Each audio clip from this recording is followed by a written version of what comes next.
Good evening, good afternoon, good morning. Um, my name is Ezra from South Africa. I'm your co-host. I'll be your host for tonight on the Swahili Nation One Africa movement. And wow, great to be here.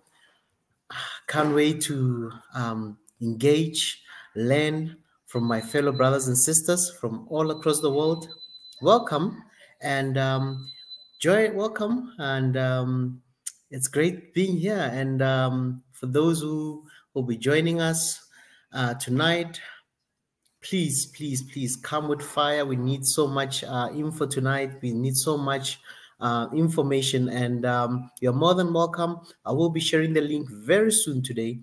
And another thing is, before we do anything, if you've just joined us, you're new on this channel, please subscribe to our channel, turn on the notification icon, like the page, like the stream, and drop a comment.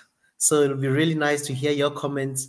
Drop a comment, come and join us, and let's talk about the SWOT analysis of Africa, the strengths, the weaknesses, the opportunities, and the threats that we face as an African continent. And I know a lot of people can really talk about the weaknesses of their country and all the negative things that really affect them, or that make their country maybe not develop as it should. But there's also strengths in every country. In every African country, there is strengths, and we do have many of those things, and we do have a lot of opportunities as well. So come and join us tonight as we'll be talking about the strengths, the weaknesses, the opportunities, and the threats of our continent. And let's talk today. It'll be really good to hear all your comments and hear what you have to say about this beautiful continent. So please, family, subscribe if you've just joined us, and if you're a subscriber already, please like the stream and drop a comment. And if you've not turned on your notification icon yet, please turn on the notification so that whenever we go live, you can get notified and join us. So you're more than welcome from wherever you're connecting from. Welcome to the Swahili Nation, One Africa movement. And wow, it's been a while. It's been a week, and I'm glad to be here. And I know a lot of things are going to be happening this coming month. I can't wait. And there's a lot of other shows, other content that will be creating and coming in this coming month. And as you've seen, most of you, His Excellency Mika has been dropping a lot of videos from Ethiopia.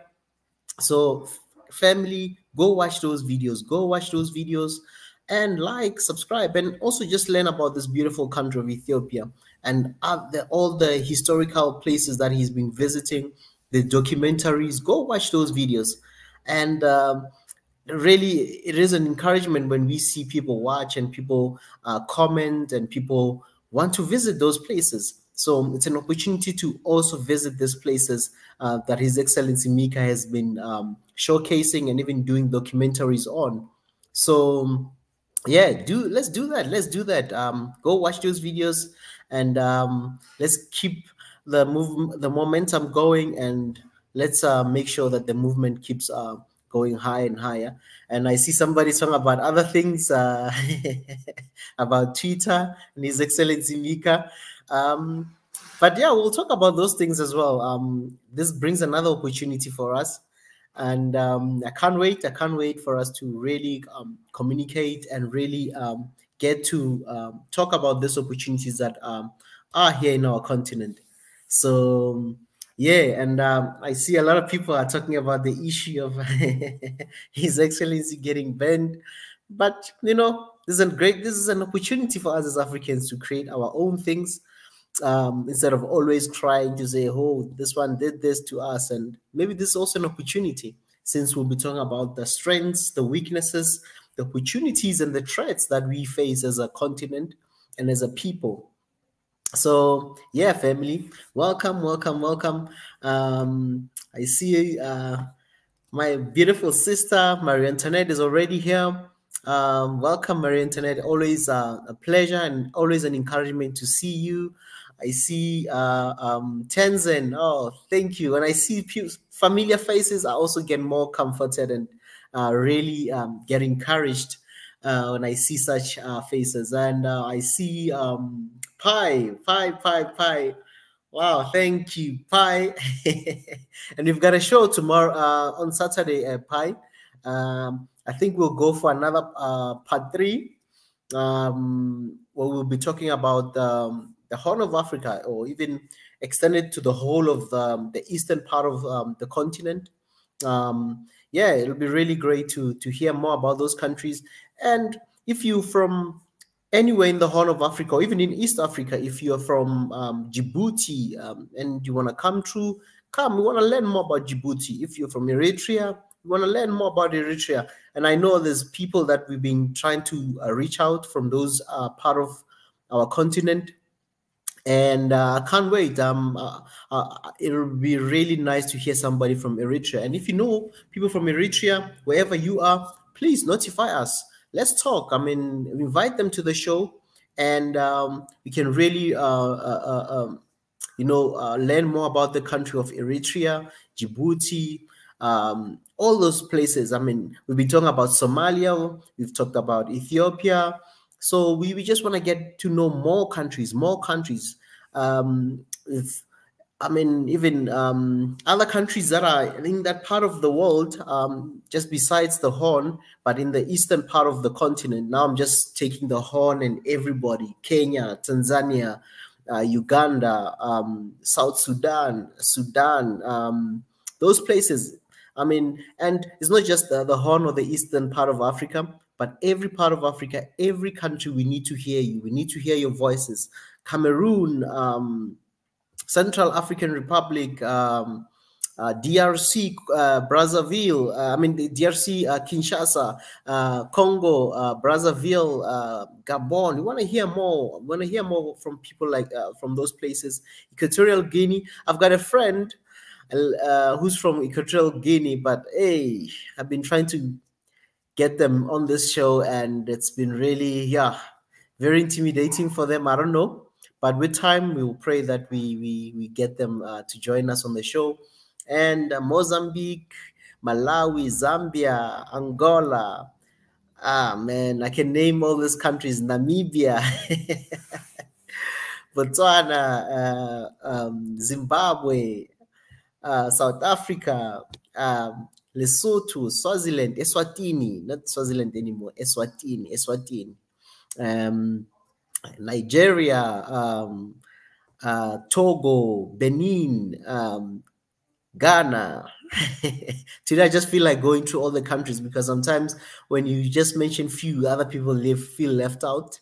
Ghana, Ivory Coast, Guinea. Yeah, man, I can. Wow, Gambia, Mali, and we're gonna get our brother again, Yusuf. He gave me an update like about a week or 2 ago about the development there in Mali, and I'm hoping to hear from him. I will get in touch with him. Maybe, you just never know. We might have a show very soon. Maybe on Sunday if he's available. To join us maybe over the weekend. Then he can maybe update us about Mali and what's happening with ECOWAS as well. Senegal, Niger, Chad, Morocco, Mauritania. I don't know if I should say Western Sahara. We know there's a lot of issues there in terms of people still fighting for their own independence.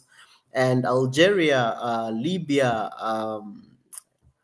Egypt, Tunisia. There's just a lot of countries, and So, and even Madagascar. I know sometimes we tend to forget the Sao Tome and Principe. I don't know how to even pronounce that word properly, but Madagascar, Mauritius, Comoros, man, all these African countries, whether in the islands, and not forgetting our brothers who are in the Caribbean, who are in South America, Brazil, Suriname, all those countries there in South America, even the US, the UK, I mean, the whole Europe, and even in Asia, those who are in Asia, like my brother, Pi. Really nice. Good to see you there representing the our people. That's really nice and really good. Yeah, Sam, I think Equatorial Guinea is the highest GDP per capita in Africa. Yeah, I know it's one of the highest. I know like countries like Mauritius, Equatorial Guinea, Botswana, Gabon, Seychelles. If maybe Seychelles might be, I think it might be because they have a small population. So I mean, the wealth distribution is very high. Um, so yeah, what else? Yeah, we Africans need to belly bone. We Africans need to intertrade more. Yeah, that's very true. We need to really go back and talk about this issue. Once talked about it a little bit about the trade, African intra-Africa trade, and Pi saying I've been holding the South Africa episode from us. I'm willing. I'm game to. We did talk about South Africa at some point, twice, if not three times, because I know there was a show early last year. We once talked about South Africa, and the other time, one of the late nights, my friend Tezi was so curious about it. We talked about it a couple of times, but we will do obviously create a show just dedicated to about South Africa, and yeah, that would be really nice. And I know too, Niger also requested that show. Yeah, we will probably do that. We will talk about South Africa and all the African countries. In fact, we're gonna talk about them. No country, all the countries. We will talk about them. We will talk about everything in all African countries, and even countries that are not even in the continent. Jamaica, all those countries, we will talk about them. Yeah, family. And before we do anything, yeah, Tenzan, we did an essay episode. Yeah, I think maybe it wasn't really dedicated to essay per se. We're just talking about a lot of things and we end up going there. We will do a show where it's just the whole show. We'll talk about South Africa from anything, economics, everything, everything that's happening in the country. And what else? What else? What else? What else? Yeah, family. So, as you know, we normally start with prayer, and every night or every show that we do, we believe in the power of prayer, we believe in God. So, yeah, join us and pray with us. And yeah, thank you, Heavenly Father, for this night. Thank you for giving us this opportunity to be in front of our brothers and sisters. Thank you for this opportunity to talk about our continent.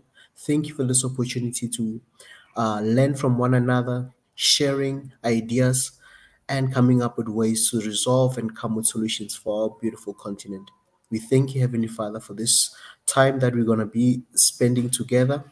Fill us up, strengthen us, give us the wisdom, and give us the peace to share and love one another. In Jesus' name, amen. Thank you, family. And wow, yeah, as I said, we'll be talking about the sort, the sort. I think some people could not understand the sort. What is it? Some people already knew, figured it out. Oh, strength, weaknesses, opportunities, threats, and all that. So it'll really be nice tonight, family. Let's talk about this matter. And I know that a lot of people, as I said earlier, a lot of people are prone to talk about what is not working in our continent. But let us also talk about the things that are working in our continent and things that are our weaknesses. How can we improve on them? How can we change on them? How can we make sure that we can do right with those things? So, family, welcome. And I'm just going to share the link. I'm not going to be wasting time talking so much, but I'm going to allow everybody to join us. Those who are here already, hey, let's start moving. You know, I know some people have a tendency of coming late. Click on that notification icon so that you don't really miss the conversation. And the earlier the better. Then if we start early and we start talking about this thing, and you join us as early as possible, it helps us not to derail from conversation where some people come late and they want to talk about something totally different. So let's keep it to the topic tonight, and let's all contribute. So I've just shared the link. Join us, join us, join us, and let's talk, family. Let's talk, family. And I'm expecting a lot of people, people that I've seen here, people who always have something to say. People like Sam, people like Tenzin,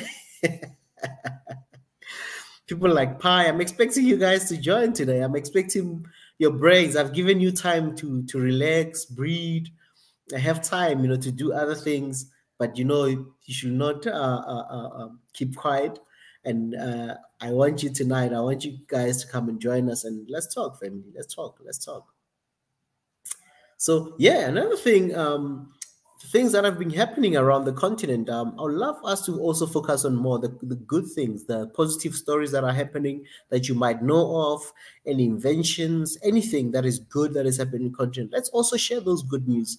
Our continent is not all dark and gloomy. There's always good things, good stories in the midst of all the challenges that we may face. We still have a lot going on for us, a lot of things that are good for us.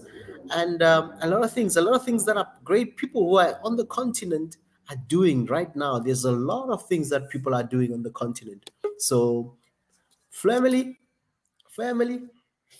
please, let's talk. Yeah, I think I've kind of just had to kind of change the lighting there. I hope everything is still okay here. Tenzin says she still bring the robusta. Please make one. I'm also, I came prepared. Take your glass of water, coffee, tea, juice, whatever you have. Come and join us. Or anything, come, snacks, whatever you're having right there. And it'll be really nice to see you, family. And wow, I'm just gonna, I already see people who are already here now. And wow. I see my brother is already here. My brother, Mwenda Tezi, Mr. Tezi.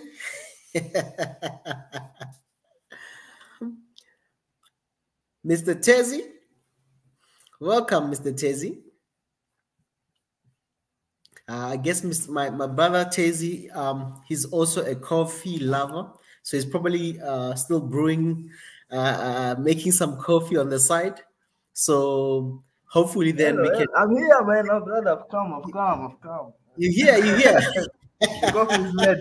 Yeah. You're talking. You muted, Tezi. Yeah. Man, I was just celebrating, my brother. Today is a beautiful day for me. Today is a happy day for all Kenyans.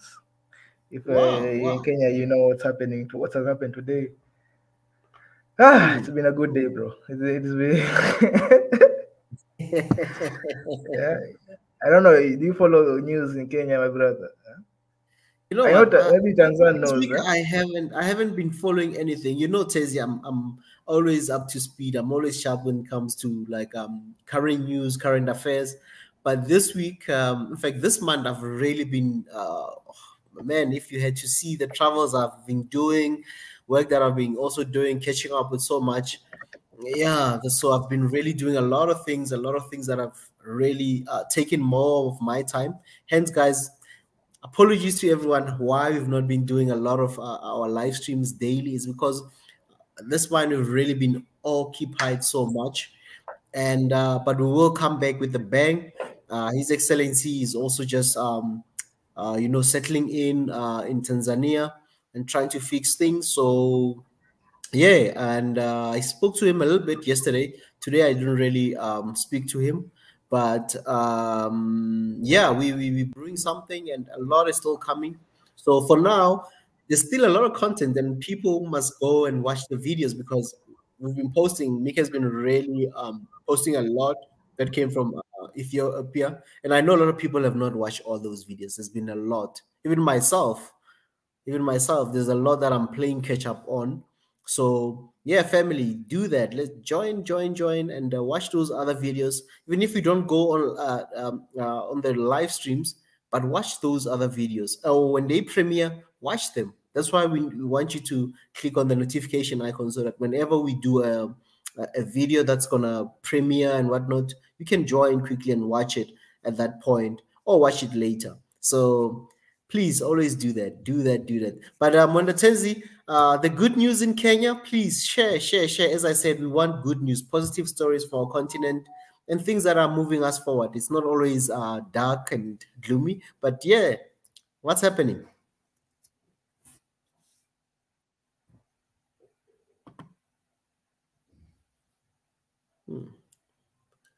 Jersey. Oh, I'm sorry. I'm sorry. I thought I had unmuted. I was saying, Yenatan has got it right over there in the comment. Like, yeah, we were under siege, man.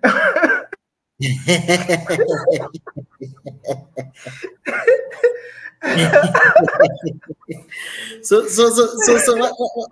what's happening with my brother, His Excellency President Uhuru Kenyatta? What's happening? I've browsed through that conversation, but I don't really follow the details and stuff. But yeah, you can share the story. Man, my brother. I remember that time we were bragging about the Kenyan Constitution. Man. It has slapped this man nicely. It has whipped him nice. Man, bro, because the man, he wanted to change the constitution, man. He's in his last term. He's in his last month. He's getting out in August. And he wants to change the constitution, man. I was like, whoa, what's up with this guy? Hey, my brother. We were sweating. What are you saying, man? Hey, he wants to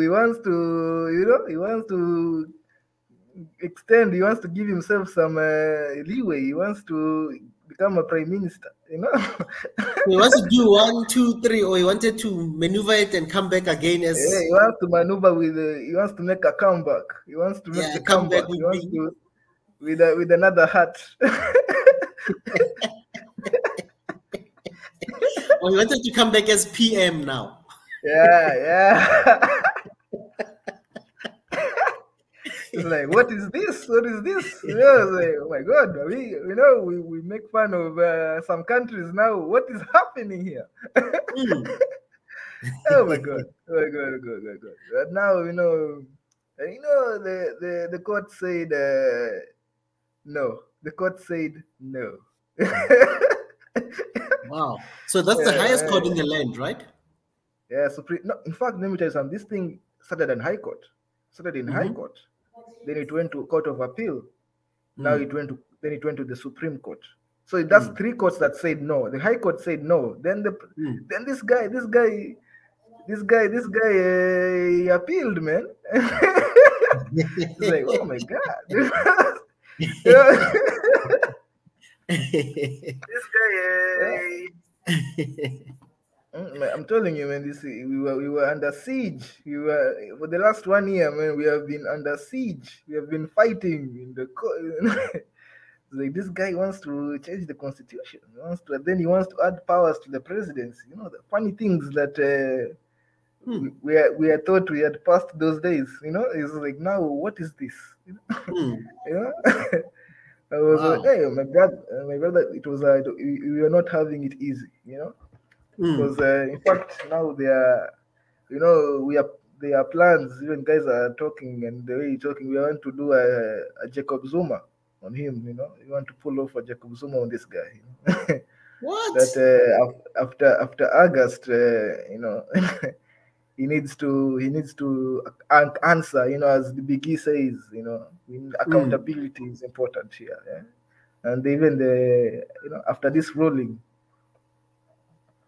After this ruling, the politicians have become. When the Supreme Court rules now, there is nothing you can do. It's now forever and ever. They have ruled that a sitting president cannot change the constitution. So his term ends in August. Yeah, in August. Hey man, if all these things, hey, they may turn bad, and when you say on a Jacob Zuma for him, besides the court going after him, is he might not finish his second term, eh? Yeah, no, no, no, no, no, no, no, no, no, no. When the You court think he's says, the serious? court says, Yeah. in Kenya, what are the one of the good things about I think Kenya is is our glorious constitution. First of all, look at what it Mm, has done. Slapped this man to his senses. It's not senses, but at least he's been told, my brother, I don't know where you think you are, mm, but here we have a constitution that says this. My brothers in Tunisia, they're not doing too well. They're not. They are having a similar type of president, but but the one in Tunisia has gotten his way. Have you seen? He's dissolved the parliament. mm, So mm, yeah, so constitution, man, he just said no, man. And I think one of the things we have also have to appreciate is the Kenyan military. The Kenyan mm, military has a strict no politics offer. I mean policy. So I don't know how if he if he there is no way he's going to even attempt mm, to stay in it's not going to happen. There's no way, mm, he doesn't have that mm, type of power mm. clearly, as you can see. Yeah, so Wow. that is one thing I'm celebrating today, that the Kenyan constitution is, like I said, you know I don't think any constitution, very few constitutions in the world, I won't even leave alone Africa, can Mm, withstand that type of pressure that we were seeing it. Oh my God, we were under siege, man, because mm, and it was not just him. He had gathered all the politicians in the land, bro. mm, This was a political, because they were adding prime minister, deputy prime ministers, they were adding members mm, of parliament, 70 members of parliament in the city. So they were literally awarding themselves. It mm, was sickening. Oh my God. Yeah? So it was like, whoa. The first court said no.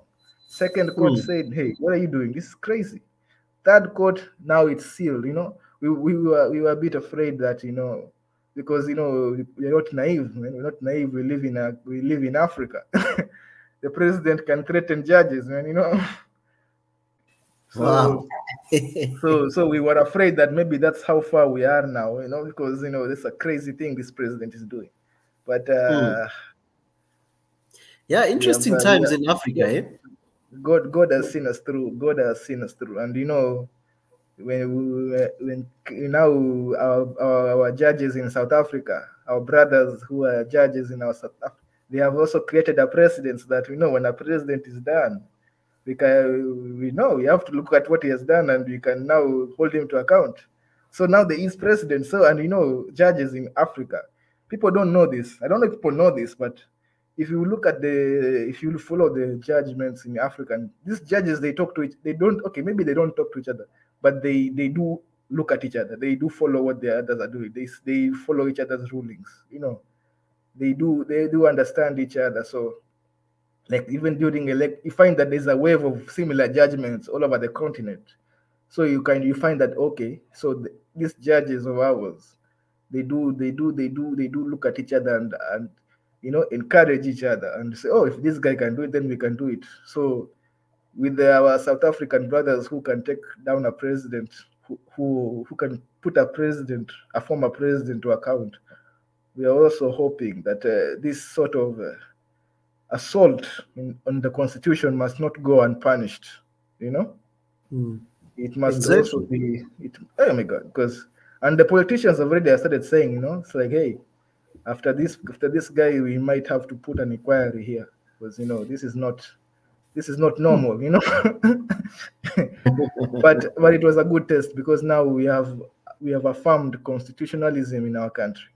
That is also something important. We have affirmed constitutionality, and at least it's been a good week for me, good Thursday. I've been Wow. celebrating, I'm just celebrating right now, like, oh my God. And Mm. even me, I've been busy, man. I was like, I'll just check out the results in the evening, and I'm just now. I was surprised. Wow. Wow. Yeah, Wow. man. Wow. So that's been my day today. That's been my evening today. So Yeah, I mean, a lot has been happening. Even here in the country, there was also almost a notion of no confidence over the presidency and the cabinet. So things are happening all over the country, all over the continent. yeah, As man, you we said, must hold our. yeah. We must hold. We are, this is the thing, man. Because my brother, man, I'm not gonna lie to you. If this thing had passed, I was looking like, Hmm. maybe I should go and. How are things in Rwanda? How are things in South Africa? Because because I was like, because you cannot just live in a place where they don't respect the constitution. Like, you know, we must respect our constitutions. Even His Excellency Mika was talking about this is a huge problem in Africa where presidents think they are kings, and they think these countries are like their houses, and they're running it like their houses. Appointing their relatives and children. We can't be having this. I think presidents need to be put in check.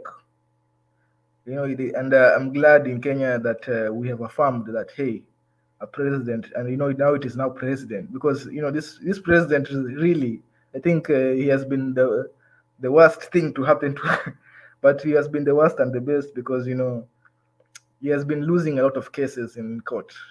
He has been doing a lot of unconstitutional things, and he has been put in check like, hey, that's not constitutional. That's not. So he has really tested our constitution. If there's a president that has tested this, in fact, he's the first president in this new constitution. So maybe, maybe he's not used to being checked. He thought, so. But the truth is, he has tested, and the fact that this constitution has survived him. We even talk here with people, and they say, if we had like a weak constitution like the old one, where the president is a king, which I see some of our brothers have, where the president is just a king, he can just do whatever he wants, stay in power. We will have been big trouble, big trouble. So we have to thank the founders of our new constitution, 2010, one of the best constitutions in probably in the world, to survive this. This is just a practical coup. So yeah,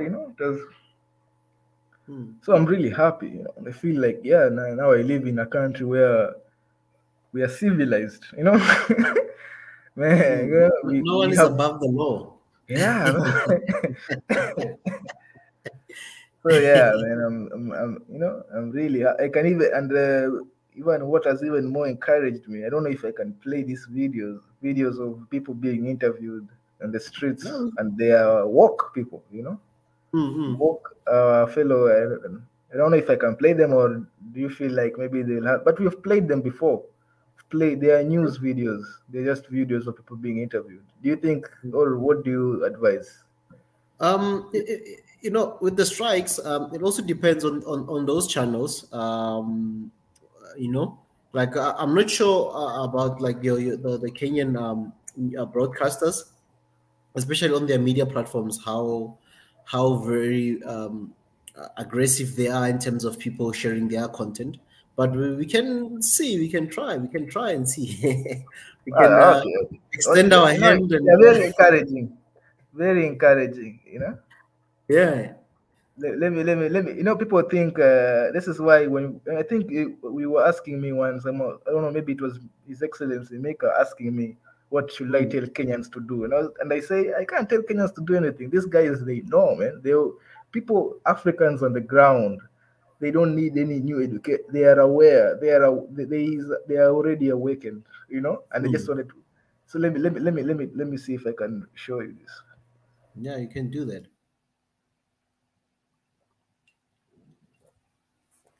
And so much is happening, man. With all these things.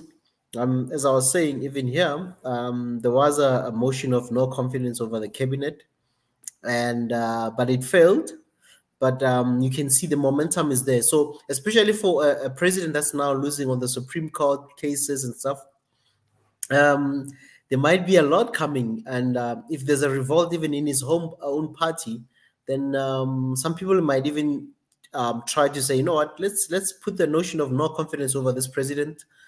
And if he doesn't really have good enough support, even his own people might just say out before even his term ends, you know. So, but let's see. Which broadcaster is this one, Mundatezi? It's NTV. NTV, okay. I see our sister is here, Tenzin. Just gonna add Tenzin before I play this video. Tenzin, welcome. Thank you. Greetings, Pastor Ezra. Hi, Mundatezi. Habari. Hi, Tenzin. We won't hijack the show today. Yeah. I mean, we talk about the strengths. These are the things that we also need. The positive, the strengths of our constitutions. This is also a positive, a strength. We started with a strength of one of the constitution of Kenya, where people are now even, I mean, the executive, the presidency, or the president can lose some cases. And, you know, the constitution really, when it does such things where not everyone is just getting anything they want, it shows the strength of our constitution and its independency, you know? Yeah, so, absolutely. Okay, show the clips. Okay, I'm just gonna add this. I'm very happy about the... Wow. So I don't know if you guys understood. I'm hearing Jonathan saying he needs a translation. No, no translations today. We don't have translators here. We don't have Biggie here to translate. Yes. And I'm not volunteering today. Ooh, last time I tried. But he was speaking English. Does he need translation for the video? I wonder, Jonathan. I wonder what countries, unless if you want somebody to elaborate in terms of what's happening and some of the stuff that are happening now, even Raila Odinga being included in this conversation. This is what he was speaking too fast. Jonathan, okay, Mundatezi, expound.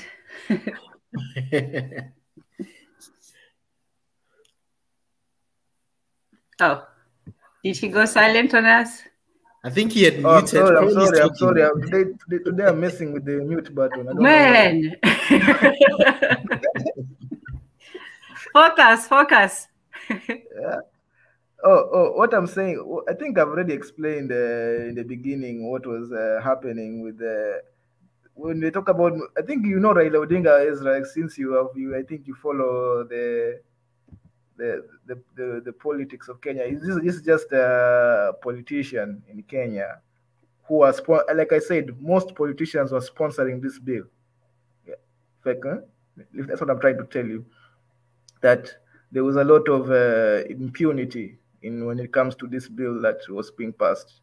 That it was just a lot of Raila Odinga was just one of the people who were sponsoring this bill, together with the president. So it's just, I think they're the co-sponsors of the bill. So he was really just rebuking them, like, what the hell you guys are thinking? Right now, we all, you know, I think he still technically in opposition, or is he part of the government? He's in part of the government. He supports the government now, so yeah. Okay, because I was going to say that historically Raila was sort of like the opposition party, and then Uhuru Kenyatta is the interim party. But I guess it's a little bit more complicated. Yeah. He supports the government now. He supports the government because he wants the government to support his bid for presidency this year. So yeah, so now. So that's why he was calling him. That's why he was telling him that he's like a robot now. He's just like a surrogate. He was calling him a surrogate or a robot, you know, like yes.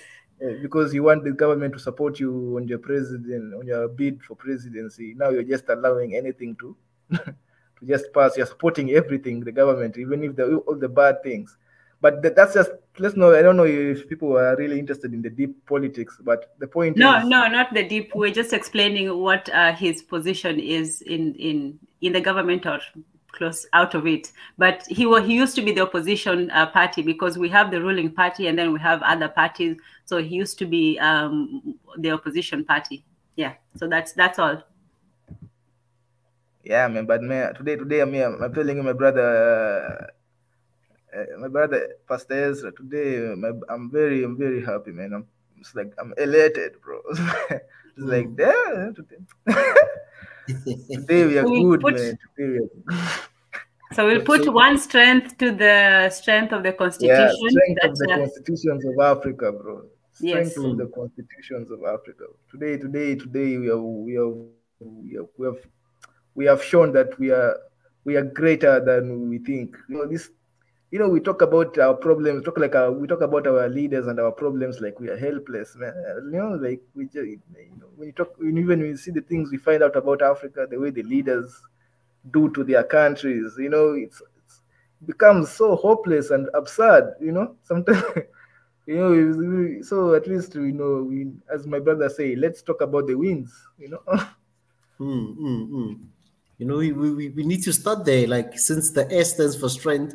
So this is one of the things that you're mentioning about Kenya. Kenya's strength being one of them. It's the Constitution. And what else? Since we started with Kenya as one example that you've mentioned in Kenya. And another thing, if I may add, I know I may not be on the ground in Kenya. It's agriculture. Kenya is known worldwide for its agriculture. It's also one of its strengths. I know that Mendatezi might say he had another narrative that he also talked about agriculture, but it's also a strength because looking at Africa, the biggest producer of tea, flowers, just so many things that are coming from agricultural space that are feeding the world, not just the continent, but the world. In terms of tea, in terms of even coffee, so many things that are coming in terms of agricultural products or produce. So that's also another strength that I can add, since we kind of started with the question of Kenya having their strength, and agriculture being one of the best on the continent, self-sufficient country in agriculture or food. Kenya, that's another strength that I know of. I don't know if you guys have something to add on the agricultural side, since I mentioned agriculture. No, that's a good one. I agree. I don't agree. Of course. We know the narrative. We know where it's going. Okay,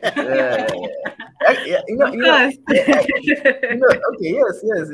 The narrative is, first of all, I have my, I am not really against agriculture as a thing, which is not, but I'm just telling you that, this is just a fact, that just look at the, we should be agriculturally strong. That one we cannot deny. That one is not bad, but first of all, our agriculture is cash crops. We are making plants not for Kenya. These are for exports.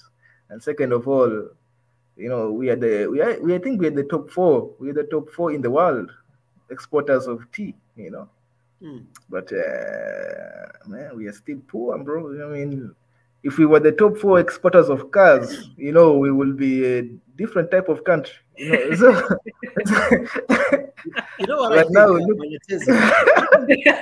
see it this way. So this agriculture is a scam. I'm just saying. That's what I think. I'm For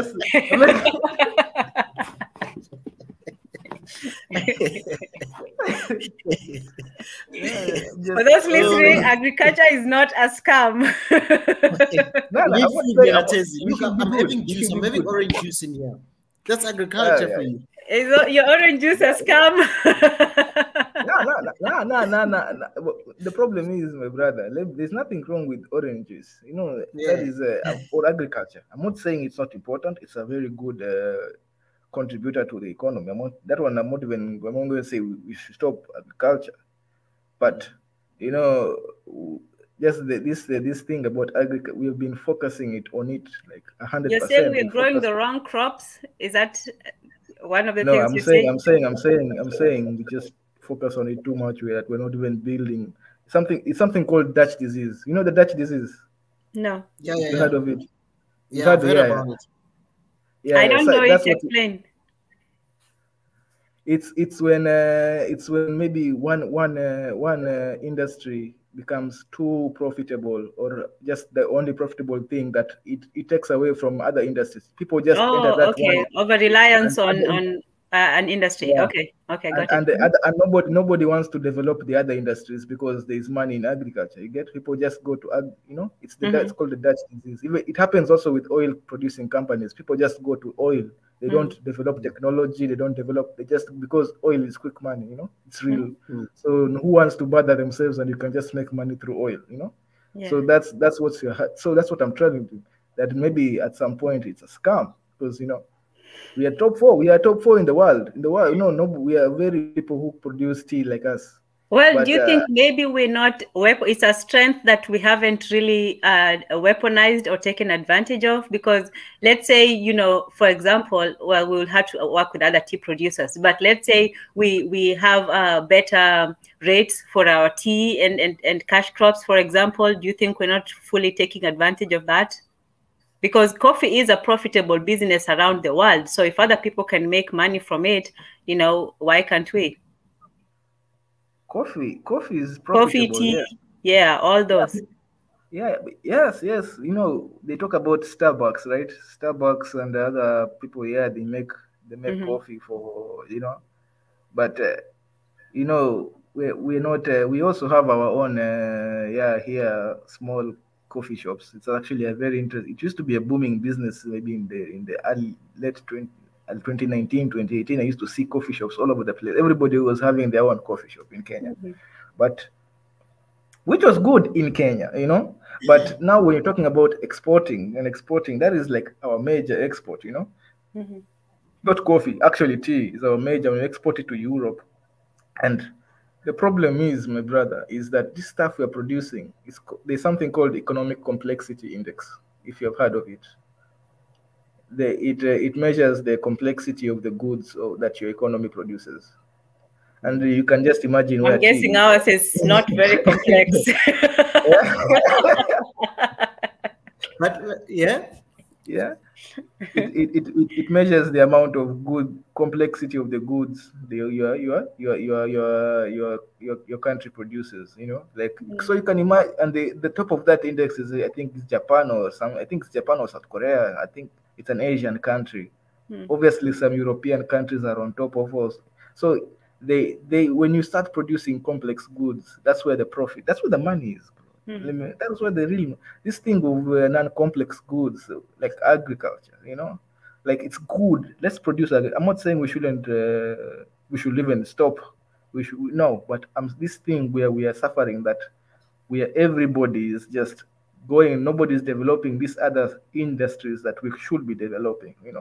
We should be developing our tech, but because we are told, hey man, we are an agricultural country. There's money in agriculture, as Tanzania said. There's money in agriculture. Look at that. Coffee is drunk all over the world, And now look at the money we're making from coffee, bro. We are very good in. I don't think we get bad prices in coffee. I think we get tea. We get the best prices. But you can't be selling coffee like like gold. At some point, my brother Ezra will not buy. I think what you're saying, right? What do you call it? The economic complexity index, right?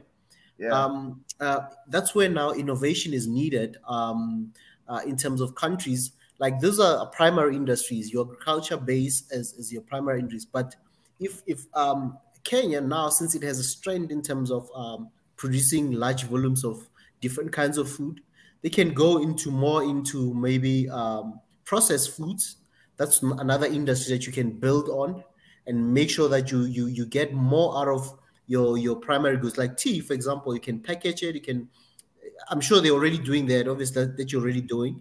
But you can do other things, maybe iced teas, different flavors of different teas that you make from your own country and export them. Even neighboring countries, sell them to neighboring countries. That's where now the industries are growing into secondary and tertiary industries, where it's not just about you take out the coffee or the tea.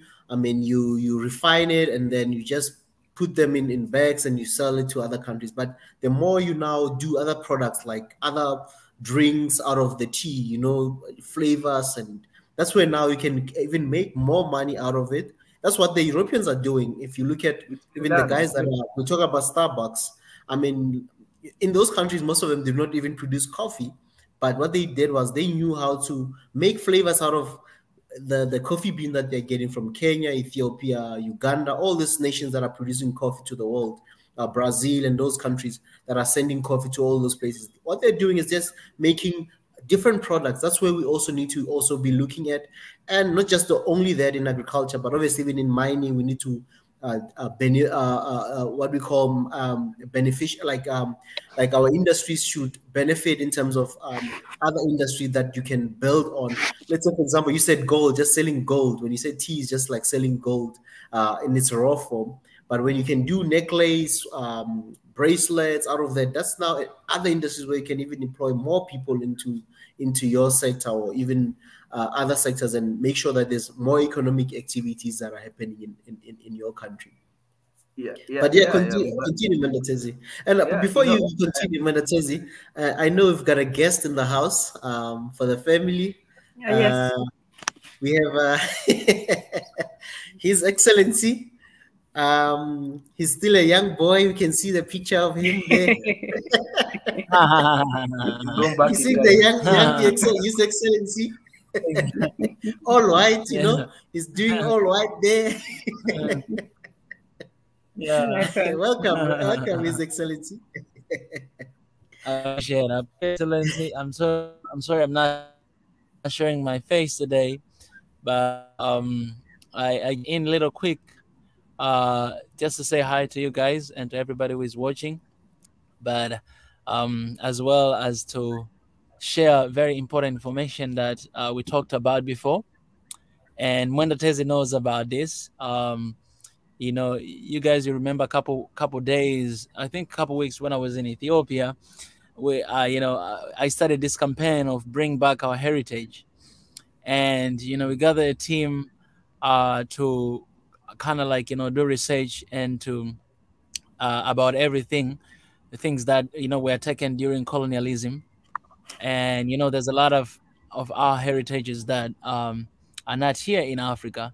They're taken away, right? And Mwendatezi, he was, you know, one of the guy in that mission as well to do some research. And, you know, God is good. We wrote open letter to colonial powers, to United Nations General Assembly and United Nations Economic and Social Council.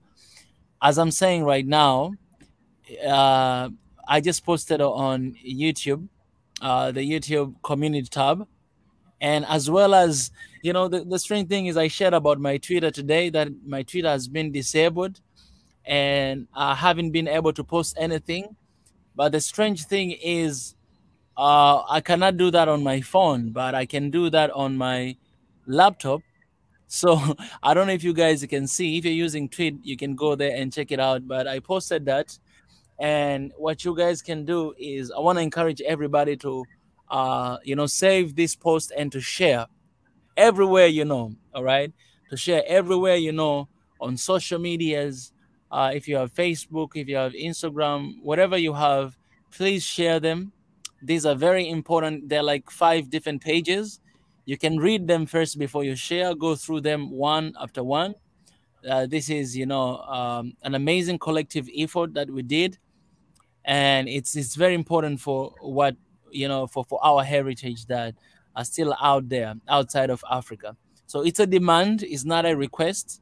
It's a demand to all colonial power and all these organizations to stand for that, because that is human right, to bring back what is ours, what was stolen from us. And you can go ahead and read those posts and please reshare them. This is very important. If, as I told you guys, that my Twitter account used to do a lot of good work, but now, you know, they're limiting it, and on my phone I cannot post anything. So it doesn't really reach to anybody when I share. So the best thing you can do is go, you know, retweet it. It's the picture, you can save it, you can share as many times as you can, and we're gonna keep reminding you guys to do that so that we may raise this voice, as well as we're gonna send these letters to different organizations. We're gonna send to African Union, copy to all Africa heads of states. I don't know how we're gonna send to them, but Africans in the diaspora and Swahili Nation and One Africa members, you guys are watching right now, and some of you will watch later. These letters, copy, share them, and whatever. And His Excellency, if you will, you will have. You'll have some time maybe at the end when you guys are finishing this. You can feel free to read this to everybody just to see, what has been written, and I will share with you in your WhatsApp, private WhatsApp, and maybe you can read to people as you're showing here on the screen to just see what we did and what we wrote. Yeah, that's what I wanted to share here, and we can just emphasize and tell people as much as we can to reshare this stuff, because that's the only way we're going to make change. We've already worked on that. Now the issue is for us just to share everywhere we know. Yes, that's pretty much. Wow, thank you, His Excellency. We'll definitely do that. And I'm sure a lot of people will love to participate and also obviously share this info. And for the guys who will be sharing this, I don't know if we should share it now, His Excellency. I think sometimes towards the end, people tend to like quickly move, I think we can try now. I think we can try now while people are still here before the late comers want to come and talk about other things. Yeah. Exactly. I'll share in WhatsApp group as well, so that for you guys you can we can take it and reshare whatever you can. Okay, you saw it, His Excellency, I sent to you, right? Yeah, I'm just trying to. Oh, can I do?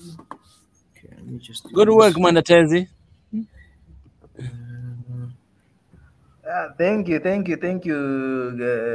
His Excellency. I can't take all the credit, but it's good. I think also our sister Chrissy, I think she was also contributing, and also the brain, lots of. Yes. Yeah, it was a teamwork. So man. Yeah. So I think everybody. I think I haven't seen the letter yet, so I really don't. Let me see the letter. Let me see.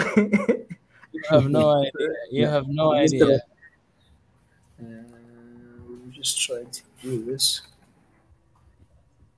Yeah, good work. I'm sure it will turn out to be great and powerful, like the one we sent. And the whole thing with the censoring and all that, it just shows how much we still need to have our own, but let's use theirs for as long as we can, and that's what we're doing now. Yes. Because even this, they can take away any of this, anytime. The world could shut down tomorrow and we'll just be left. So that's why it's important for us to do this while we can.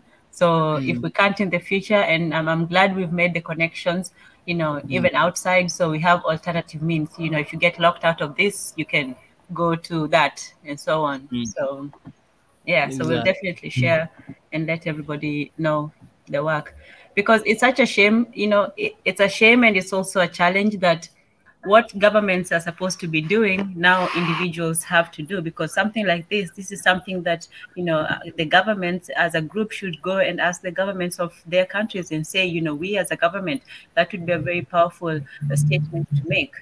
But if they're not doing it, people like you're doing it, and then we support you. So yeah, thank you.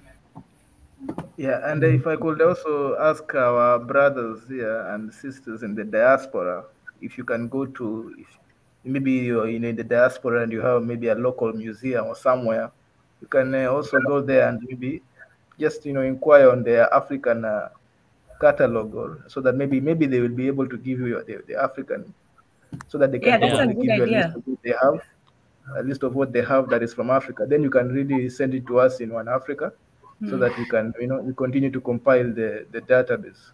Okay, I've gone to a couple of African museums. Most of it is usually the Egyptian stuff, you know, the pharaohs, the Ankhs, that sort of thing. I haven't seen a lot of West African or other Africans, but I'm sure they are. But I'll go and look. There was the Museum of African. There's one in LA, and they showcase quite a bit. They do have some from, you know, like Mali. I think they have a few artifacts from Mali, but most of it is just Egyptian for the most part. Yeah.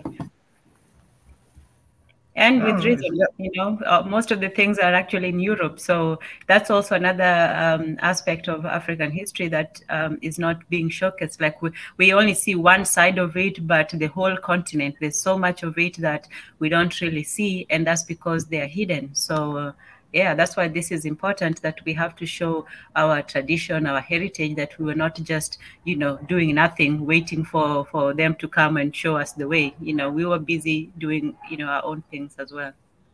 Yeah. Yeah. All right. His Excellency, you have it there, or should I show it here? You can. Do you have access? Because I'm trying to kind of pile it up, but if you have it like in an easy format, like maybe a PDF, because currently on WhatsApp it comes in a picture format. Let me read it, the one that I tried to post here on Twitter. Okay. That is been blocked. I don't know if you guys can see it here. Can you guys see that? Yeah. You can yes. Okay. Maybe just. It's a bit blurry though. If you can make it a little bit bigger, let's see. Like that. All critical. I can sort of make it out. Like this. Yes. Yes. If you guys are using Twitters, you can go and retweet as much as you can. They're limiting me, but you guys, you know, maybe they'll limit you after you share this, but just go and do it. At least we are doing a good work. Okay, so this is the open letter written to all colonial powers, United Nations General Assembly, United Nations Economic and Social Council, copied to African Union, all Africa head states, Africans in the diaspora, all 6 regions, and Swahili Nation and One Africa members. Subject: bring back all African heritage looted by colonial powers during the 19th century scramble for Africa and post-Berlin Conference. You know, why I want to let my sister read this thing. Why don't you read it? My sister. Me? Yes, you read it. Oh, okay. Let's see. We refer to the Charter of United Nations signed in October 1945, San Francisco, establishing the United Nations and outlining the duties of the member states. Human rights is a fundamental principle highly regarded by the United Nations. Denial of the same is equally considered under the Charter as a risk of instability and violence, therefore a setback to development. For centuries, the continent of Africa has suffered gravely due to the basic international principle being violated by colonial powers and their allies. To date, Africa continues to bear the brunt of endless post-colonial civil wars spiraling into the 21st century. Generations after, another continuously witness endless conflicts with natural resources being eroded and depleted, cultural heritage looted or stolen along these paths of war, enslavement, and imperialism. From the Benin punitive expedition of 1897 carried out by the British military in West Africa to donations by former colonial officers and administrators forwarding looted African artifacts to museums and universities across the global north, both young and old African traditions have been and continue to be denied an identity and the principal human right to education of historical indigenous knowledge. Colonial powers took advantage of the instabilities across Africa, enslaved natives, destroyed historical African empires, looted cultural artifacts, literature, ancient books that defined our African heritage, and transferred these to various museums in Europe and USA for display, income generation, and research. Meanwhile, generations in Africa have been deprived of their pre-colonial history passed on by their ancestors because our heritage was snatched away with impunity by the colonial masters. The fundamental right of Africans to education through our pre-colonial culture and heritage has been threatened, and we demand redress. The World Heritage Convention, adopted in 1972, stipulates cooperation among nations to protect and conserve natural and cultural heritage as an outstanding universal value for current and future generations. We believe that the 194 nations that have adhered to this international convention are aware that they are obliged to safeguard the natural and cultural heritage of their respective states. Okay, nice. I need some time of that. Okay. wait. Okay, here we go. Oh, wow. Currently, several museums across Europe and USA are holding our African heritage. This list is incomplete. Nonetheless, museums holding our Africa's cultural heritage include Ashmolean Museum, the University of Oxford, UK, founded in 1683, British Museum, London, UK, 1753, Museum Volkenkund, University City of Leiden, Netherlands, 1837, Tropen Museum, Amsterdam, Netherlands, 1864, Metropolitan Museum, New York, 1870, Museo della Civiltà, Roma, Italy, 1876, Pitts Rivers Museum, the University of Oxford, England, 1884, Wereld Museum, Rotterdam, Netherlands, 1885, Ethnologisches Museum, Berlin, Germany, 1886, Field Museum, Chicago, 1893, Museum Nature and Mensch, Freiburg, Germany, 1895, Field Museum, Chicago, 1893, Rautenschau Jost Museum, Cologne, Germany, 1897, Honeyman Museum and Gardens, London, UK, 1898, Royal Museum for Central Africa, Belgium, 1898, Welten Cultural Museum, Frankfurt, Germany, 1904, Africa Museum, Berg and Dal, Netherlands, 1956, Institute of Ethnology, University of Strasbourg, France, 1960, Quai Branly Museum, Paris, France, 2006.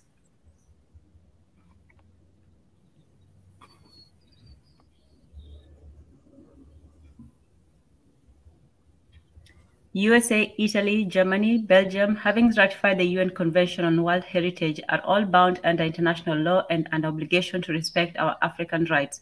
France and Netherlands, having accepted the same in June 1975 and August 1992, respectively, are also bound under Article 33 of the Convention and must adhere to it. We therefore demand to give us back what rightfully belongs to us. Take note, we are neither asking you to loan us our artifacts nor borrow them. Rather, we are demanding you return them back to Africa. We, the new generation of Africa, representing over half the population, are being denied our basic human right to knowledge and education of our ancestral heritage, indigenous norms, and practices. The United Nations continue to deprive us of the right to learn our history, having allowed the colonial powers to keep our African heritage in their respective museums for their own gains. In accordance with our One Africa mission, we stand to defend the image and heritage of Africa.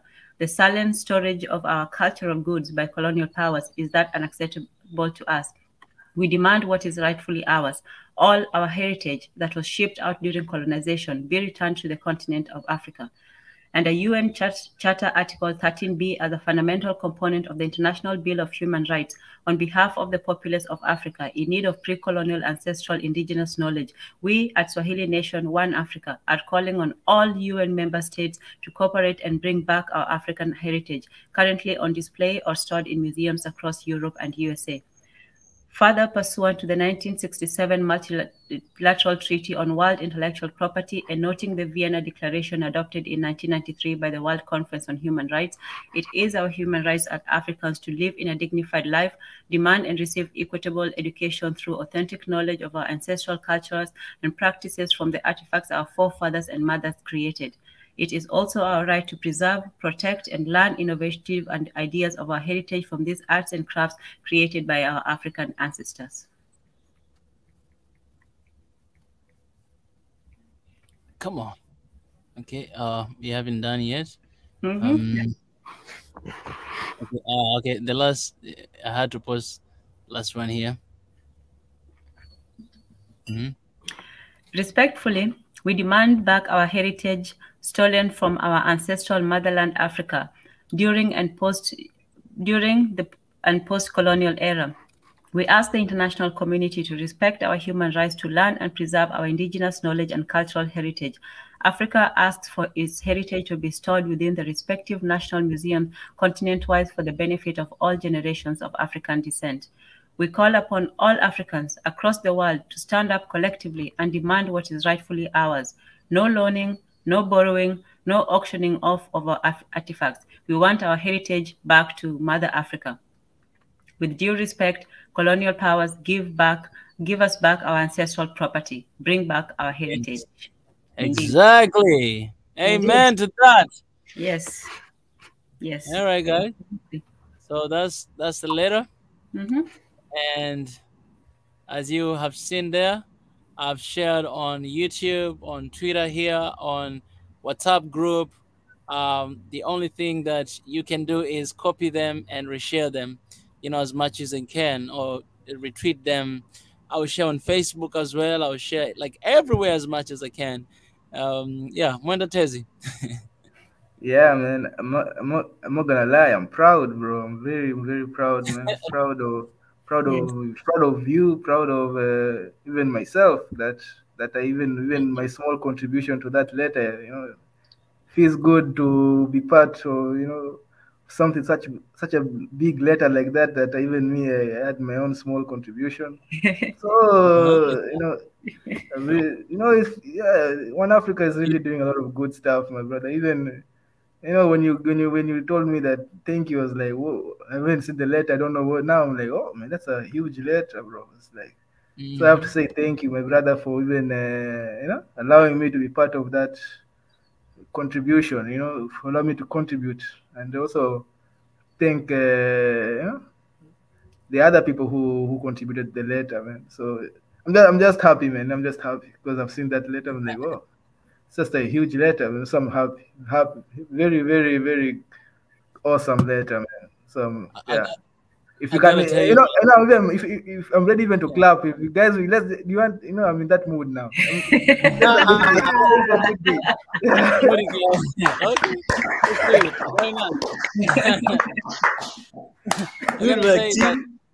I gotta say that Mwendatezi, it's not a little contribution you have done.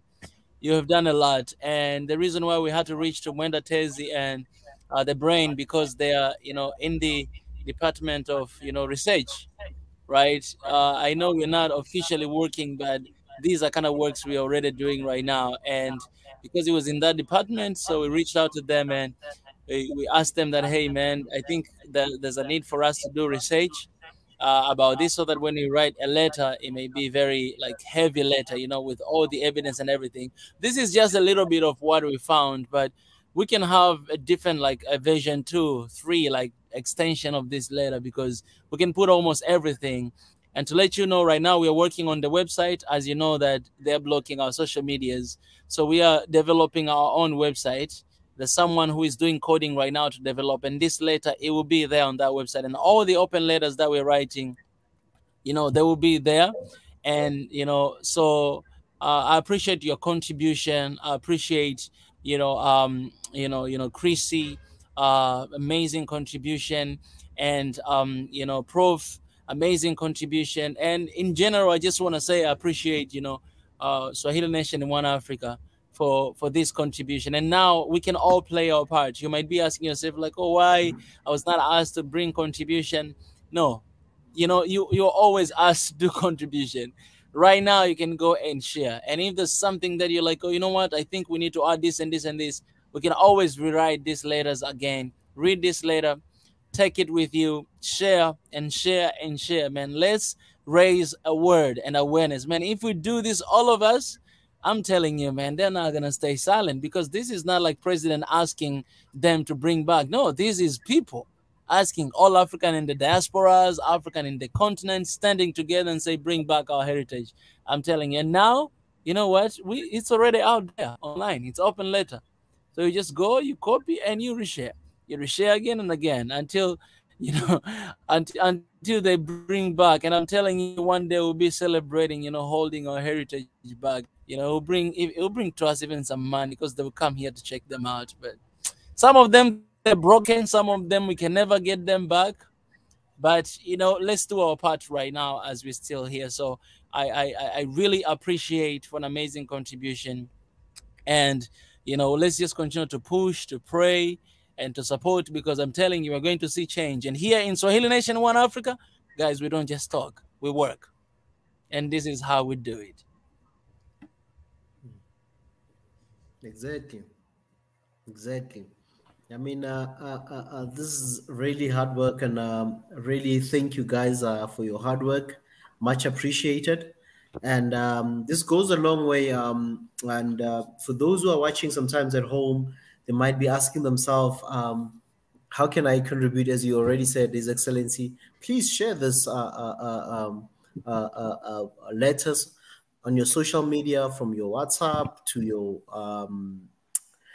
Facebook, Twitter, whatever social media platform you have an account on. Share these things. Let's keep knocking. Let's keep pushing. And I think people sometimes think everything just happens. Or even these big platforms that we are using today, it started with just few people.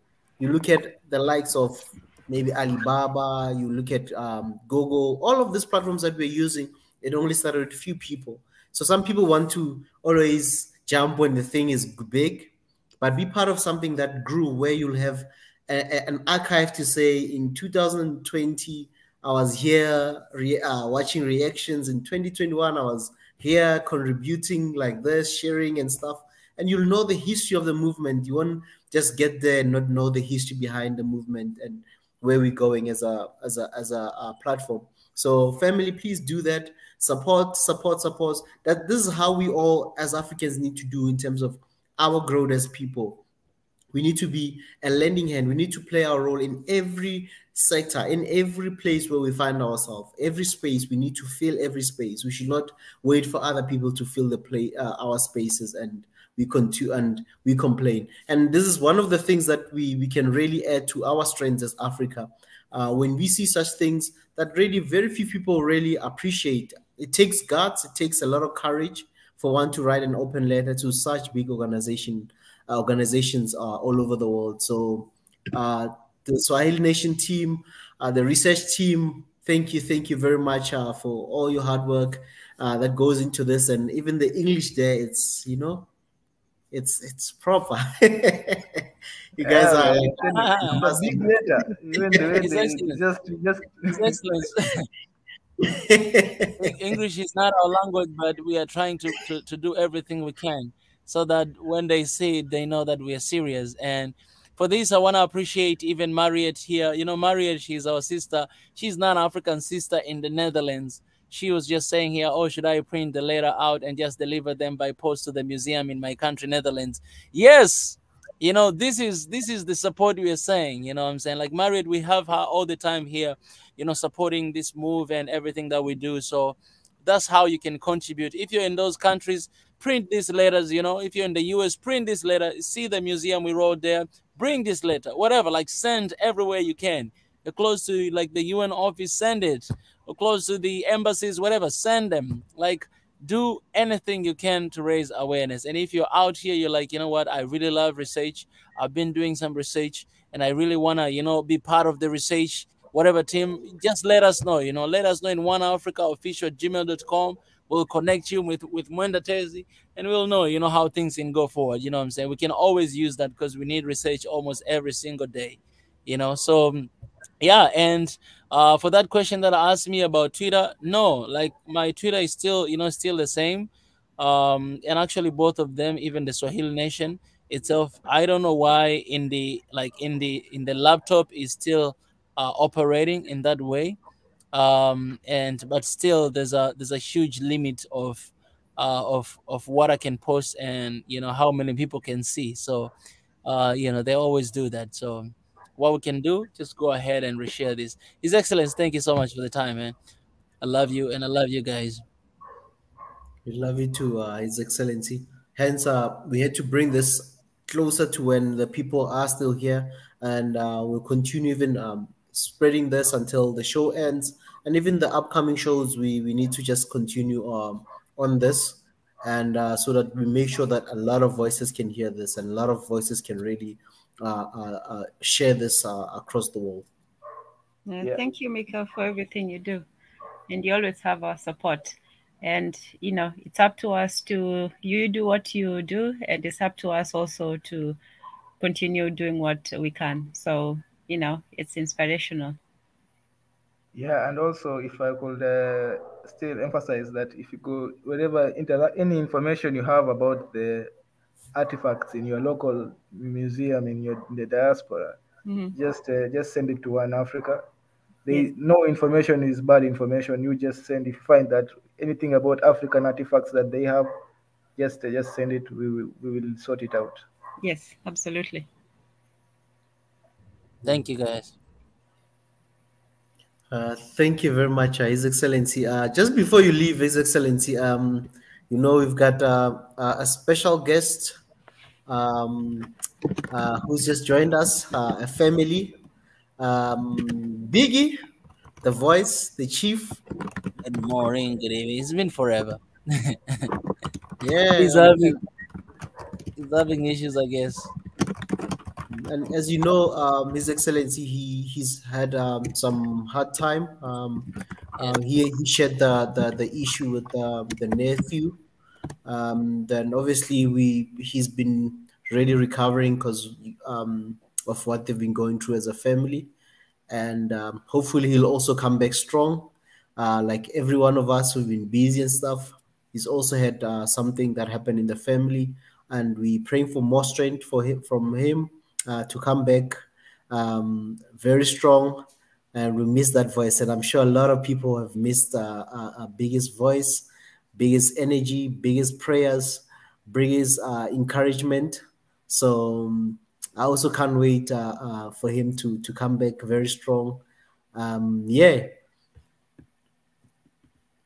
That's all I can say for now. Hopefully he'll join us again. Probably he received a call or something. But family, thank you very much. Continue sharing. We're gonna also share on the WhatsApp group, and also if you are following us on Swahili Nation, either on all the social network platforms, you will receive those letters there. Then you can share, a reshare or post, wherever, share with family, show family, friends, colleagues. Yeah. And let's get the movement rolling.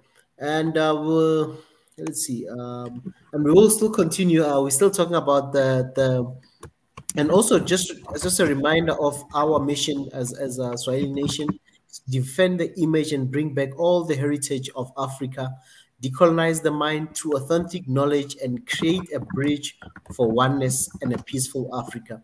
So part of this heritage that we also need to try to bring back is what this letter stands for. Bring back some of the heritage, which is the artifacts, some of the work that Africa needs to have back. So these are the things that, as this letter was written, is also part of defending our heritage and making sure that our history is restored, and obviously focus on the oneness of Africa. Mwendatezi, I see you've got another video that you wanted to share here. Yeah. That one is on a it's a funny. It's not. I don't know. It's on a light note. It's on a light note. You can just. On a lighter note. Okay. It's on a lighter note. The man saw Chinese people and.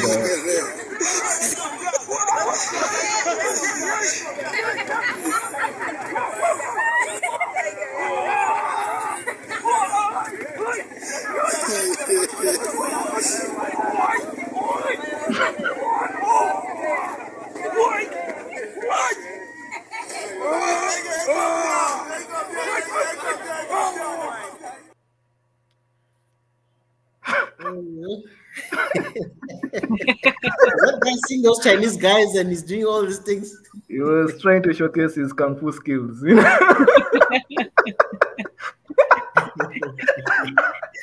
Hey man. Where was that? The Chinese movies have really played a big role at some point in Africa, or all over the world. They're really popular, Because you didn't need to know what they are saying, you just watch the action, Yeah.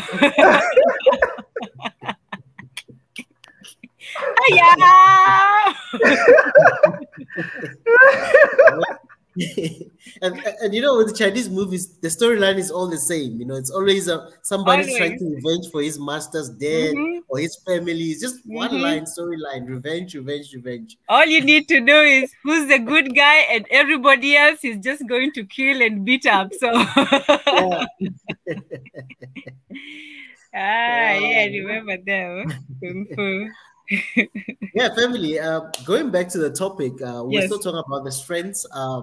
More focusing on Kenya, and we mentioned agriculture.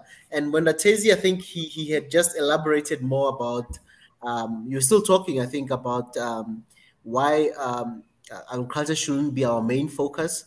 And I said something about what we need to strengthen further our agricultural space is to create more products out of agriculture.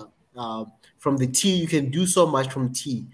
There's now soaps that are using, there's so many things you can do with tea, drinks, so many things, herbal stuff as well. This green tea stuff, it's also popular all over the world. I think the opportunities are out there. It's just for the people on the ground to learn about these products, how to do them and implement them. Yeah. I agree with you, and that's the opportunities, though. We're on the strength, but it's okay. We're doing all of them at the same time, but yes. Yeah, but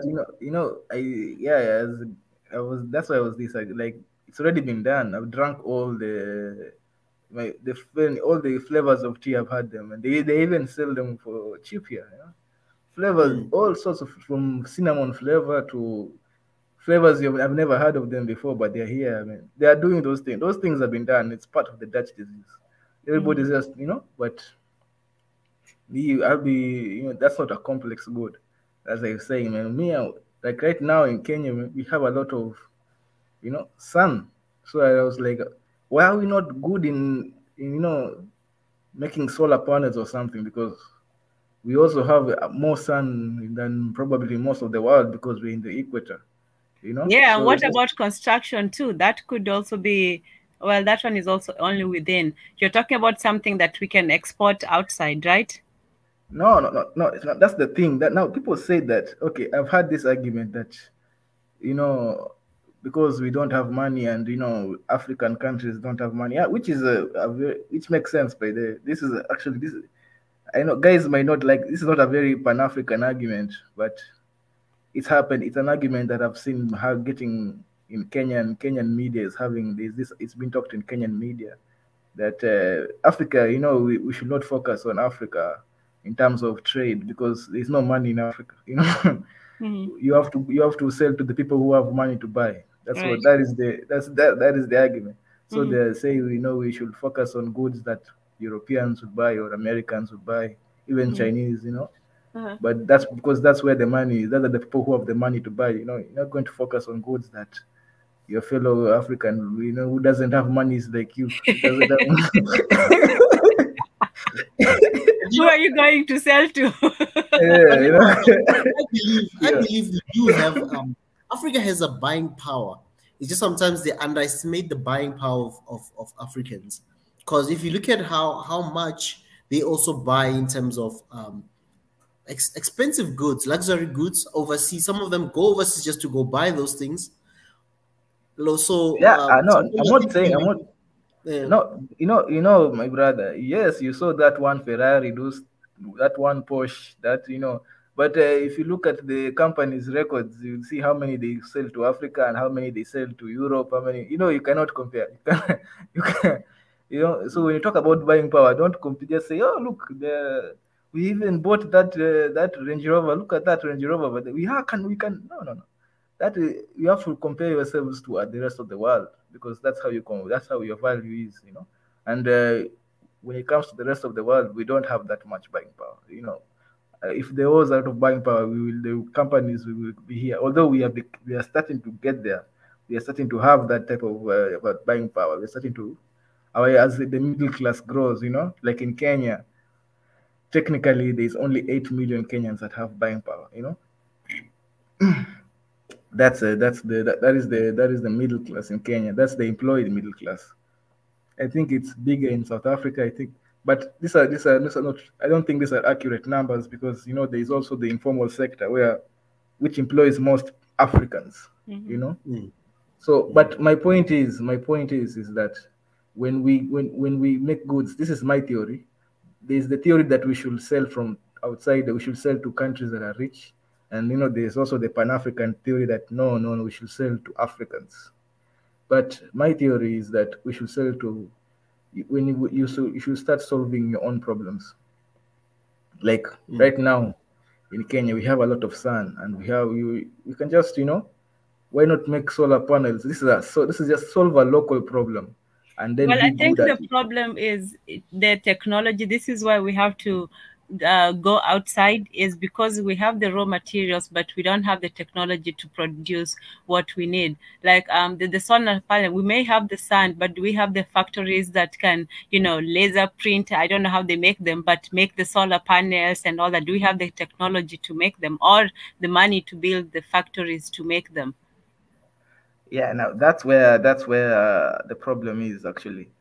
Why is it that in Kenya we do? In Kenya, We do? In Kenya we should be the money. There is capital. That one we cannot deny. The capital is there, but it's not. Now, is that coming from the government or the private sector? This thing about, I'm not a big fan of this thing where the government, you expect the government to make jobs. I don't know who put that into. I think that is very socialist. Or is it communist? I don't know. Okay, well, let's take the solar panel, because I think that's a good thing. That's something that we can, do as a country. We have the sun, obviously, we have the sand, and we have pretty much everything that we need. But if a company, let's say a private individual, was to build a factory, let's say the government not involved, build a factory and produce the panels, who would be the customer to sell those to? Would local people be able to buy it? Would he have to sell it to the government or to somebody else? Sell to locals. You sell to. That's the thing. When solve a local problems, locals will buy. That, and I see that in Kenya, because Kenya will. There was this is it documentary or a short news story in Al Jazeera. And they were talking about the trade between Africa and Europe and stuff like that. Europe is trying to make some inroads in Africa because China's made, trying to compete with China and stuff like that. And they were asking.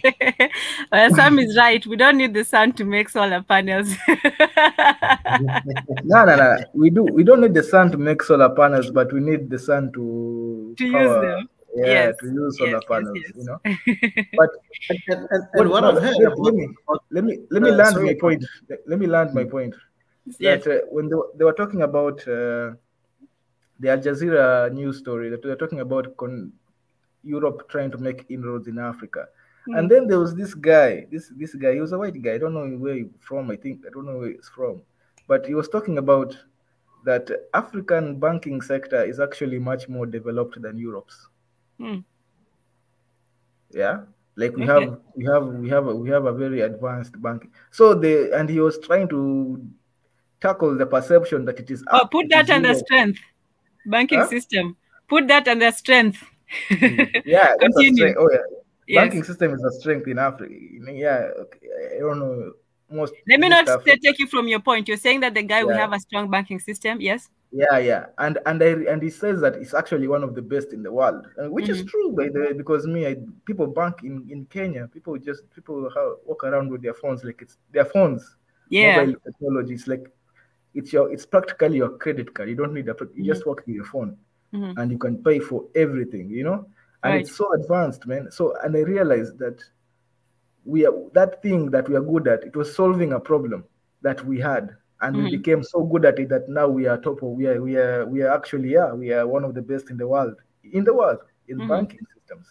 So Europe can, and because of that, when we have something on the cards like, hey, that's why that guy was saying that people think that it is Africa who will benefit, but Europe can actually benefit from our technology. And he was saying like, hey, people think it's one-sided, but that Europe banking systems are quite backward, that they can actually benefit from our technology. So it was so it just hit me like, oh, so all we need is just solve our own problems, and be good at it, so that to the point that we are the best in the world in solving this issue that we have. So that was where I started. So like, so we have this sun, we have solar problem, we have solar. Well, let's solve the electricity problem. Although we have already, and let's just make solar panels and let us just be the best in the world in just solving one issue. And it doesn't have to be necessarily solar. But no, I know. We're just using it as an example. Yeah.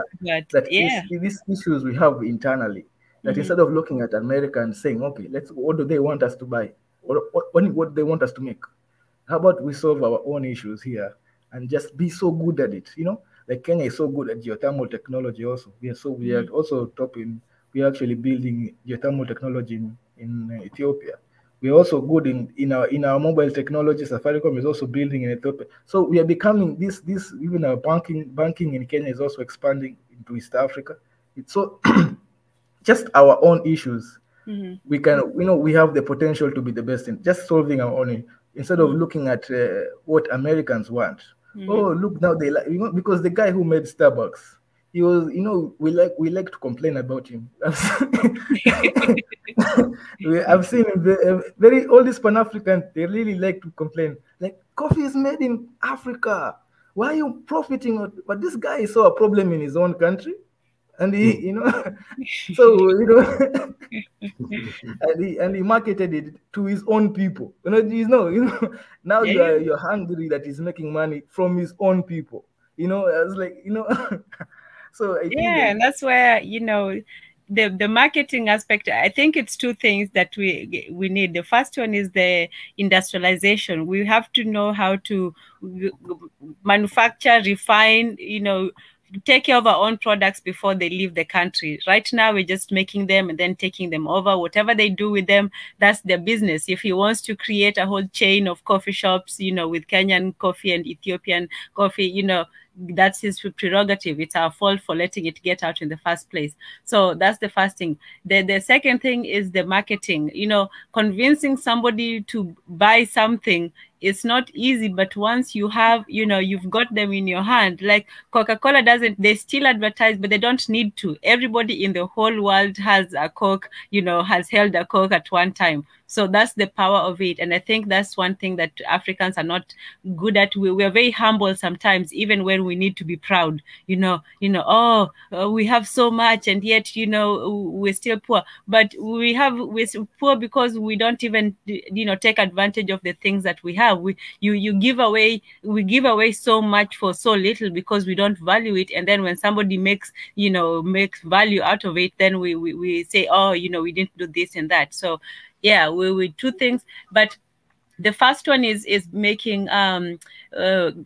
business profitable for people, giving people an incentive to actually get in the business. If you wanted, people can do the small hustles, and everybody has like a second thing they're doing to boost their income. But in terms of like building something big, first of all, you will need like somebody who has quite some disposable wealth to be able to build something, because to build a factory, that's a risk. You have to have money that you are able to lose and not lose everything. So that's the first thing. It's either going to be somebody very wealthy or it's going to be the government. But we know you don't want to rely on the government, but how can you make it profitable or incentivize individuals to actually get into large scale projects like that?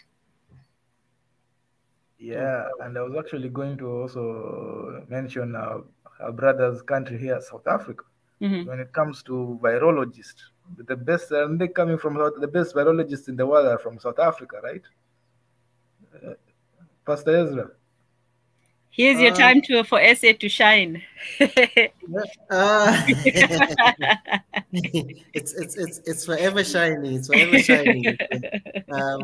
It's forever shining. Even something, if we can take it back to solar, there's a lot of solar projects happening, especially with the renewables in the country. Since we're using 80% of our energy needs come from coal power stations. We have a lot of coal power stations in the country. Yeah. Wow. And most of I think in the continent, there's very few countries that even produce most of the electricity using coal. Most it's hydro, Obviously the hydro and geothermal, geothermal, solar, Wind. so wind. So yeah, but currently most of our projects in terms of the renewable energies, it's been solar, because we have a lot of sun.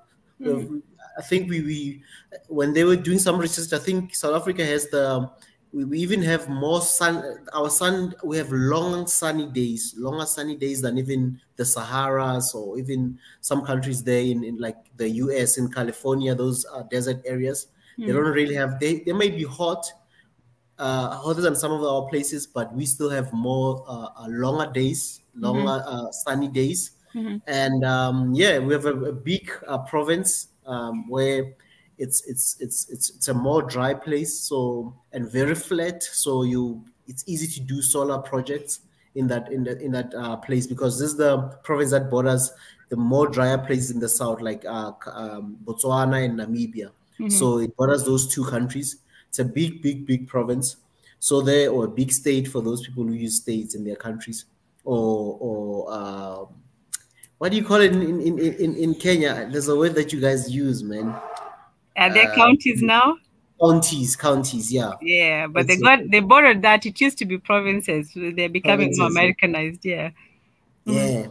So yeah, in terms of there's a lot of solar projects happening, because they're trying to move away from the coal. We have a lot of coal in the country, by the way, and we are, I think, the top 10 one. I think we're number 6 or 7 or 8 in the world in terms of exporting coal all over the world. We were big producing a coal producing country as well. Yeah, I mean, those are our strengths. Mining has always been our strength. I mean, mining is the backbone of what built the country to what it is today.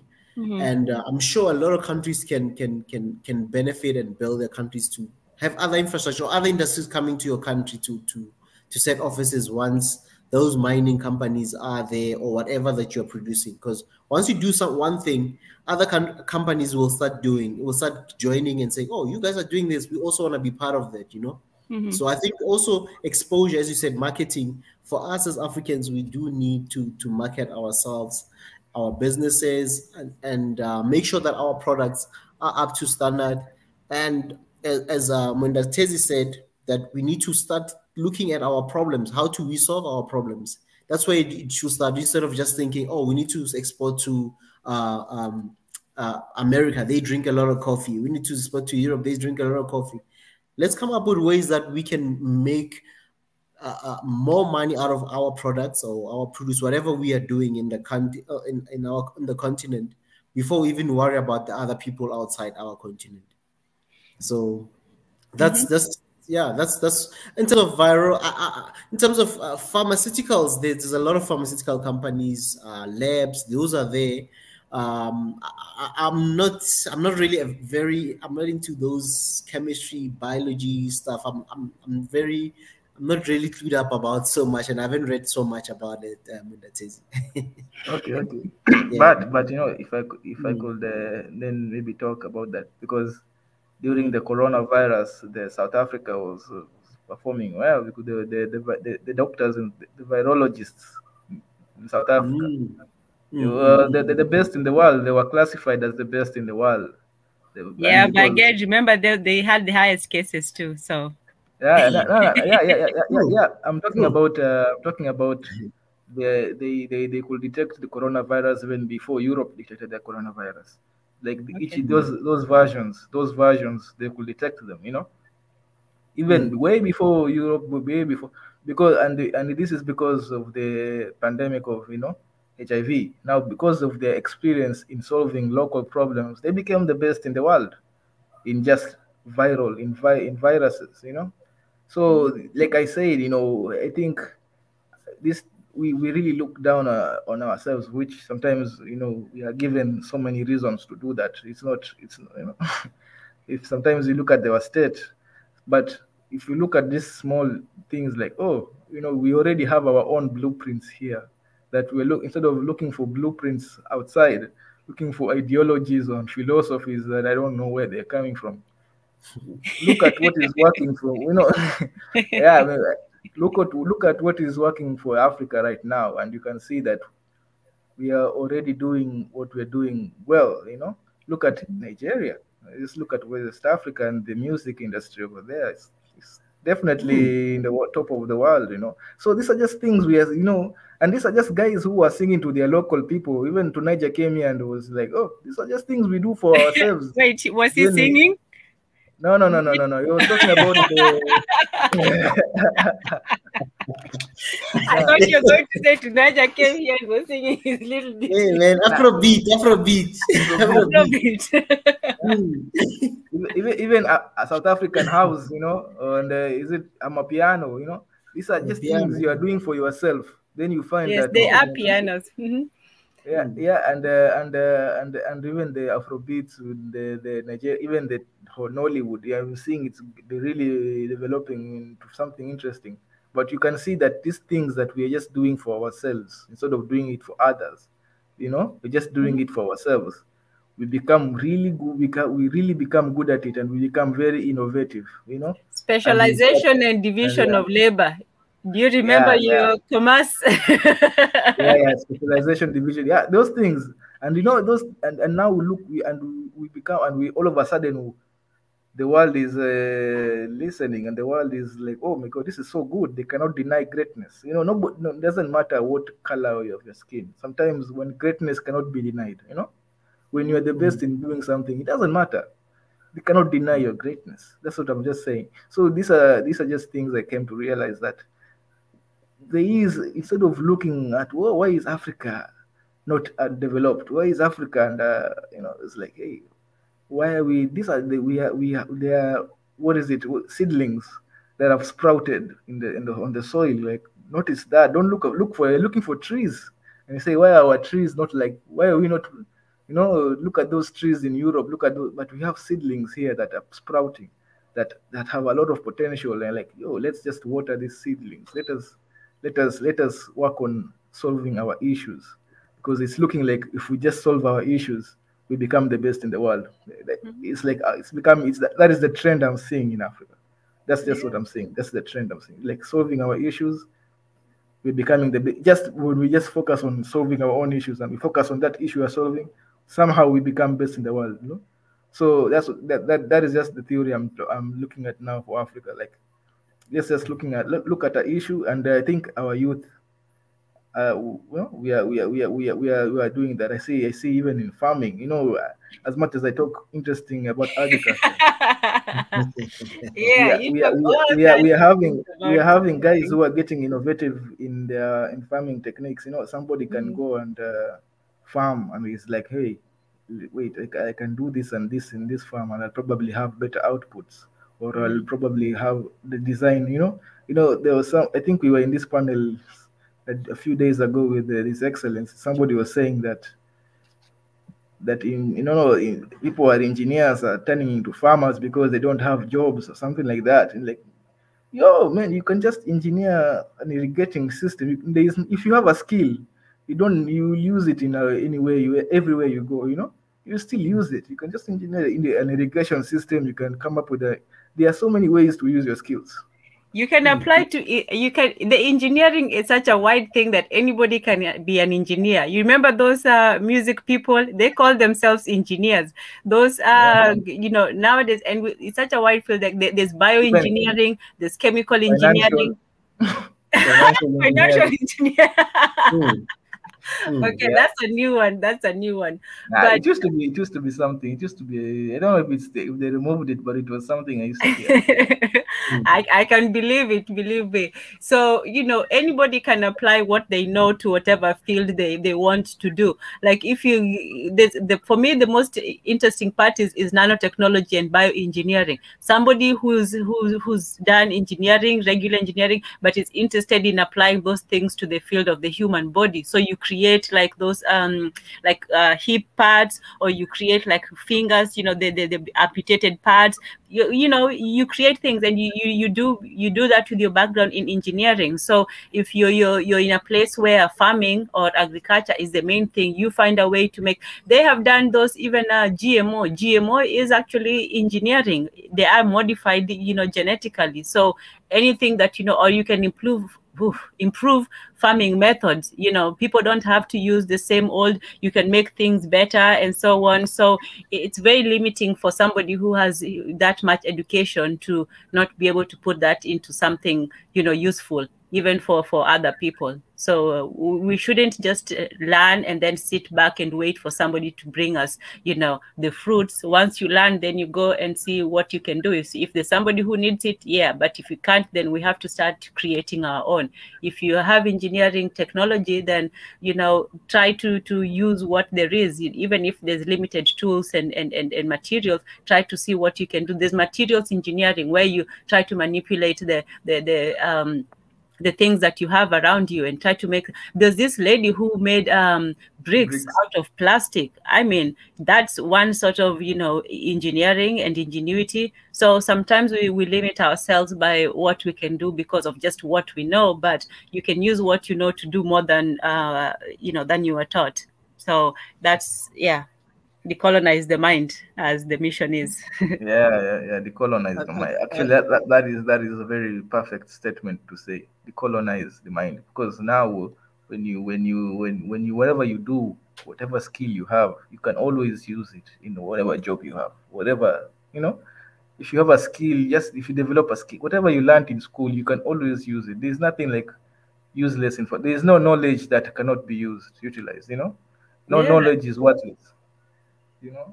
And if you don't have a job, then we should have classes for creating opportunities for ourselves. If you have a whole group of educated people who you say you engineer but you turn to farming, we should be preparing engineers to be farmers. While they're engineering school, you should be applying that to whatever is around you. If that's the situation, if it's transportation, then we should be applying to that. But just waiting and you finish school and you wait for somebody to give you a job.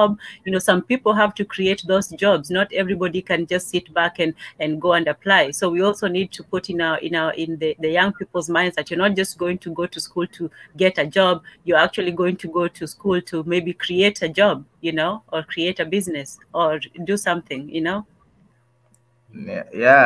Actually, that's what you go to school to learn a skill, and whatever skill you learn, you can use it in anything. You can, and I don't even think that there are no jobs. It's just that the jobs that are there, people don't like. I feel like that is usually the truth. That is like, oh my God, I studied engineering. You can't tell me to be a farmer. There are no jobs.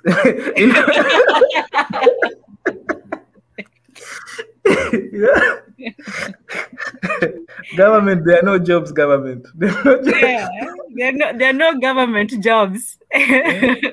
No, government has not created jobs because I don't want to be a farmer. I don't want to, which is true. You feel like there's this term called underemployed, But sometimes you have to understand that we are a developing country, and sometimes you're going to have to choose. Sometimes you're just going to have to, be underemployed or get a job that you may not be what you learned, but you can still put what you learned into that job and bring a lot of creativity and transform that sector, Because, if you learned, because my friend, he did biochem, and you become a farmer, man, you can use your biochemistry he became a farmer by there, and he used all that to do the fertilizer thing.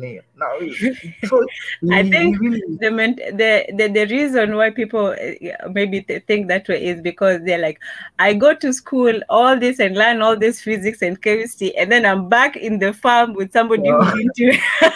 then it says government, there are no jobs. Government. Tells the government, why are there no jobs? Why am I back looking at the person I left behind here? So I think that's also another thing that people have resentment towards, because you're encouraged to work hard and do all these things just so that you don't have to do the hard work, and then you come back and you don't find it. Yeah, I can understand how somebody can feel, very cheated out of life, when education. That's the thing. But now, if they knew that what they have is a valuable skill, that if they just use their skill, they will probably go even revolution. Even if you look at Israel has revolutionized farming, to the point that like I said, you can even be a programmer and just program irrigation cycles or something, that just things like that. There are so many things you can do. A good example is farming, because it's just a good basic example that there are so many things in that farm. You don't have to just take the djembe, and there's more to it. You can do a lot. You can use your skill. You can just use your skill and say, hey, you just ask your skill, how do I use my skill here to make this place better? I've learned a skill. Okay, how do I apply it here? And you probably do it well, but there's also that mentality that we're given to be employed. To be employed at the exact, you did my IT, so you have to be employed as an IT somewhere, So if you're not employed as an IT, you are not employed. To your head, in your mind, you're not you're not employed. You're not, because you're not doing what you learned in university, or you have to wear a suit to go to job. Exactly. Or else you don't have a job.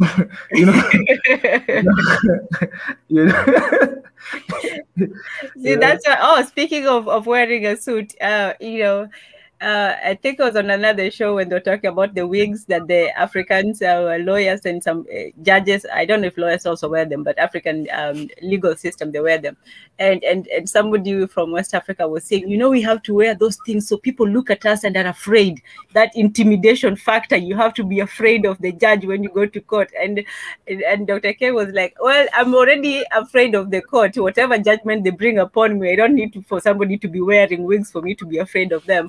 But in any case, we want to show that we are learned, that we are educated. You don't want to look like, somebody who has not gone through what you have and worn the suit. So, that's part of it, why we like to have that outside, validation, so to speak. So if you're telling somebody to go and they just take all the skills and education and then go and be a regular person, I think we really haven't gotten to that part where your skills are for you to do something with it, not to show how much you know. So we still have some ways to go, but the problem, I think, is in teaching, in education for that getting a job, for employment. That's something that we really should change in a lot of people. That yes, it's good to get a job. That could be one of the things, but don't limit your options to just getting a job. Who is going to open? Who is going to employ you? If all of you are employees, who's going to be the employer? And then that's when we're going to look for other people to come and create the industries for us. So I think we should, emphasize a variety of skills and talents amongst people. We shouldn't just tell all the children, be a lawyer, engineer, and doctor. You can be what your skills are, and let's make the best of what we have. And for me, that goes for the countries as well. If we looked at Africa as, different components of one thing, we can say, okay, you guys, you're good at this. So focus on that one.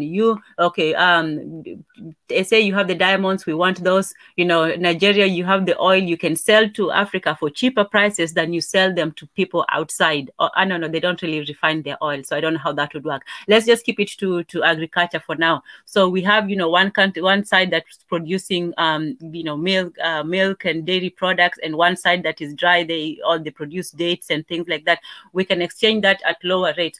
If we can feed the people people, I think that will be maybe 30% of the problem. If we, as Africa within, we can just feed each other, that's not too far, because everybody produces something different. We can exchange, both the cash crops and the food crops. That will, be one thing. And then for manufacturing, then we can look at the places where they have certain resources, and then we focus on, building the refineries in those places. We can start, the food refinery is the easiest, I think, far more than oil or other products. So we can see, build refineries and shipping factories in Africa and transport them within Africa. If we can have like a coffee refinery in Ethiopia and Kenya, and then we can transport that to the rest of African countries, and start with that, maybe, because no country can produce everything. So if we focus on what we're good at, whatever it is, we specialize in that, and we produce the best and the most of it, then everybody will come to us, and whichever country it is. So maybe that's one thing. We become the best at what we do, and then we sell to each other. And talking about the refinery, Nigeria is building a big refinery there in Nigeria for fertilizer and even petroleum. Wow. The Dangote Group is building that. I think it was a project for like $18 billion or something like that. But it's over $10 billion as far as I know. And they are almost, I think, over 80% complete with that project. So they will be. So he's building it as his own company, not the government, or in conjunction with private company. But private company, I think. Dangote Group, Mr. Aliko Dangote's company, is building a big refinery. I think the fertilizer company plant is already operational. Now the oil one, the oil refinery for different petroleum products, because people forget that when it comes to refinery, it's not just the petrol or the diesel that they pour into their cars. There's other products that are done in those refineries. There's other chemical products that are also done from oil. But people are so like the biggest consumer, obviously, it's the motor industry or the jets or all those transportation industries. But there's a lot that goes into just chemical, those refineries. So I think they're going to be self-sufficient going forward. They'll be able to meet their local need and even export refined petroleum products. Okay, that's a good start. That's what we should be focusing on. Yeah, those are strengths that are coming in Africa. I have to wonder. Of course, let's hear. No. Let me tell you something. Man, this Dangote guy, he's a great man. He's the richest. I think he's the richest black man, right? No. In Africa. Yes, that I know. Yeah. In fact, he's the richest African at the moment. I know there's another the richest black man in the world. He's the richest black man in the world. Yeah. And I always wonder, my brother, there's a Kenyan economist. They always find his ideas very suspect. His business ideas very suspect.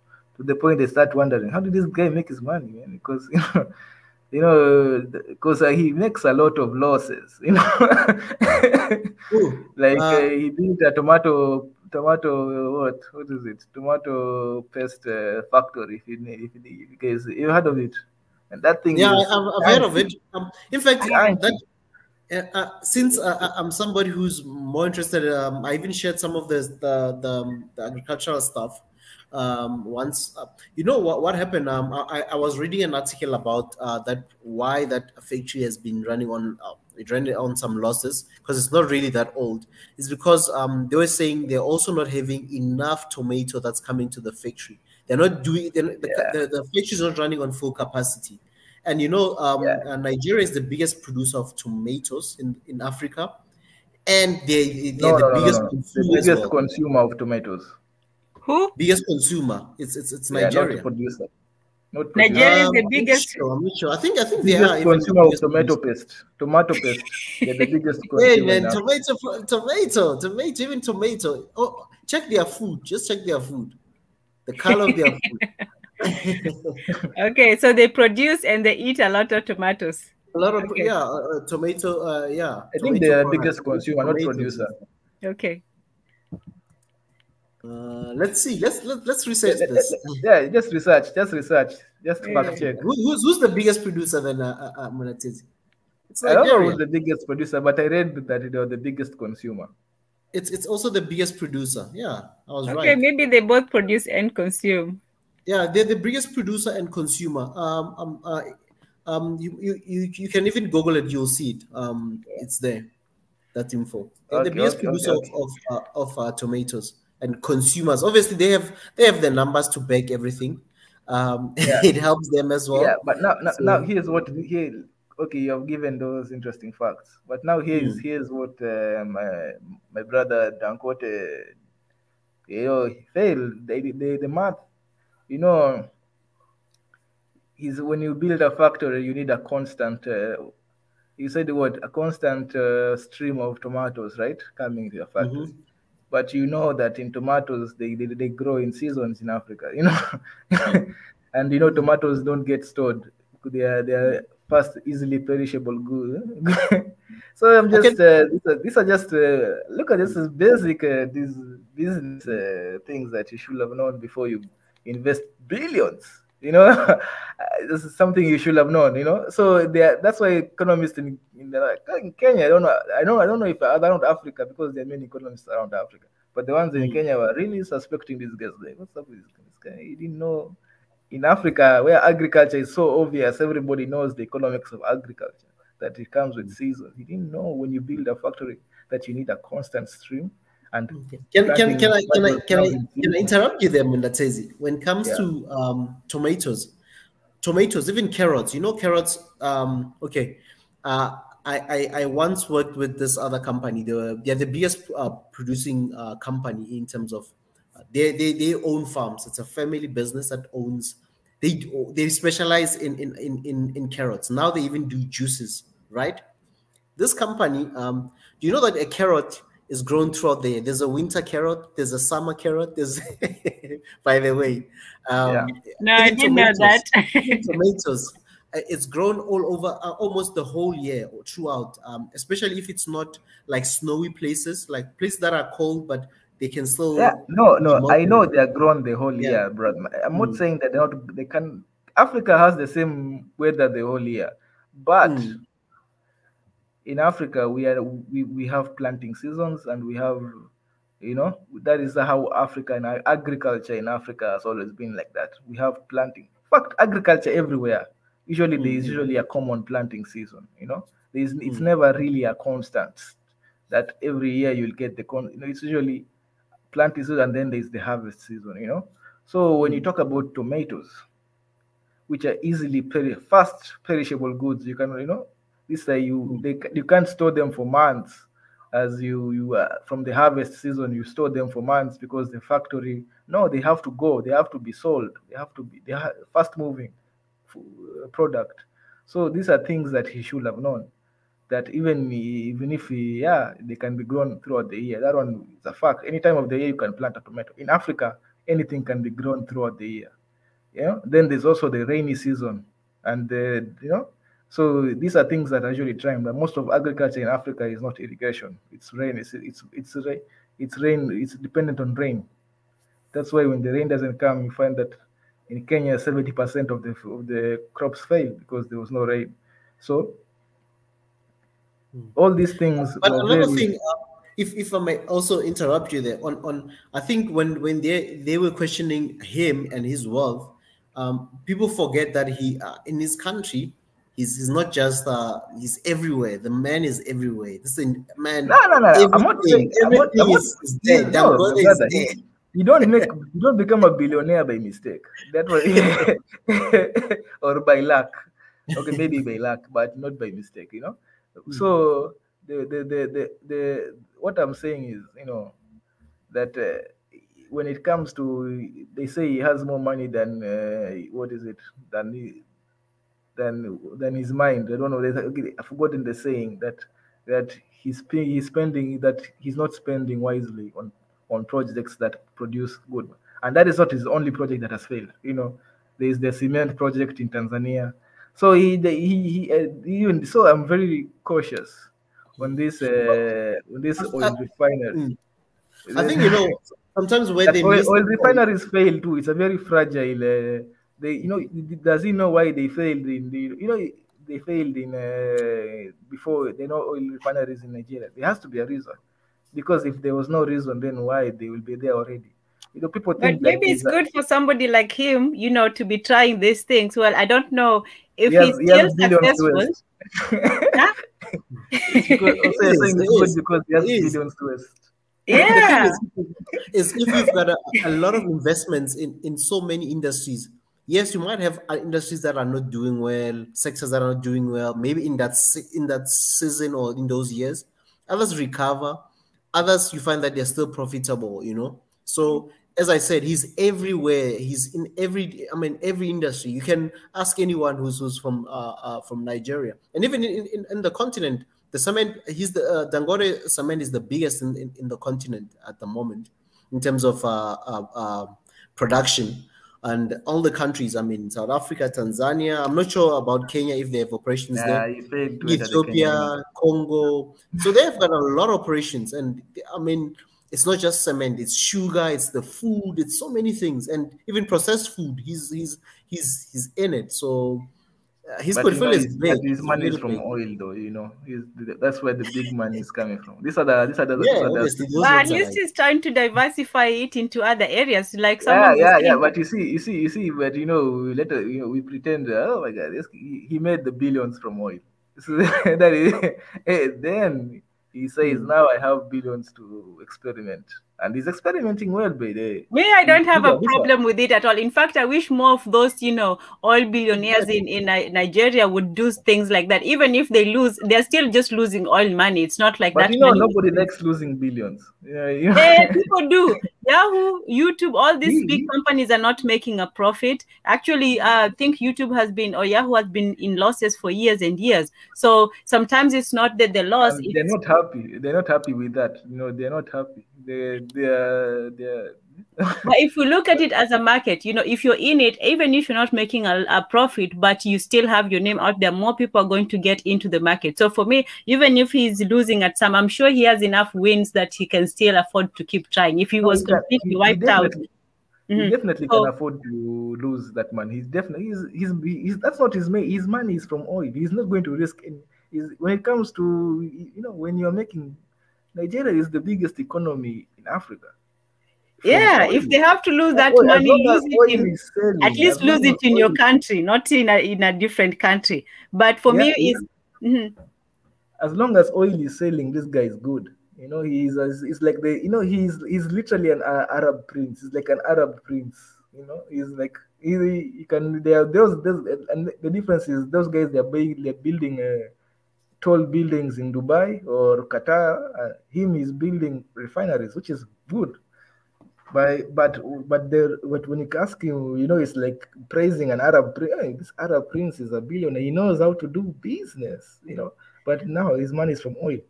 Yeah, but these are the only people who are going to be able to build factories. Like, we need the big money, but it's either the government or the rich people. And most of the rich people are either bureaucrats or are individuals who have, it's some kind of luck in their lives. So, if we encourage more people to do that with their money, even if they don't make a lot of money, I think we're going to make a lot of mistakes first before we do that. But that's the way every country is made. Even those oil barons, they build the tall buildings and they got the oil for money. But even here, in America, they had all those oil barons. They stole a lot of money and did a lot of shady things. So after you do that, then you feel your conscience, and then now you start doing some good in society. So unfortunately, those are the people with the means to do that. The people who actually have things they want to do, most of the time they don't have the capital for it. You have the educated people who have the ideas and the skills, but they don't have a way to translate that. And then you have the rich people who don't have really any need, because most people, unfortunately, when they do get rich, the top percent, they don't feel the need to build anything. You're comfortable, you have a good house, your children are somewhere in Europe or whatever, so they don't feel that need. So even though maybe his business practices might not be the most effective or profitable, I'm not saying, in fact, that's the opposite. Business should be profitable, but I still laud the attempts, to do something with that oil money, even if it's ill-gotten or whatever. And if you look at the currently the guys in the Emirates or the Kuwaiti, Qatar, all those places, they've diversified. Most of them are no longer just relying on oil money. They're funding a lot of businesses all over the world. Even in America, they've got properties, they've got so many things. Same thing with our billionaires in Africa. They're also doing the same thing. You'll be shocked that maybe even some group of apartments in your country, they are owned by them, but through another company that you're not even aware of. So those guys have so much diversification, you know. They definitely own some in Kenya. In Kenya, yeah, definitely they own. That one I cannot deny. Even not in South Africa, leave alone Kenya. Everywhere. They definitely own apartments, build or mansions in South Africa or properties in South Africa. But what I'm saying is that you're right, which is unfortunate, but it is true that our rich Africans. But I don't even think it's just an African problem. It's an global problem. The richest people in every country usually are political connected people, or people who are, that's just a fact everywhere you go, So there's nothing wrong. Now, and this goes back to what we were saying, that the capital is in Africa. Yes, the problem is, are we investing in solving our problems? Like, okay, maybe he's trying, but he's trying. Give him that. For me, you know what? I applaud him. I do too. I love Mr. Dangote. To be honest with you, he's one of the leaders I look up to for different things. And I'm not gonna, some people will say they want to say the other negative part, but I choose to look at the positive things that he has done for this continent, and also for even his home country. He has done a lot. I mean, for a man to stand up and say, we've got so much oil in our country, we are a big company. How about we invest in building something that the whole country will be talking about? No, we need refinery. We need refinery. The man took action. He's a man of action. He did that. He took the risk. Those risks were supposed to even be taken by the government, because to build a refinery, it takes a lot of billions of dollars just to get a refinery working. So for such men who can really stand up for Africa, and say, the margins are quite low. Is giving, the profit margins in refinery are quite low. Pardon? The profit margins in a refinery are quite low. They are closing. They're closing, actually. Many of them are, even in the US, you see them, they're closing down, because these things a refinery is not easy. A refinery, there's a reason why they're not made. If it was something easy, they would have been. That thing is hard to make profits. See, that just shows how much of a sacrifice he's making. Yeah. So, but and look, I mean, he made for the people. For the people. How long have been trying about selling oil, unrefined oil? So now somebody I've never this risk. I'll take this risk. What is the problem? When you have a refinery, it's not because of exporting oil. Okay, maybe you want to export oil and whatever, that unrefined oil, but that's not why you have a refinery. Refinery is for you to use, So I hope maybe he plans maybe to use it for local but usually there's a reason why it's governments that usually just invest in this. It's like railways, So like, these are just things that governments, very hard to make profit, and that's why governments should just undertake such investments. But that is why people also question his business sense, So all I'm saying is he's a good guy. Man, I don't know if he's a good guy or a bad guy. I'm not gonna but let's look at the positive out of it. There's a positive. For me, the character of the person, we don't know the man. We don't drink coffee with him, but from afar, what he has done for his home country and the continent, it's really it's way better than people who talk a lot in our continent, who do nothing but criticize, or do nothing and always talk about these ideas. But for such leaders who are willing to risk their money, risk their reputation for something that the Nigerian people have been crying for many years, not just something that happened a few years ago. They know that they've been importing refined oil. Imagine you have the oil, the actual oil like underneath your soil, but you're taking somewhere for somebody to reprocess it and take it back to you. So now for somebody to do that, it's very I'll applaud such acts and such bravery for me. Yeah, but let me tell you something. There is for a refinery to be at least profitable at some point, it requires a quota of oil it produces. It requires a specific. I don't know if it was 300,000 or something. I don't know. So if your country does not meet that quota, your daily production of the daily needs of your country, if they do not meet that quota, the daily is actually much cheaper to buy from outside. That is why that is just a fact that it becomes actually cheaper. So sometimes having a refinery probably might mean having more expensive gas or more expensive petrol in the price on the pumps. So these are the things even so, yeah. Even so, it's your own, it's self-reliant, and if it doesn't work, you learn how to build another one. It's an example to other people, like, look, all this money you're stealing, you can actually do something with it and leave something behind, and then it also motivates somebody to maybe do better. You see somebody, maybe he opened a factory and it's not the best, you can do better. And then it's a challenge for the local engineers there who now have a place to actually practice their engineering. So for me, I think that we have two choices in building, in manufacturing and industrialization. Either the government undertakes it because of the cost, or these rich, corrupt individuals, we can shame them into doing something good. They're not good people. We know that anybody in Africa who's rich is probably, he has some soft side to his moral character. But those are the people, unfortunately, who have the money. So either we rely on the government, or we have these people who do have a stake in the government. Most of them actually have made their money in the same government. But once you look at yourself personally, you say, well, what can I do with the money? And then you look around and all you can see is, oh, well, the usual thing was to take your money somewhere else. But now it's going to encourage the local people to actually spend their money within their country and build more than just comfortable places for them to live in. Build a factory that will start, challenging other people with money to do something more. And that was what happened here. You have Chase building, this school, and somebody building a university, or them competing to put their names on, certain landmarks and so on. So I think this is, it's not the best option, but it's really one option other than just relying on government. If we have, some rich individuals who want to do something with their money, and, even if they fail, hey, it's not like it's going to kill them. That money was not going to go anywhere. It's not like Mr. Dangote was going to miss, another car or something. If he loses the money, oh well, but at least at that time, I'm not saying that we should accept shoddy things. I'm just saying we should start somewhere and then build better things. Yeah, exactly. Yeah.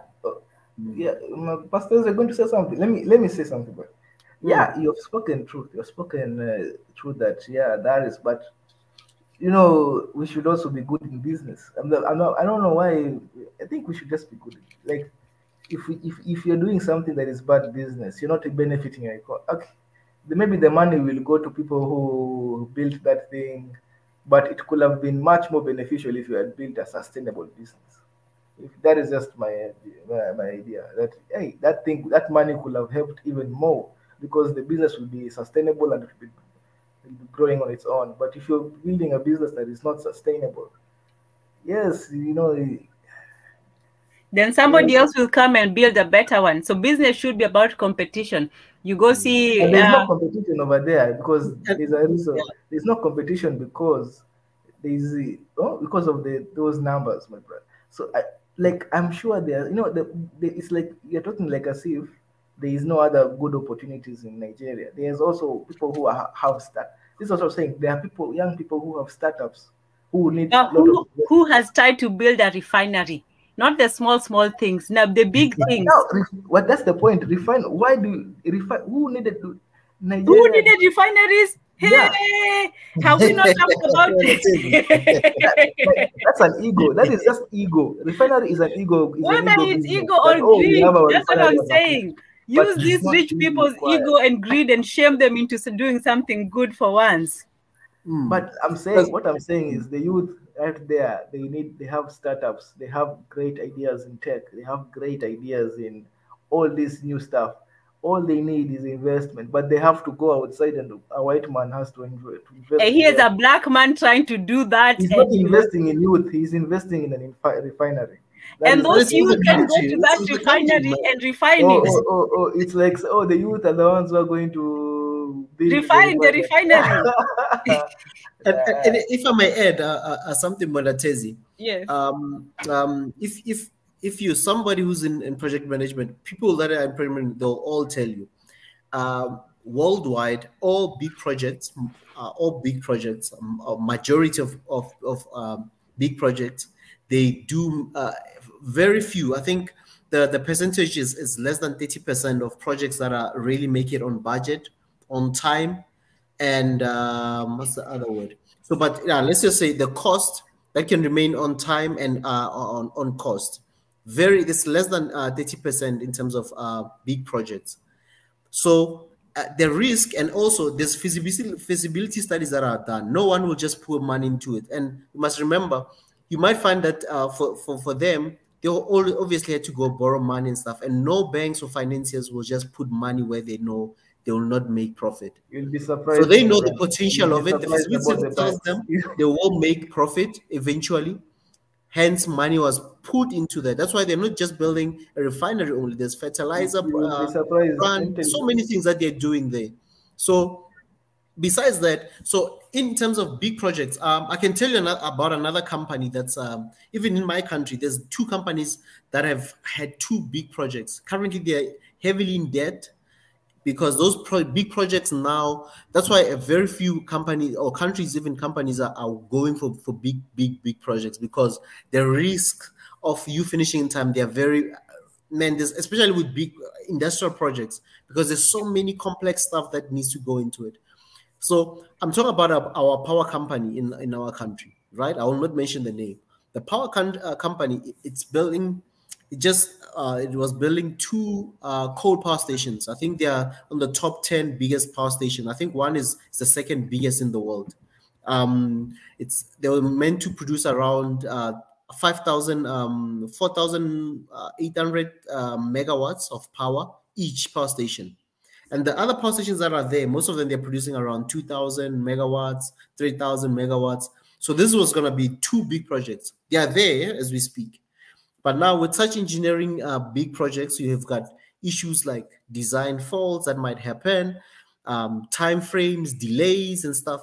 So you end up running into loss, because now you're spending more money trying to cover for certain delays.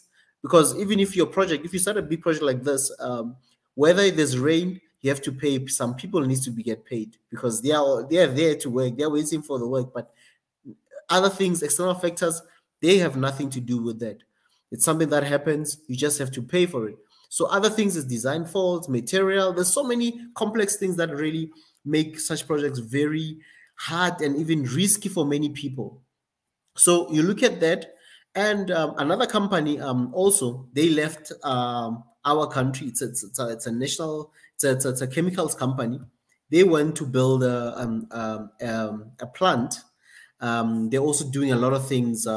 It's not just petroleum, but they're doing other plastic products but they're using coal as their base material. So they went to the States. The project was also meant almost similar price as what Mr. Dangote is building in Nigeria. They went to build those things, that refinery in America, in the US. I think it's forgot the state, but there's a lot of coal there as well in the state. So they took a lot of money, flew overseas, did their feasibility studies. They're going to the States. So when I set another refinery, a big refinery there. So when they got there, obviously they also had other challenges. A project that was meant, or they had budgeted 11 billion. Now let's say now it escalates to 13 billion. to the 2 billion that you need to put extra on the actual money that you had set aside for the project, or you had borrowed from financiers and stuff, which means you have to go borrow more money. Already you've borrowed money to build that project. So you borrowing more money to finish the project, because now you can't leave a project that's 85% complete. You need to complete it, because now you can't just blow 11 billion and say, I'm not going to finish this now, I'm tired. No, you just have to. Now they were pushing and stuff. I mean, CEOs had to be fired and so many things happened. So it's a risk, Amanda Tezi, that with big projects, it's a big risk. And most of them, they really, you end up spending more than you had planned. Everywhere in the world, it's not like an African thing or something that Africans are prone to. It's even other countries, they're not gonna benefit from some of the projects. They'll make maybe that whatever project they do, because for the interest of the country, sometimes they take a long-term view to say only maybe the SGR train will start being profitable after 20 years. They're looking at the long-term view. For somebody like 20 years, you mean we put our taxpayers' money here? For 20 years, we'll still be running at the loss, and only on year 20, we're gonna start breaking even. You know, for somebody with just a normal finance calculation, they'll think like that. But for the nation, they'll say, no, in 20 years' time, this project will start benefiting. But besides that, people are already benefiting because they can now have shorter routes between two big cities. They're looking for the national interest. Some things, governments, they take those risks and say, yeah, fine, we'll borrow money, we'll build this car, engine, or whatever train. Year 20, for the 20 years, our people at least will have 1, 2, 3 benefits. It's just like borrowing money for education. Most governments are borrowing money with the hope that, hey, Mwenda Tezi will finish his degree on time and he'll become an active citizen somewhere down the line. It's a risk. It's something that they're saying is for the national interest of your people. You need to take that risk for your own people. So for even now, what more an individual who's going to financiers to go borrow money and say, I'm borrowing money, I want to build this for my country, and also to elevate us from importing and losing more money to other people. We'll put it here in our country and help our nation and stabilize the energy in our country. So such things, I recommend that. I think it's an opportunity for more people who are in business, who are in place of influence, even ourselves. We have the ideas. We need to take those risks sometimes to either. These things will not just benefit you. It's just something we have to have a long-term view for our continent, because if we're just thinking about, I need to do this project next year, I need to be profitable. Some project will never be like that. It will just not work. It's something that we need to see the opportunities that are here and have a long-term view as well when we thinking of our continent, that this is not just about me as Mwenda Tezi, as my company only, but this is going to be something that I'm providing a service for the people to enjoy, but also still making money out of it as well.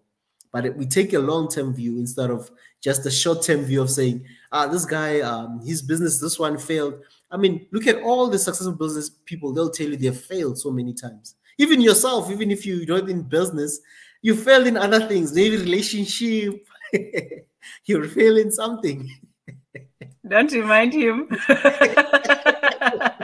No, there's no problem. Maybe now you're in business number 3. Maybe business number 1 failed. Business number 2 is working. Now you want to go into business number 3. You're thinking, I want to diversify. I'm loving this type of industry and stuff. So, but anyway. No, I'm just.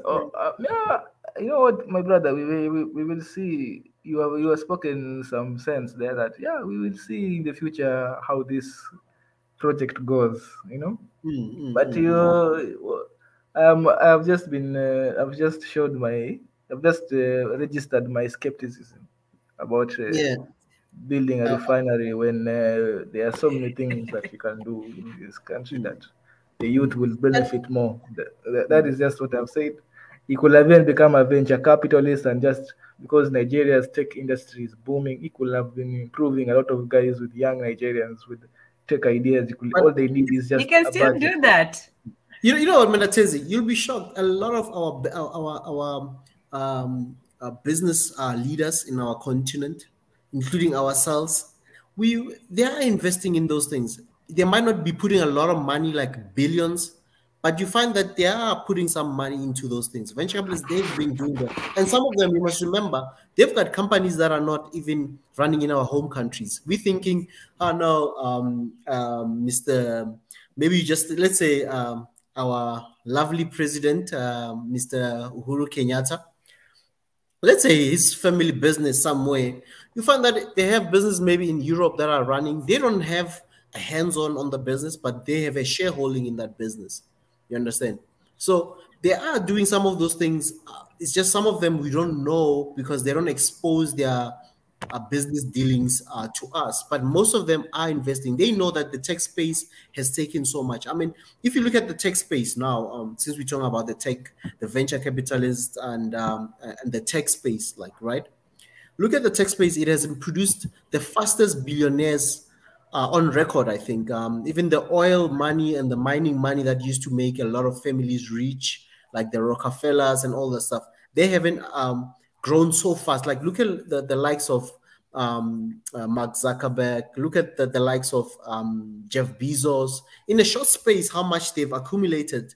Than unlike the some of the guys that we call them the old money, that maybe they've been in business for 40 years. For them to reach where they are, some of them took 40 years to be where they are. But look at, as I said, Mark Zuckerberg is a great example, because within a short space, within a period of like 15 years, 16 years, how much he has accumulated since Facebook launched and became, even when after that, when he became a public entity. Like, how much he has accumulated in a short space of time. Those people, the business people, they know, and they've got advisors. They're telling them, invest in this, invest in this. They are investing in those things that we are thinking they are sleeping on. It's because they started somewhere, because they are older. They're an older generation. They still have a big holding in old industries like mining, oil. Those are like old money that have in the last 100 years, when somebody was regarded wealthy or rich, they were in those sectors. But now the tech space is the space where it has made people overnight billionaires, overnight multimillionaires and stuff. They are investing in those things. Just like you know, with Warren Buffett, Mondatezi. He's investing in so many things. He's investing in so many things. Their company, they're investing in so many, like they're investing in everything. So, but they're very careful. I mean, when you look at their seminars and stuff, you must watch their seminars one time and just, they're doing so much. Some of the things we need to learn. We need to just Warren Buffett. Yeah, Warren Buffett is his wealth is not, he made his wealth through these markets that he's a long-term investor. He's a long-term investor. So this one, you can, if you want to become, it's not hard. It is actually hard, but his path is to wealth is probably the most true. If you want to be rich like him, it is most practical. It is probably him. The other ones, they had super inventions or innovations, but him just long-term investments and not spending money on anything but just long-term investments. Then you become rich in your old age, But when you talk about the tech space, I agree that I'm telling him, I agree with you most of everything. Even I'm just skeptical about the refinery issue. But you've spoken the truth. We will see. The future will tell us if the. But I wish I saw. So you don't want us to build a refinery there in Mombasa? No. I don't want a refinery in Mombasa. Actually, you don't want it. I want to hear Africans getting African tech startups getting investments from actually Africans, not white people. That is what I want to see more than any refinery. That because what I'm seeing is just Europeans and Americans funding Africans, and we claim to have our own billionaires here, but they don't see these people as potential. They don't see the youth that as people who can make good ideas. They still have this colonized mindset that we were talking about the elite of Africa. So that is what I was going. So it's like, he'd rather build a refinery, You rather build something that you can see, yeah, this 1 + 1 is 2.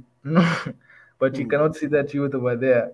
You cannot do that. That youth, you can't make $1 billion company. You can't But make $1 that million. company is going to employ the youth. They're going to employ them as well. You know, he might not support them directly, and maybe he should. He should diversify his support. I think you've not understood me. I am not saying that I am skeptical, but what I'm saying is that this other place where where the youth are actually waiting for I agree. Europeans and I agree with Americans you there. to I invest in agree. them. We should build both.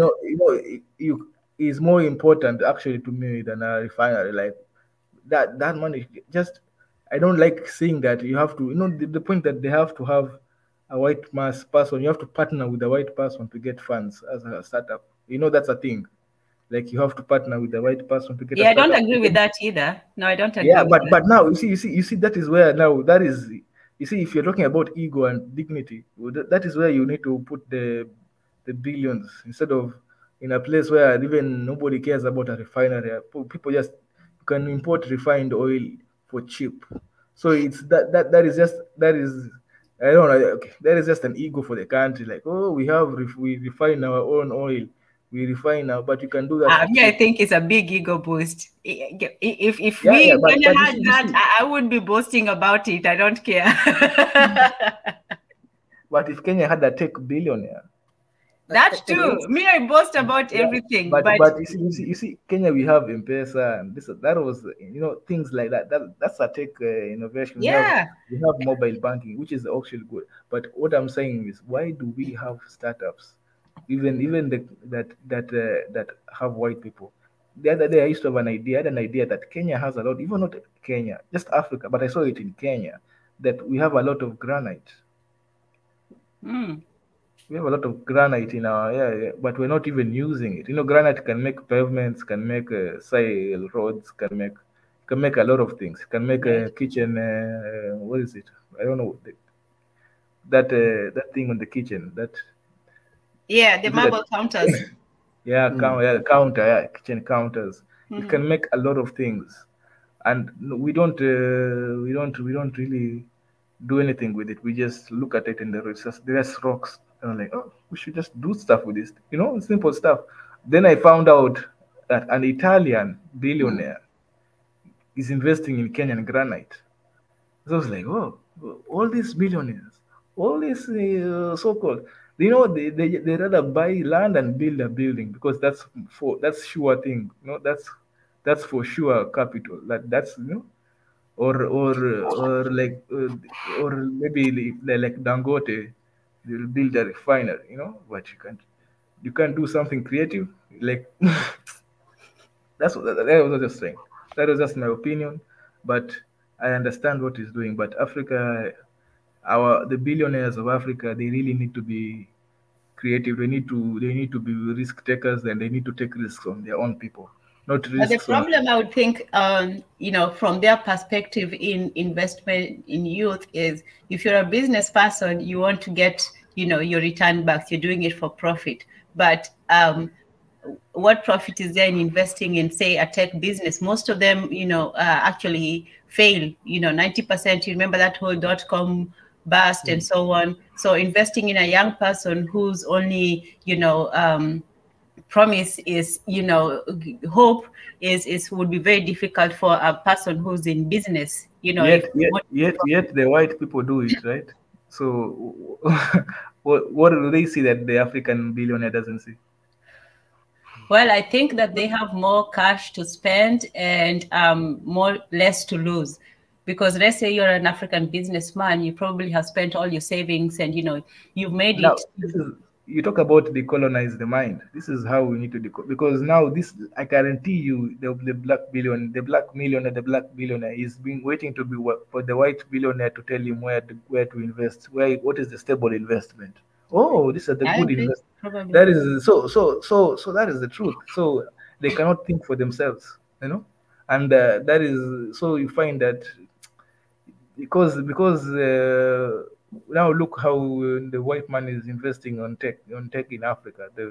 I guarantee you, the black billionaire is going to be late, very late, That's why, oh yeah, now we need to know. Look at the white people are investing in tech. Now maybe we should look into this instead of being a pioneer. And this is what happens when you did not make your money through good means, good, honest business. You did not make your money through good business. You don't know business. Now you become, And that's the problem. The good people don't know how to do business, and the business people don't know how to do good. But there's exception to every rule.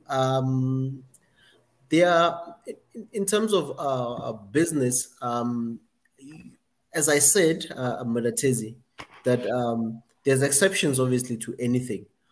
We can generalize and say that maybe the rich people of our continent are not investing in these startups and all those things. But you must remember, in terms of the states, if you look at America, for example, remember when everyone was flooding to your state, Tenzin, San Francisco. You're still flooding. Flooding that area, especially all the tech startups. Most people used to go there just to get funding. Mm-hmm. They'll come with all their great ideas. People will sleep and share apartments, sleep in couches just for the ideas to reach somebody's ear who's in the tech space, who might put money. Mm-hmm. It's still a bit like that in terms of the Silicon Valley, even though now a lot of countries, they are starting to have like places where there's startup having startups, for example, regions in their own countries. Like Israel has one, a lot of countries, Kenya has one, even SA has one. There's places where there are more innovation hubs, where there are some startups that are running profitable. Kenya has and one. Others are still trying to get there. I was wondering too. Yeah? But where is this Kenyan one? You say what? Where is this Kenyan space that you're talking about? Maybe we know it, you don't know it. Maybe you. No, but in terms of like looking at in Africa, like Kenya is one of the highly ranked IT hub of Africa. Hence, you even have some big IT companies that have set up shop there. They are also looking. It's not just about startups only. It's also the skills that they see in those countries. Mm-hmm. When it comes to skills, highly skilled but IT now people. the problem. That's the thing now, my brother. You see, now you're understanding what I'm trying to say. The skills are there. The problem is capital. And now I'm trying to say, why is there no capital going to these skilled people? That is just what I'm trying to say. That hey, instead of investing in maybe Tanzania's technology, right. The marketing. old, let's talk about the marketing of our businesses then. Maybe that. Let me tell you the problem. Like you said, it's marketing. You see, the young people, you know what they did? The young people here in San Francisco, they went to those old fogies who didn't know anything about computers and internet and all of that stuff. And they made these awesome presentations and things. And they told them, you guys, you don't know anything you're doing. You remember that movie? I haven't seen it. But in that, the young people just go with all the arrogance and rebellion and tell the young old white people. Okay, yes. Well, maybe the young black people need to do that with the old black people. Just tell them, look, guys, it's time to get out of the way and give us the money and give up the power, because that's what they're just holding on to power and money and they don't know what to do with it. So go ahead, Mudatezi. Yeah, but now you're talking about what you're calling marketing is called white privilege. That is just okay. Let me hear this one. Yeah, what you're calling marketing is what you're calling it. That's just white privilege. Because even in white man comes, they go to another, does put some PowerPoint, some graphs that go up, and yeah, but some numbers, what's preventing the black youth from doing that? What's preventing those young tech guys? No. Now, if it was a black person. Mm-hmm. No. They don't get that type of trust. They don't get that level of, respect. No. Like, from whom? From whom, though? We're now just talking amongst ourselves. Like, well, let's talk about those. We see the world. Now, let me tell you something. Mm-hmm. Yeah, white privilege is not just in United States or white countries. It's in also black countries, right?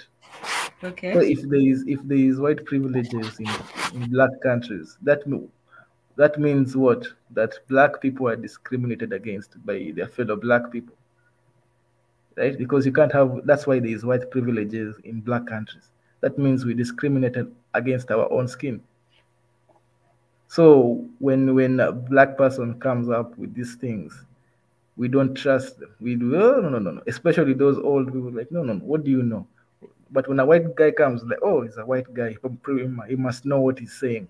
He must, he must have connections. He must be a genius, or he must have some sort of, and that is a privilege that our people, our skilled youth don't have. That benefit of the doubt that comes with white privilege, they don't get it. So because of, and and we cannot deny that is not important. It's very important. That benefit of the doubt that, oh, you probably know what you're doing, even if you make a mistake in which they do. I even read about it, that white people, they can even make a mistake in their presentation. I got you. The same thing you're saying is the same thing you're doing. You're saying that you're distrusting Mr. Dangote. If it was a white billionaire coming, you're saying all these mistakes he has made. You're saying this, he wouldn't done it. What are all those things? Yes. That's a good point. That's a good point. Now let me counter. You see, I am not giving Mr. Dangote the benefit of the doubt, because I've told you, I gave an example about the tomatoes, and I gave an example about the cement factory in Tanzania, and probably there are some who I've forgotten them, but there is clearly a pattern here, and so what I was trying to say is, hey, why are you investing on populist projects? These are just populist projects. And I was saying, maybe you should invest in, the tech guys, because limited sum, they are the future. Maybe he doesn't know. Maybe he's just an old guy, like these old guys. He doesn't really know. For him, his mind. Well, since he was a child, he's been dreaming of an oil refinery in Nigeria, in Africa. So he said, if I get there. But now you see now, that is where that's what I was saying, that people who did not make money from business, that would not become billionaires from specific businesses and stuff like that, they start to, when you tell them, hey, this is not a good business, it doesn't click, I've always dreamt of this, but now you can't argue. Because he has the money, and you cannot tell somebody how to spend their own money. For me, I think maybe he doesn't have the knowledge as well. If you're living in a different world, that's why I'm saying this one is the responsibility of the young people. If some people have approached him and he said no, that's another thing. But for me, I think maybe there's just another generation who maybe they don't even realize the power of the internet, of technology, of all these things, or their technology is in terms of, factories. They don't realize the digital aspect of it. So this is when it comes for, and not like going off like white people did. I'm just saying that the black youth also need to assert themselves to the older generations and take back what is theirs. If we talk about taking back the heritage, we also need to take, the current generation needs to take what is theirs. And if it means taking back from the old people, then maybe that might be so. Our His Excellency Mika was just complaining that Twitter were trying to are not cooperating with him when it comes to his account or something. Right. And people are saying, why we should have our own platform? Why don't we have our own platform? It's just a question. And these are just things that are just so obvious here. And we can. Why is not Dangote saying, hey, Africa needs its own social media platform? The Ethiopian Prime Minister did that, and notice he's younger, so it's a new generation. Now, Ethiopian Prime Minister is another type of thing he was pushing. He was pushing Africa to have one media. Which by the way, Africa has plenty of media houses, including this one, but it has plenty of media houses, independent. What Prime Minister of Ethiopia was trying to say is that Africa should have one propaganda machine. That was what he was just trying to say in code. We should have one media. No. He was trying to say we should have one propaganda machine. And I don't know if that's a good thing or a bad thing. So yeah, I don't know either. Yeah, that's what he was trying to say. That was what there was not, because there are plenty of media houses in Africa that are independent and credible. There are many. All over every country you'll find many. So I don't know, when we say we should have one, it's talking about a propaganda machine. That was what he was saying. That I guess it depends on the propaganda, and I don't know if we can agree on one singular one. But and you know, when you search, when you create a weapon, be prepared for that weapon to be used against you. Exactly. Exactly. So that was what I'm talking about. Why don't we have our own social media? Even China have TikTok. So they were very wise about that. They have their own FB. They don't allow you. They invest. So I'm telling you, why are we not investing in our tech? You know. Well, I will tell you the first thing Dangote is not investing in anything modern. Dangote is investing in refineries, tomato paste factory, cement factory. What is it? Okay, let's leave him alone. Let leave the old man alone. Yeah, wow.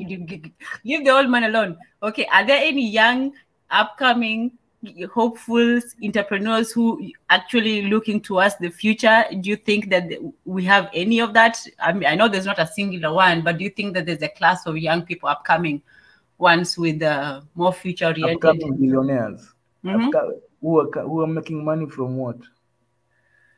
From politics. No. Let's try where else? I guess entertainment. That's not very helpful. Okay, there's this guy called Mwale, if you heard of him. No, I haven't. He's a billionaire. He's actually a billionaire, a Kenyan billionaire in America who made his money from tech. You know him? Okay, from tech. That's cool. That's promising. Yeah, he made his money from tech. He's actually building a hospital in Western Kenya. Oh, wow. Okay. The biggest hospital, biggest residence in the world, actually. That's what nice. At least that's what he claims. Okay. I've seen, it's called Hamptons. I don't know, he lives in the Hamptons in New York. I don't know. Oh, wow. Okay. So he's trying to recreate it. Yeah. But why did he choose? Why did he choose that? Because he's in tech, you'd think is he also doing something in tech? Yeah, he's you know this what is it? Double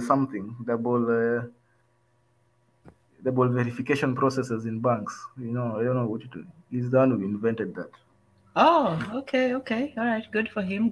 So yeah, that's where the money comes from. So he's a billionaire, or something like that. He's there, so he's actually building the hospital in Kenya. He's had actually projects. He wanted to buy, you know, is it Mumia's Sugar? You know Mumia's Sugar? Yeah. Yeah, he wanted to buy it.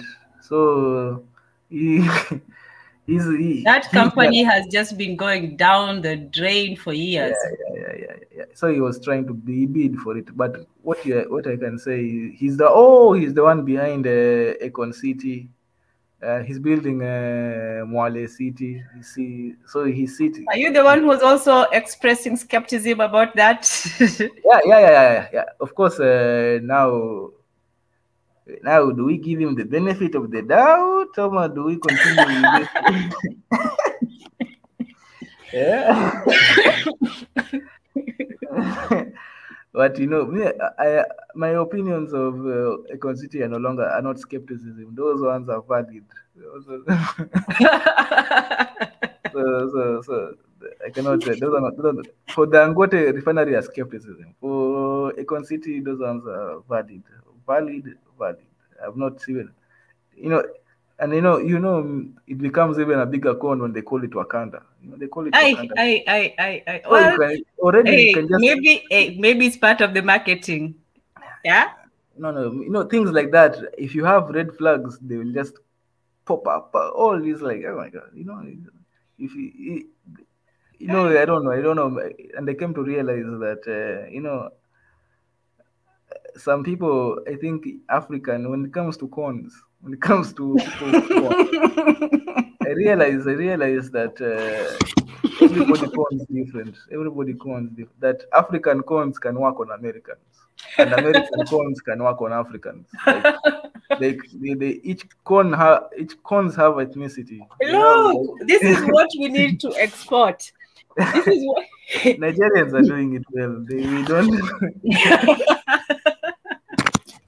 because you will find an American getting conned in. I've seen American or a European getting conned in Africa, in Kenya. And it's so obvious. Forget that one. You remember the latest one where they had all the limousines and then they conned that? Was it like an Indian or an Arab guy? Remember the one? They had limousines and they call yeah. You see that's the thing. You see, these cons are, you don't see it as because it's different. We have our so you find that even an African can go to America and you get conned, and you think, I'm so tough. I know all the con men in Nairobi have road. Then you go to United States, you find that cons are not the same. Yeah, things because the systems are not the same, so you find the cons are different everywhere you go.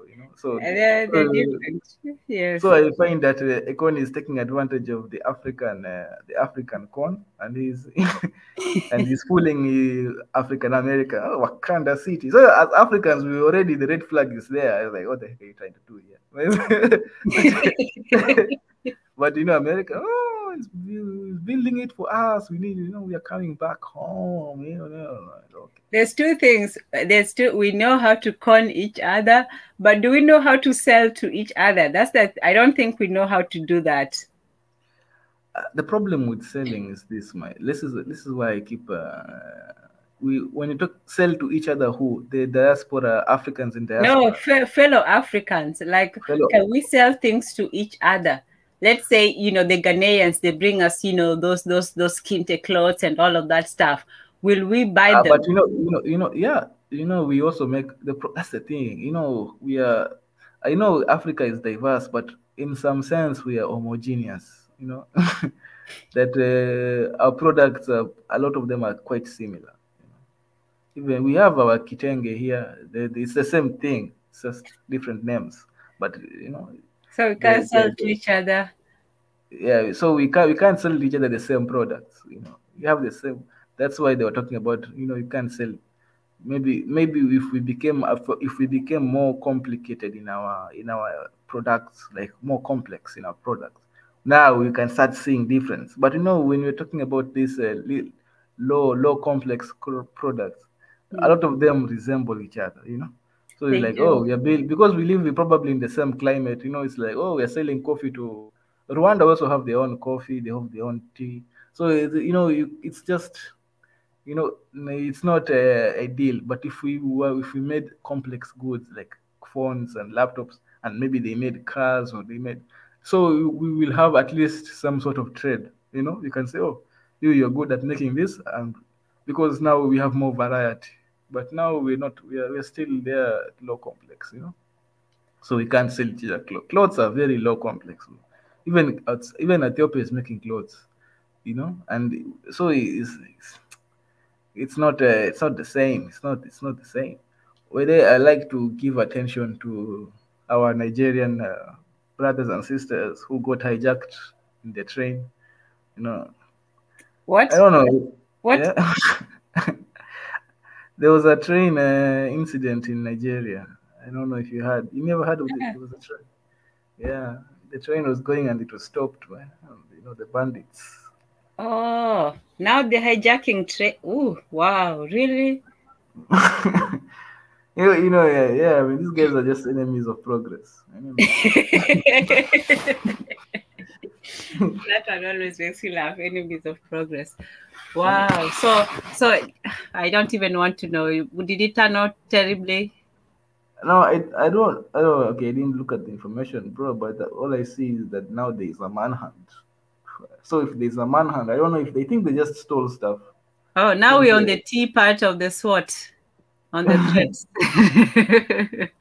Yeah. T is what? Threats. Ooh. Yep. Nigeria. This is Nigeria. Internal and external. You started with the internal.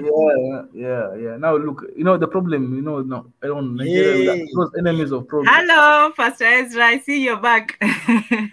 Yeah, I just had to go do some refill. Yes. Nice. Understandable. And I see when the test is been really on Nigeria's case tonight, and I see No. Niger to wake up and say, "Hey, Tunisia can come here and now man." defend and Wait, is Tunisia on the street?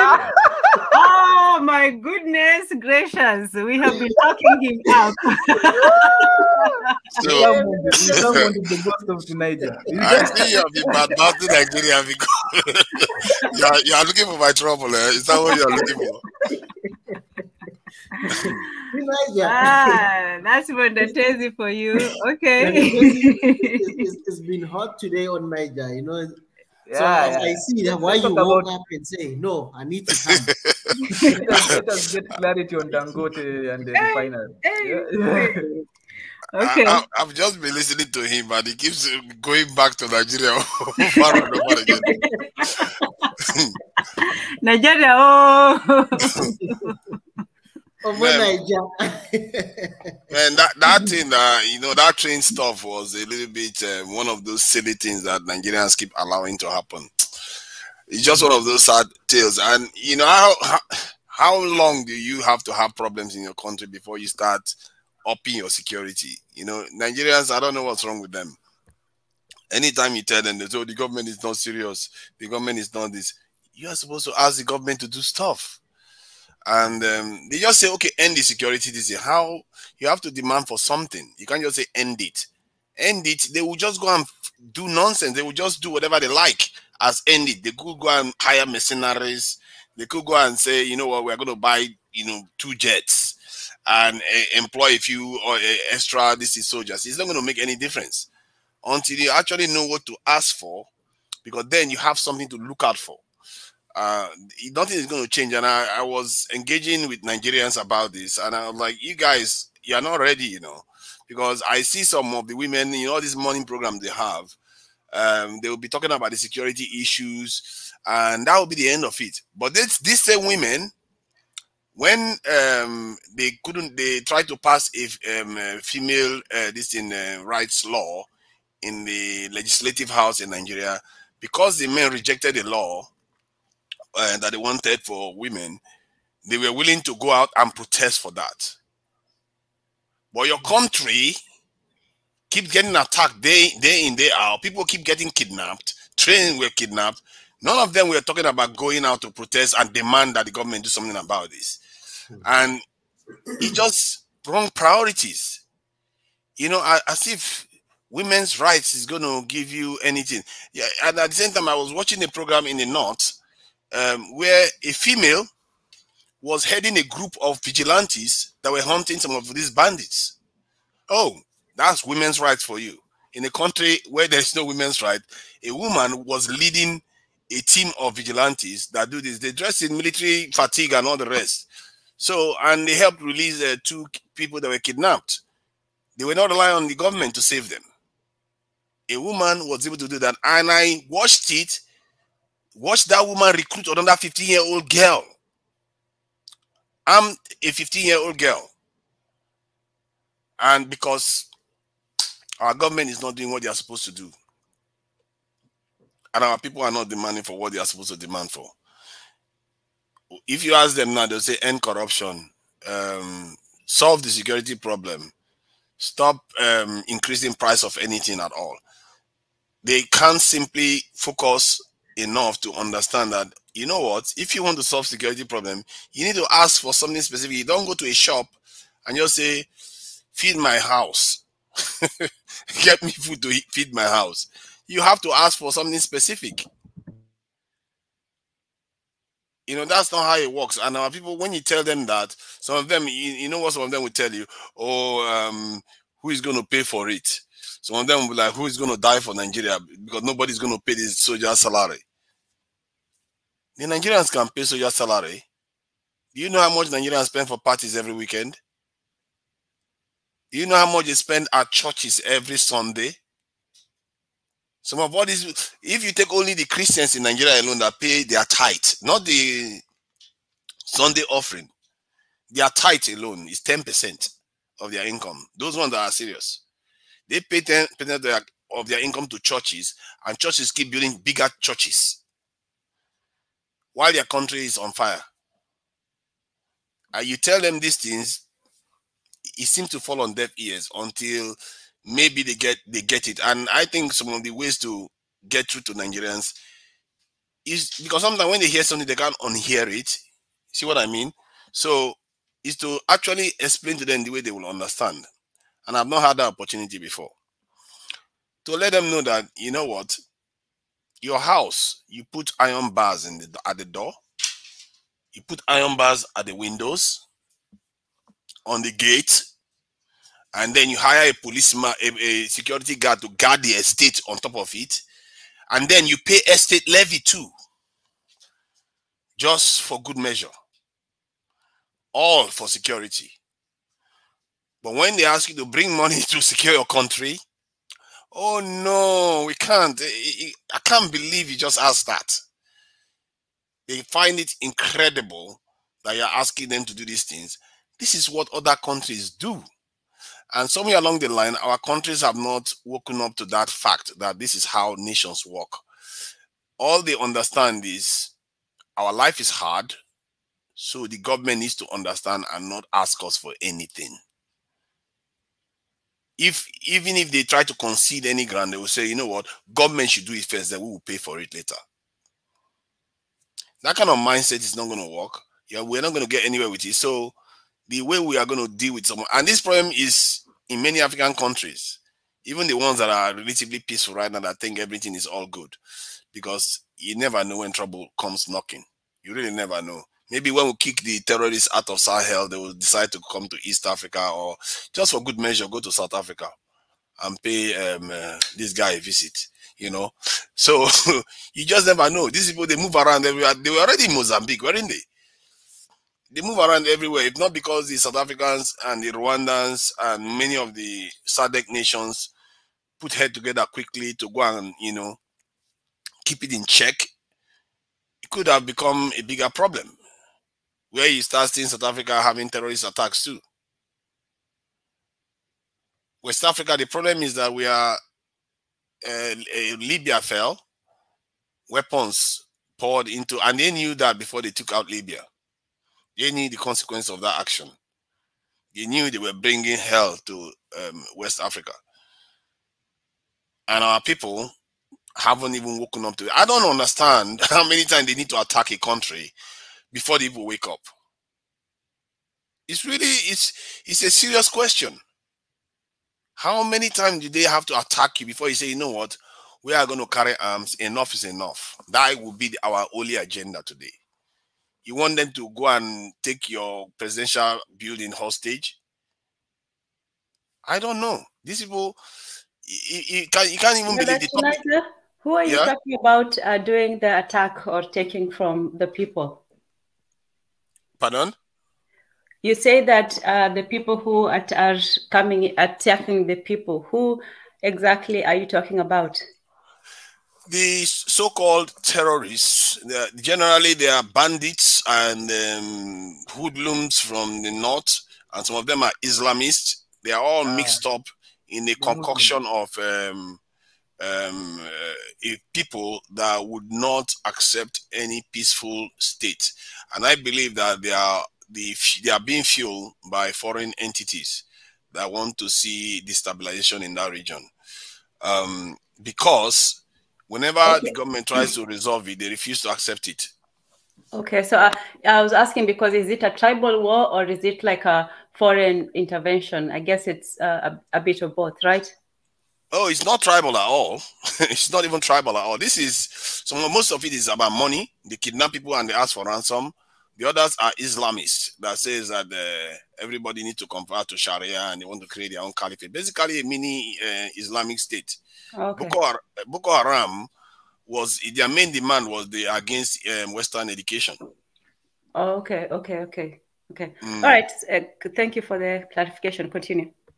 Yeah. So if we carry on ignoring these threats, it's going to keep getting bigger. And the Nigerian government is responding, to be fair. They've been responding and they've increased the military size a little bit, tiny compared to what is required. But that is why the country is stretched.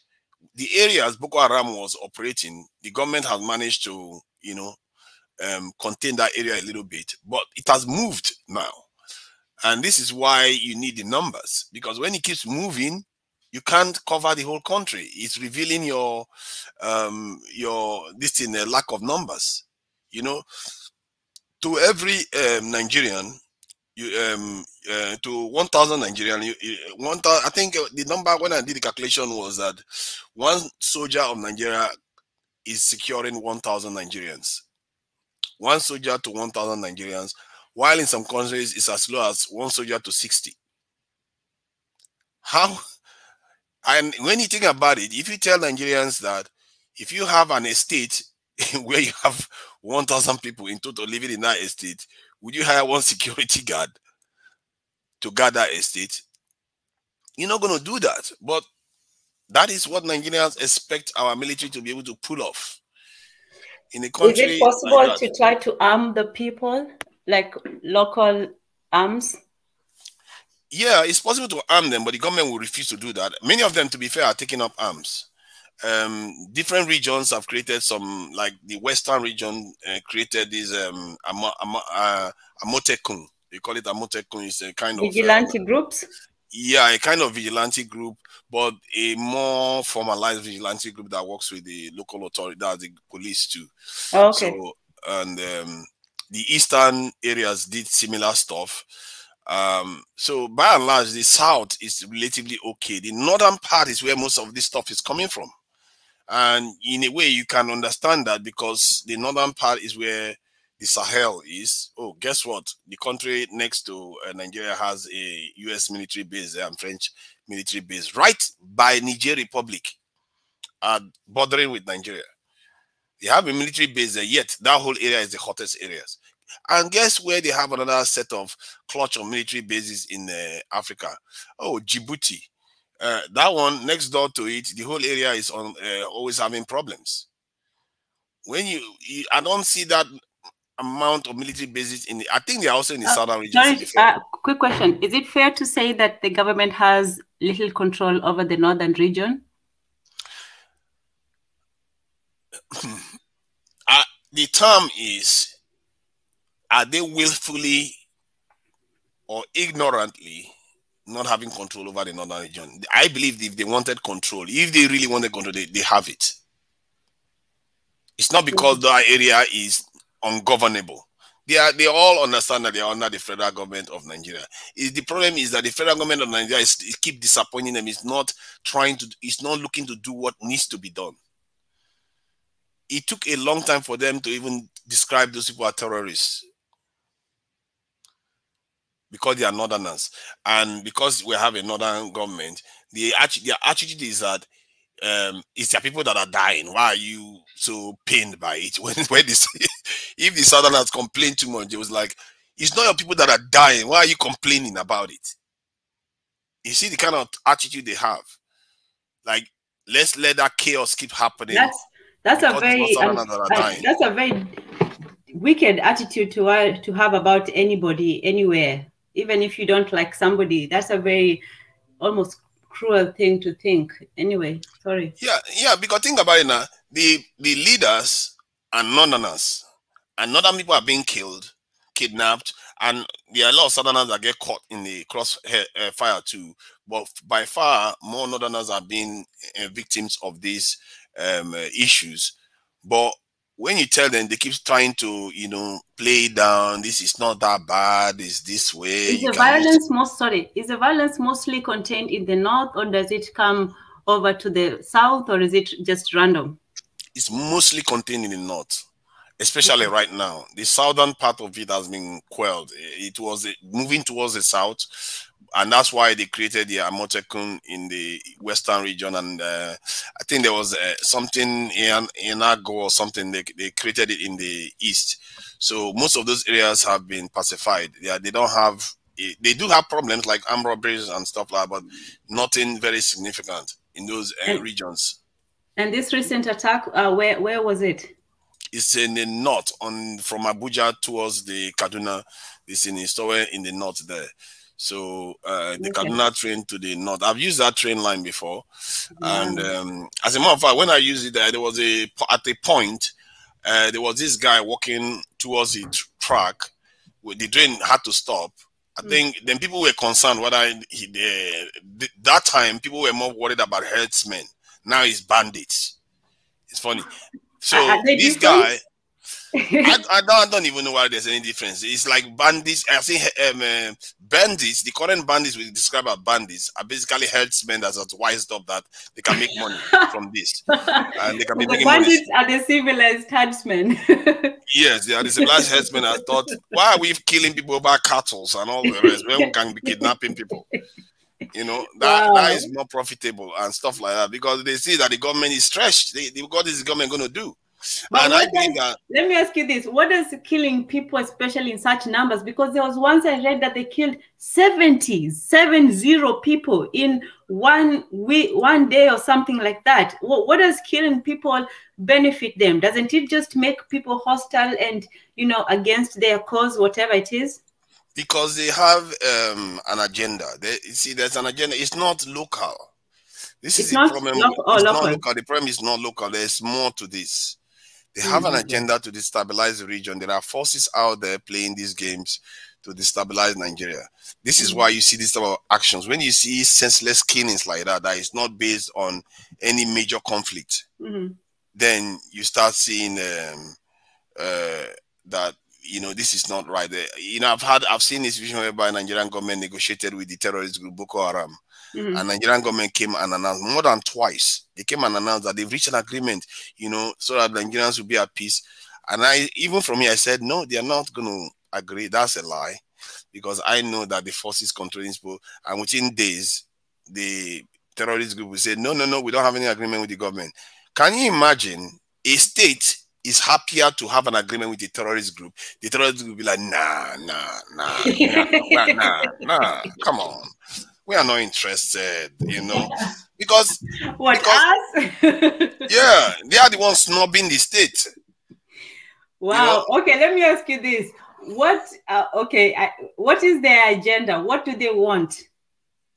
Instability. Keep the country unstable and underdeveloped until a timeline is possible. I believe what is happening right now is the name of the game. They don't want Africa to reclaim its destiny. And if Africa does, especially Nigeria does, the French will lose their influence in the but these are fellow Africans we're talking about, right? Oh, no, it's not only West Africans. So it's this in Europeans too. Europeans and the Americans, they're all involved. The people who are trying to destabilize, you know, the government, the people who are killing people and all that. What do they want? Oh no, they will tell you that they want money, and they will tell you that it's about Islam. In the end, they're just killing people and causing instability. Look at what they did. Look at what they did 2 days ago. They attacked the Nigerian airport in Kaduna. Why target that place? Is that the only place you can find people? No. They just wanted to target that place to make a statement. They are trying to create an air of instability, maybe blackmailing the government to pay them money or whatever, for whatever reason. Okay, let me ask you this, and sorry for asking so many questions, but in the northern part, do they have, is it like they're trying to establish this Sharia law? Is that the reason that they're not being allowed to practice their religion and customs? Oh, not at all. They already have some form of Sharia law in the north, and even in the south, they have their customary traditional courts too. So in Nigeria, you have different regions practicing different things, but the national federal government courts have overriding power. So, but they already have it. So that is not the problem. Can you imagine a group that says no Western education in a country like Nigeria? You should not educate people in any Western way, where you just have people reading Quran.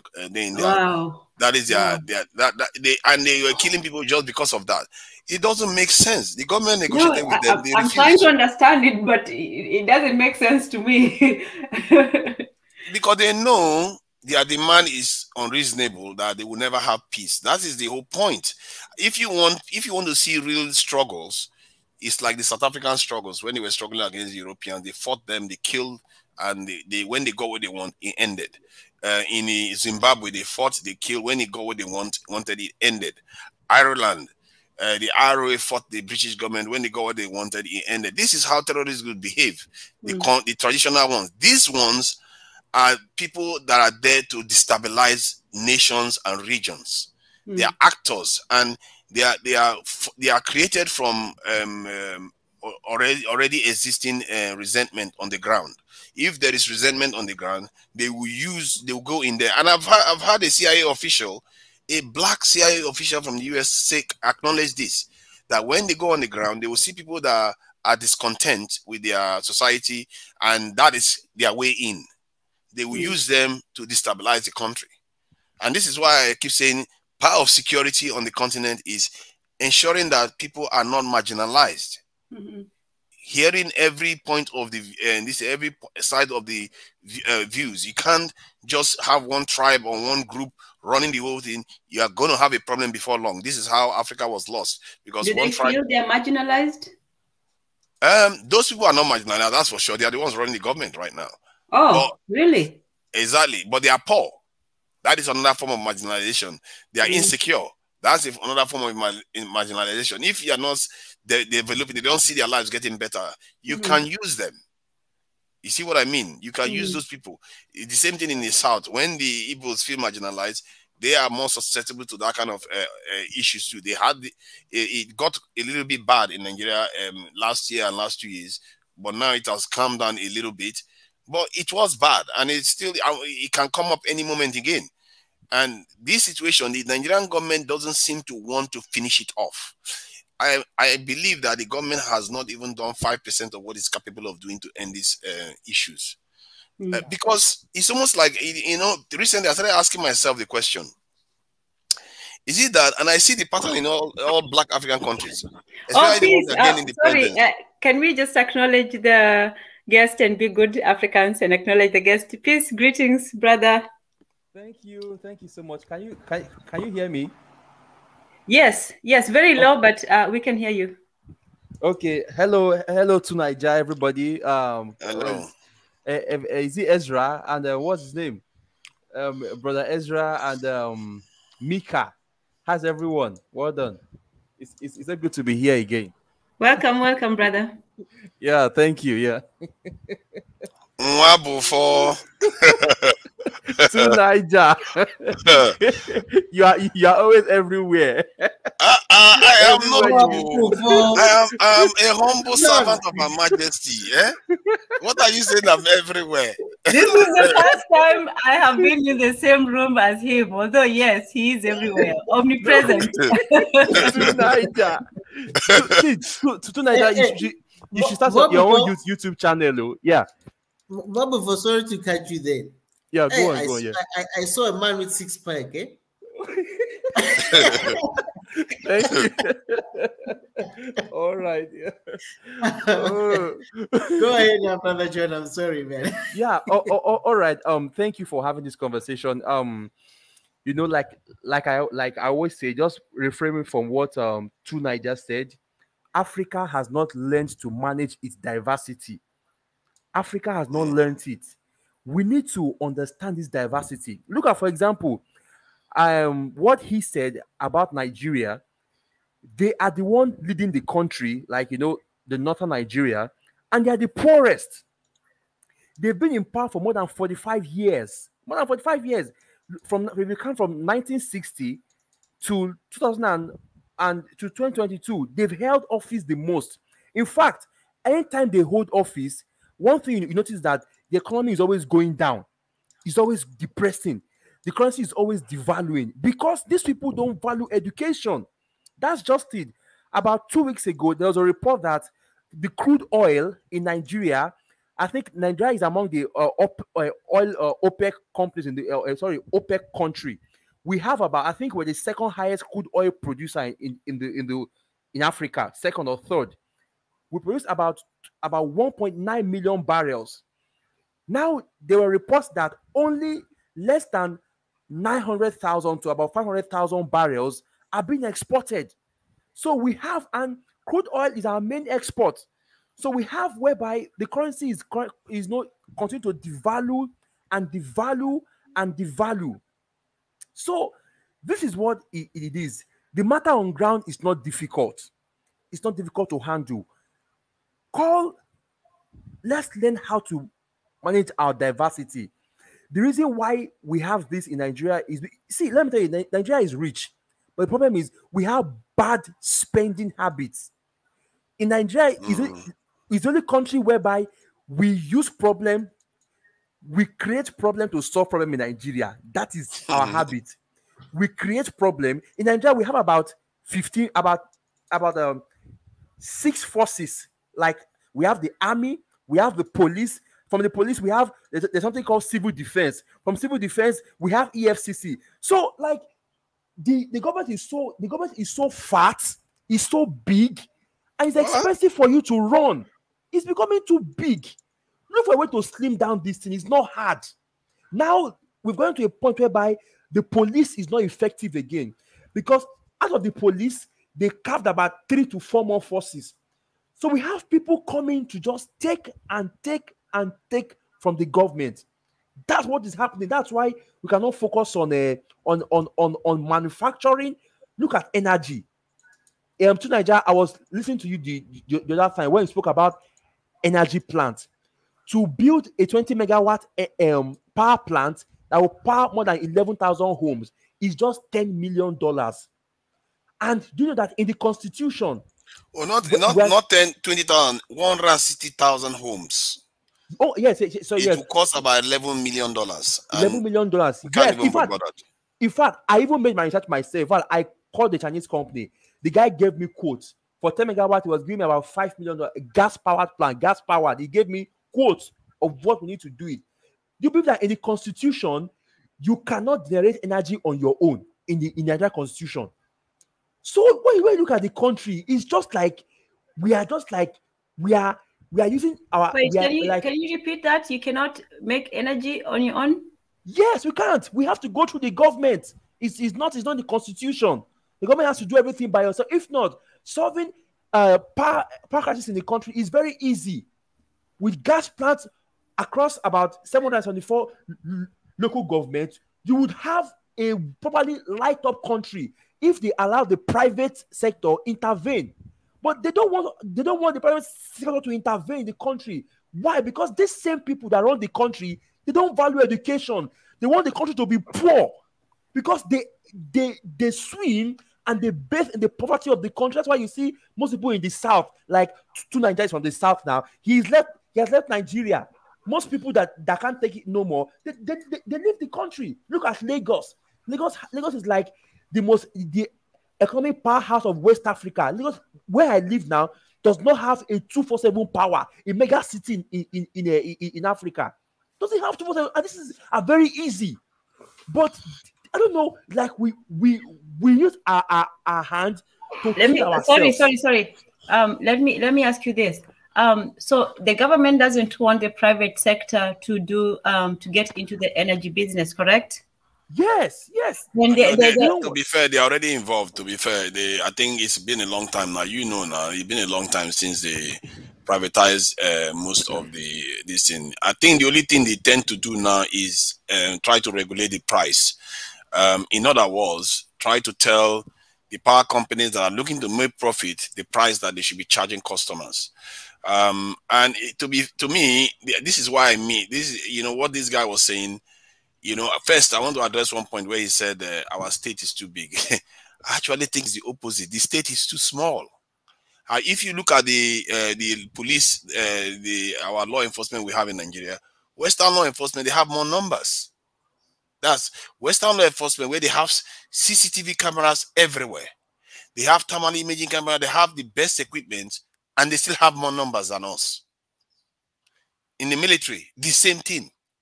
I can't even believe America has a total number of military of 2-something million. America, Coast Guard, all of them, they have that number. Russia, over 1 million. Nigeria, 200,000. To administer a hot-headed people. I say, if anything, Nigeria needs twice the number of Russian soldiers to administer Nigerian citizen. You know that every Nigerian citizen, to contain him is equivalent to 2 people. So to contain Nigerians is very, very hard. This is why our military is stretched. It's not because they are not very good. They are overworking them. Then that's why I believe that they are too small. They need to make that one stronger, because everybody is securing themselves because the country is not secured. I'm here in the UK. I don't have iron bars in my windows or my doors. But Nigerians are fortifying themselves, their windows, their doors, everywhere, and they pay a state levy, buy generators, waste a lot of resources. That's why I agree with the point that you made, that we create problem to solve it again. We just create problem. It's so inefficient. It's almost as if we are being deceived into running our countries in such a weak state. You know the term I tend to use. I said they allow our country to be strong enough not to collapse and weak enough not to reclaim its destiny. That is the situation we are in. We are stuck in the middle, where even when oil prices go up, guess what happens? Because we are importing petrol, even because oil prices go up, we still need to take all that profit to pay for the petrol we are importing. For a country that has been importing petrol since the 1960s, they don't have a large refinery that is functional. How is that possible? That is embarrassing. Can you just squeeze there? We had an argument here. Not really an argument, but an insightful conversation where we were kind of debating or discussing this issue about it kind of went into Mr. Dangote himself. My brother Tezi said something. Oh no, we're talking about we were for pro Mr. Dangote building that refinery there in Nigeria, and also saying Pastor Ezra versus Mundatezi. It didn't really. Mundatezi, can you maybe raise that point in your own way, and you can also answer us to Nige about the benefits of the completion of that refinery that's being built there by the Dangote group. Tez, you can continue. Sorry. Oh, no. Let me ask my brother here to Niger about the oil refinery. That it's cost how many billions? The billions of dollars that goes to that. $15 billion. $15 billion. $15 billion, right? $15 billion to the oil refinery. Yet, when you come to the tech industry in Nigeria, we are having white venture capitalists that are investing in the tech industry in Nigeria, and it has even read articles that you cannot have a startup without a white man, a white partner. It is not. You cannot have a legitimate startup. So I was wondering why is Dangote, who was investing maybe in a refinery, or the last time he was investing in a tomato paste factory, why does he not invest in tech? I think part of it maybe because they know what may happen. Maybe they were being deterred, or his mentality is just not in the right place to be able to do that. And sometimes these people, they like to see almost a finished product. Let's say they see a company that is doing so well, they may want to buy old into people. it. Yes, they are old. That's why the old man. Yeah. And some of them were around when Nigeria was colonized. So to them, the achievement is beyond their wildest dream. They don't have any ambition for their people. The only thing they think about is just do their own thing and get out of the way. And so that is, Western governments are even trying to adapt to the modern world. But consider how African leaders are adapting. First, they have to adapt to a world where they are not being ruled by the current leaders in Africa. Many of them were still around, young men. They were mature men, maybe with wives, when their countries got independence from the colonial powers. So when that happened, their mindset now is that they think they've accomplished the greatest thing on earth. While any young person that knows the world today was like, what is this garbage here? What is this thing that these people are content? How can a leader be content to look at Nigeria today and think that is the way it should remain? How is that? The only way that can be possible is when they think that is what they deserve somehow, or They have been blackmailed. You know, Dangote may be a billionaire, but he knows where his privilege ends. He's a billionaire, but the moment he starts getting into areas of serious power, he knows he is running a risk. Because there are powers out there that will look at him and like, okay, you're stepping beyond your boundaries. You know, he's wanting to have privilege to be rich and feed people, because feeding the people is not against the definition of what I described just now. Where I said that they leave our countries strong enough not to collapse, but weak enough not to reclaim its destiny. And I asked myself, are these our governments, caretaker governments, and awaiting the return of recolonization? Because these things, you know, sometimes when I say this, people think I'm paranoid, but it can't be ruled out, and that is concerning. Yeah, if it okay. cannot be ruled out, it's really troubling. Can I say something to him also? Yeah, okay, now talking about why Dangote does not invest in tech, apart from tech, sports. Now, do you believe that Dangote wanted to buy Arsenal Football Club? Dangote. And in his own state there, in Kano State, where he comes from, he has Kano Pillars. Now, I did an estimate of what would take what would take to revive the Nigerian sport industry. Now, if you build a stadium with about, let's say, about $150 million, with about $5 to $10 billion, you're going to build nothing less than 40, at least 4-0 international standard stadium in Nigeria. And Nigeria will be a center for sport. We have people who spend money to watch Premier League, who spend money to bet. We have young people with talent and potential who go to America to represent them. But just like as Tutu, as he said, to Niger, most of these people are old. That's one. Number two, they are, they're still with like the wrong colonized mindset. They are waiting for the white man to come and fix things by themselves. Imagine talking about we don't have foreign direct investment. We need investment. Let the white man give us money. And the one you have people on ground that have the skills, that have the initiative. Why can't you give them the money to start to boost their investment? But just because you don't trust them, there's that oppressive colonization mindset. Like now, look at Buhari now, the way he behaves. He doesn't trust anybody, and Buhari doesn't know that this is not like 1984. Most of Nigerians now, at least about 70% of the population, are young people, are very young people. So he's ruling his children, but he brought in that mindset of the military rule to democracy. That's why we're having problem in the country. So I think we need people with a new mind. Apart from Dangote, we have so many people. We have Alakija, the richest black woman. We have what's this? Otedola, the one again in the southeast. What's the name of this man in the southeast? Jim Ovia, he owns Zenith Bank. Jim Ovia, Orient. This man that has Orient. Otoeze. We have people in Nigeria, and they are worth billions. In fact, Nigeria is the only country whereby you see the first 20 billionaires are black people. In every other country, you're going to see white people that are ruling them. That like they are. Yes. Nigeria is the only country whereby you have from A to Z, they are black people. They are all indigenous of the country, but yet we don't feel their impact. That's just it.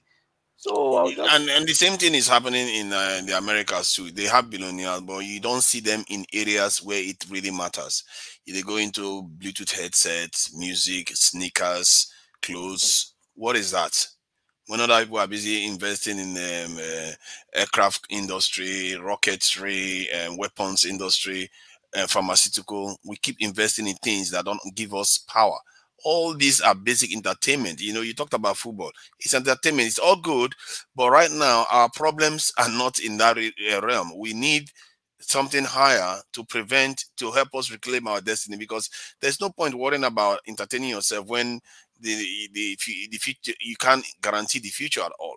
And this is the problem we face on the continent today. This is not a Nigerian problem. This is a black nation problem. The only black nation I see today that is truly secure, I wouldn't even call it truly secure, is Eritrea.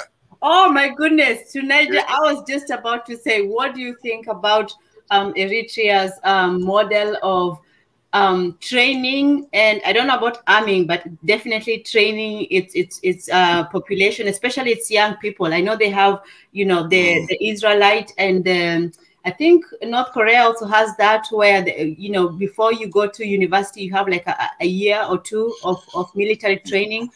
Yeah. Eritrea is the only country I see in sub-Saharan Africa that has his house in order. The only country. All these people talk about Rwanda, this in Kagame, and South Africa. If you look at their numbers, it doesn't add up. These people are still running the continent like a continent that anybody can come and take over. Basically, like a hotel without the patron around, and now waiting the return of the patrons. There is no, for me, there is no security to prevent people, and there is no plan that I'm seeing to. It's almost as if even these things they prioritize, like the Continental Free Trade Agreement and all these things, are things that make us seem like we are still like a restaurant where people just come, you know, yeah, we'll trade among ourselves, we might progress, but people will just come in as they see fit. You wonder why whenever they are making documentaries, Africa is the easiest place to enter. How many times do you see them going to China or India like that? Because our continent is just open for everybody to just come in, because our leaders don't understand their responsibility. And I'm not even just going to say the leader, the men. Maybe the women should be nudging them and say, you know what, you people are useless. I've seen the Asian women, how they defend their people. These people are willing to die to make sure that they gain their self-determination. But our men just leave our people open. Ghana, 50,000 soldiers. Nigeria, 200,000 soldiers, where one man is protecting 1,000 people. How can one soldier protect 1,000 people? That is not fair. That you can't expect them to do that kind of job. Yes, yes. I was talking about something. I was thinking, why don't we have a continental army like China, the People's Liberation Army of in China? Yeah, we can have something like that in Africa, even if it's 2 million. And why should we be having foreign military bases in Africa? There's France, there's America, there's China. I heard that they are building one military base in Djibouti. There's a building one in West Africa. France is everywhere around us. We should have a continental army, and this thing cannot be led. That's why you see Nigeria. In fact, I just pity for Africa, because if Nigeria continues to sleep, it's a big problem. We are in trouble. And because the others, the reason why I say we are in big trouble, because the others, from the point of view of security, they are far worse. They don't want to upgrade themselves, especially the only countries that that are a little bit hot-headed in Africa are somewhere in the east, maybe Eritrea and Ethiopia a little bit. They try to wake, but nothing. Ethiopia, when I looked at their numbers, I was like, Jesus Christ, is that what you've got?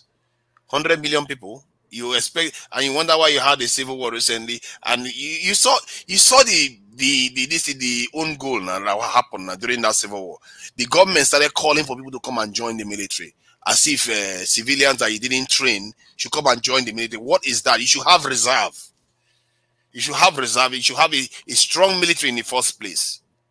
Yeah, but he tells you, come and save us. Come and save your state. This is time for you to save your state. Carry sticks, carry machete, we'll give you gun. That's how it works. Go and see other countries. They have millions. I think there was this other small country that shocked me with the amount of military they have. These people are not sleeping. North Korea, South Korea, Japan, all of them. You just look at their numbers compared to Africa, the number versus one person. And these countries are technologically more advanced. And Egypt too. Egypt, Morocco. Egypt too. All of them are doing their job. Algeria, all of them. That's why I say it's black countries. It's not any other. It's the black countries that are doing it. That are really. It's almost as if we are waiting recolonization, and our people seriously need to be asking this question: why our leaders decide that our military should not be strong? Our states should have weak security and this thing. apparatus, you know what they tend to do? They will say, we don't need it because, of course, you don't need it all the time. That is the truth. Every day you go to work, you don't anticipate that somebody wants to come and steal from your house every day, but you lock your door and window. Okay, Just in case. I have a question for you, my brother to Niger. Do you know the other day you found out that we have an agreement all over Africa. The leaders agreed that they should not invade each other or something like that. Yeah. Now, me personally, I begin to think that it was a bad agreement because I feel like that is what is making the leaders sleep. I feel like these other countries where you know your neighbor can invade you, you start becoming more vigilant than countries where they don't know your neighbor. You know, you are assured that there is peace from your neighbor. I think that makes you Wow, sleep. Mondatezi, you just went extreme. Wow. No, it's not extreme. It's not extreme. Look at the even in Africa. Look at the countries that have big militaries and it's Morocco and Algeria. They have issues with each other. If you look at Morocco and Algeria have issues. Yeah. And if you look at Egypt, it has issues with the Israel just next to them over there. And if you look at Eritrea, it has issues with Ethiopia. Oh yeah, I know about that one, but I thought that like Northern Africa, they all sort of got along because they're all the same religion type and all that stuff. No, They have they are problems with the Sahara. They have fucking they have Arabs. territorial problems. So you find that countries that you have to have that fear. I think that then if you're not vigilant, your neighbor will take you. I think the fear they should remember most, which is a little bit surprising because they heard about the George Floyd incident. Africa has always been reminded of our old sin and our shame often, and they know the history of Africa. Our leaders know. They know that our forefathers were enslaved in those regions, and all the travails, the kind of killings and sad stories on the continent, from the famine in Ethiopia to wars in Somalia, Congo, what the Belgians did to them, South Africa, name it. We all know this history. We don't need to know who will invade you. You just don't have to be your next door neighbor before you arm yourself. And that tells you something.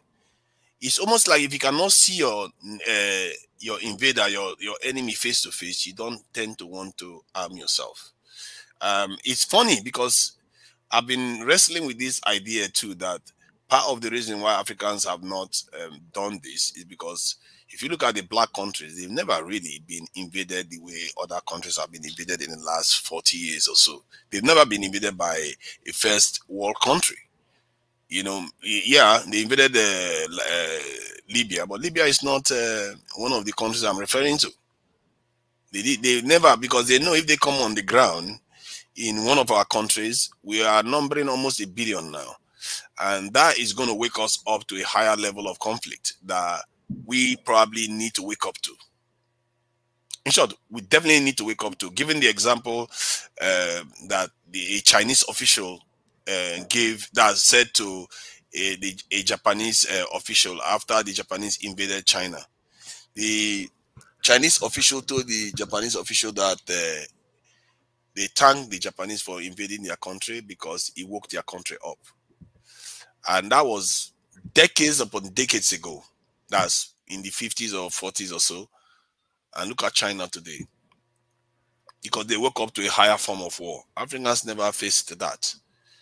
They never really faced a situation where invaded in the while we were fighting for independence. Wasn't that an invasion? They were already there. That was independent. They were already on the ground. And the war we fought, we lost. We lost that war, and they colonized the continent. Then by the time they were leaving, most of our countries got independence amicably, which is a terrible indictment because it lures you to, because the arrangement they will give you will mean that they planned it well, because there's no way you will plan better than they did. They have a nation they've been running forever, and then you reach an agreement with them for independence. You think you will have the better deal. They would have foreseen all the steps you're going to take and plan for it. And Africans found that out before long. You know, through the 1990s, we saw all kinds of hell on the continent, from Rwanda, genocide, the famines, coups, instability in Nigeria. It was just all over the place. The fall of the Soviet Union even exacerbated the whole this situation. So we should know better, but I think, you know, the part that I will excuse our people for is that as much as you can know it individually, as a group, you respond differently to such, for want of a better word, stimuli. You have to have a specific kind of stimuli to wake the people up. This is why Germany, as popular as Hitler was, Hitler had to attack his own country to convince them to go to war. He attacked his own parliament to pretend that the communists or whatever attacked the country as a propaganda. America wanted to attack itself and accuse Cuba of it, because they know if the only way to unite a people is to have an outside opponent. That, yes, you have to have an opponent. That's the boogeyman. That's the boogeyman scenario. You have to have a real opponent that you want to fight, that the people can relate to. Because if you tell them, like this intellectual statement that I keep making, you know, about, oh, your security is low, why, you know, in the case of Nigeria, to an extent, we do have it. You see, that's what even bothers me more. We do have it, but because the northern leaders are not painting them as real enemies. And this is what really, really annoys the southern people, because they're not honest with it. They're not honest with it. Yes, that's just it. So, sorry, what did you say? Okay, they are not painting the terrorists as real enemies. Okay. I got you. Yeah. You were saying, go ahead. Yes. Which is why I was talking to some people one day. I think last week on Clubhouse. And I was speaking about, you know, at a point in Nigeria, I think we had to raise up the issue of regional security, the Amoteco and the rest of them, Ebubeagu. And when I saw and when these issues, you know, began to pop up, the people in the north, they were kind of scared. And, you know, like, it just shows that most of what is happening now is just like it's being scripted to the country. That's why most times I don't take them serious. But I think it is time for this, and even Nigeria, to wake up that our security, our borders are porous. Although Buhari is making so many is making progress, like buying weapons, buying jets, and the rest of them. But we still need to do more. In fact, a lot more. We need to do more. I was looking at the DSS. It's not even what it's supposed to. Although they are trying, like, for example, we are producing our own MRAP. We are producing some weapons right now, like, little by little, and we're even exporting to Belarus. But we just need to do more. We're not doing enough. So that's just it. The reason why we have to do more, because when we push them out of northern Nigeria, what is going to happen is that they're going to move to the next door neighbor countries, Benin Republic, Chad, and Ghana. Now Ghana will start getting the heat too. Burkina Faso, all these places. We need to really upgrade our military. The minimum we need is around 600,000-700,000, and march towards the north, because we have the young men. It's not like we don't have them.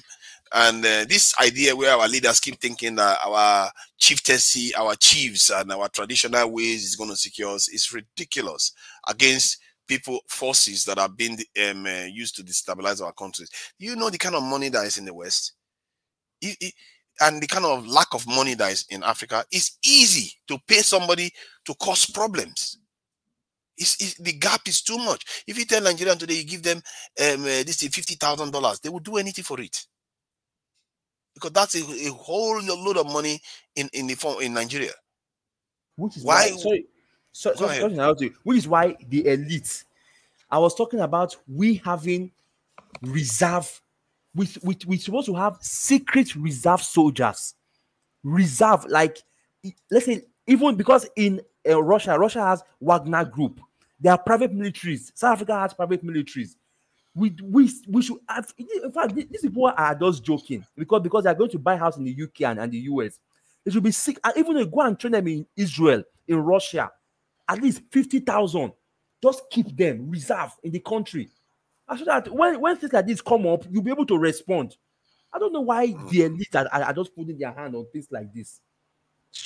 It's a sad tale. Nigeria, can you believe that Nigeria generates almost $500 billion every year? $500 billion. That's $500 billion every year. Can I ask this? Sorry. Yeah, go ahead. If the reason why the people who are causing instability is because of they being paid to do so, can they being paid to not do so? Can the government do that? That's exactly the problem. When the Nigerian government wants to pay them to do so, the other people will up the ante, isn't it? And then threaten them on top of it. The other people are more sophisticated in terms of money, and they are more sophisticated in terms of weapons. So if you go and cross them, you have problems. They can take you out easily. Then they will replace you with somebody that's going to do their bidding. And this is the problem. It keeps changing. They keep evolving and mutating from one point to another. Like Boko Haram now has reduced. Now we have bandits. You see what I mean? Boko Haram has retreated. Now it's bandits that are hijacking trains and kidnapping people all over the place and asking for money. So it's a very, very insidious problem that the country is facing, and the people that are running the country are not doing their due diligence. Something that is quite easy to do. If you give me Nigeria today, within 6 months, oh my God. I'm not even going to wait. I'm just going to like all the so-called vigilantes that are in Nigeria, I will absorb them into the military immediately. Then start recruiting the young ones and let them understand that this is a marching order. They are all going to, if you march 500,000 soldiers to the north and clear that place out, it's going to be an emergency action that should last 5 years. Nobody moves in that region. Nobody comes into the country without us knowing. Not one child should be kidnapped in that region anymore. All the forests, we take over the forests. It should not belong to bandits anymore. It's just that simple. Then when you march 500,000 up north, then you take 200,000 and you go into the Sahel and clean that place out too. Because that's where most of it, if the Western government don't like it, they can go and buy dust. Because it's ridiculous. This type of stuff we keep tolerating over and over again. Because if you think about it, these bandits are not highly sophisticated yet. Right. Before we will sit there and have them become sophisticated. They are not flying jets. They are not even that well equipped. You can outrun them, outpace them. If you move quickly, you clear them out from that Sahel and secure the whole area. And let's see anybody that moves in again. Because what is so shameful about it is that the stuff will pay for itself. Because when you have security, what follows after that? Innovation, business activity will increase, investment will increase. It just, once you have security, leave the rest for Nigerians to take care of it. They will take care of the rest by themselves. Right now, we have just been suffering, doing all the wrong things. Because to earn the right to even think clearly, we don't even have it. Because our people just keep getting bombed here, kidnapped here, corruption here, and all kinds of silly stuff that keeps going on. Are the people taking any personal measures any personal defensive measures to protect themselves? Oh my God. Have you seen our houses in Nigeria? It's like Fort Knox. Oh, okay. Okay. The estates, most estates Nigerians live in, they pay over 10,000 naira every household pays about 10,000 naira every month to the estates. But if you tell Nigerians today, you know what, everybody bring 1,000 naira and we'll recruit 500,000 soldiers with that, they'll be like, no, how dare you? How can you take 4,000 naira from me? I don't have it. And this is people who go to church every Sunday to donate money. But I think it's also the fear of, accountability, because if somebody says that they're going to do something and they take your money, 8 out of 10 times, they probably won't do it. You see, that is at the top of many Nigerians' concerns. I always tell them, if you really want to do it, you can make it 100% transparent. You tell the government, recruit the soldiers, Give us the list of, send the list of the soldiers to a specific bank, like Zenith Bank, that is worth billions upon billions. And Nigerians take 1,000 naira from every Nigerian's account, because Nigerian government already has a power. They do that already. Take 1,000 naira from every Nigerian's account and put it inside that account, and send the list of soldiers and their pay grade to that bank, and the bank will pay the soldiers accordingly. That is the only time the money even comes close to any politician, and it's not even going to touch their hand, because all they have to do is give them the list of soldiers. But isn't the soldiers and the military also a problem? Wasn't that all that NSAS about the incompetency of the? Was it the soldiers or the military or the police? It's a police unit. It's a specialized police unit that was designed to deal with scams and all these fraudulent activities. Mm-hmm. That's what they were designed to do, and it appears so to an extent they did their job too well, that they were catching innocent people and extorting money from people, and people got fed up with it. You see what I mean? And this is something that most people don't understand about Nigeria. The Nigerians hate corruption more than they do. And when they say that Nigerians are corrupt or they are scammers and all the rest, they don't understand that. That's why Nigerian government created that organization. They even arrested Wodemaya when he came to Nigeria. Wodemaya brought his laptop, but they arrested him immediately. That was just xenophobia. No, it wasn't xenophobia, because they saw him with a laptop. They're like, oh my God, he's one of those. They call him Yahoo boys. Somebody with a laptop. Have you not seen a laptop? Because their approach is, you have a laptop, young man has a laptop, it's a profile. They will profile you and think you are one of those fraudsters that are scamming people online. But they're not just arresting Nigerian people with laptops. They target. Yes, they are. They are targeting younger people. Yeah. If they catch you with laptop outside, they will question you. They will assume you are about to commit fraud. Why are you not in your house with your laptop if you are so innocent? Why are you carrying it outside? Are you trying to hack people's network or use it to access the internet? Is it really that bad? But people do a lot of things on laptops. Yeah, but that's the thing. Now, if you are in a marketplace, it's a different thing. But if you are in certain areas where they feel that could be, dodgy for those sort of people, they see with the laptop, they just assume. And to be fair, this is the point of the NSAS protest, because the people felt like we are not even allowed to be like middle class children where we can have a laptop or wear some nice shoes. And if they see you dress suit like for your age, they see that you shouldn't have this type of money, you shouldn't have this type of expensive phone. Where did you get the money? NSAS was more about the police brutality and them being, violent towards people and all that, no? It is that. You see, what these people are doing ended up in that arena because they were harassing young people all the time. So, and sometimes it results in death because some of them were corrupt too. They want to take money from people. They will take the people, and sometimes even when they take the money from the person, and they will end up killing the person too. So some of them were really bad and corrupt because they had so much power over. The government gave them a lot of power to stop these scams. So it spilled over into downright corruption and killing innocent people. And not to mention, most people that were frustrated with them were not just because, it's not because their friend got killed. It was because the experience they remember they've had with these NSAS. And it was mostly young people, if you notice. Yes. Because they don't let the young people rest. Anytime they see them looking a little bit dodgy, they come after them. So technically, they were successful at that because they really, really suppressed such activities in Nigeria. But they went over the line and Nigerians lost it. You see, that is where Nigerians have power when they want to really get across. Where they should be getting across, they don't get across in those areas. That is what really frustrates me. How can you not know you need more security officials? How is it that nobody has bothered to check it?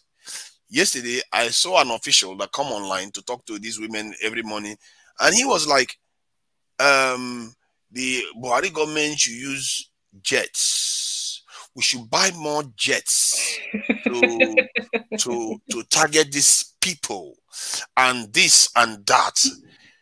I said, what? Is this guy deliberately doing this, or has he not actually looked at the ledger?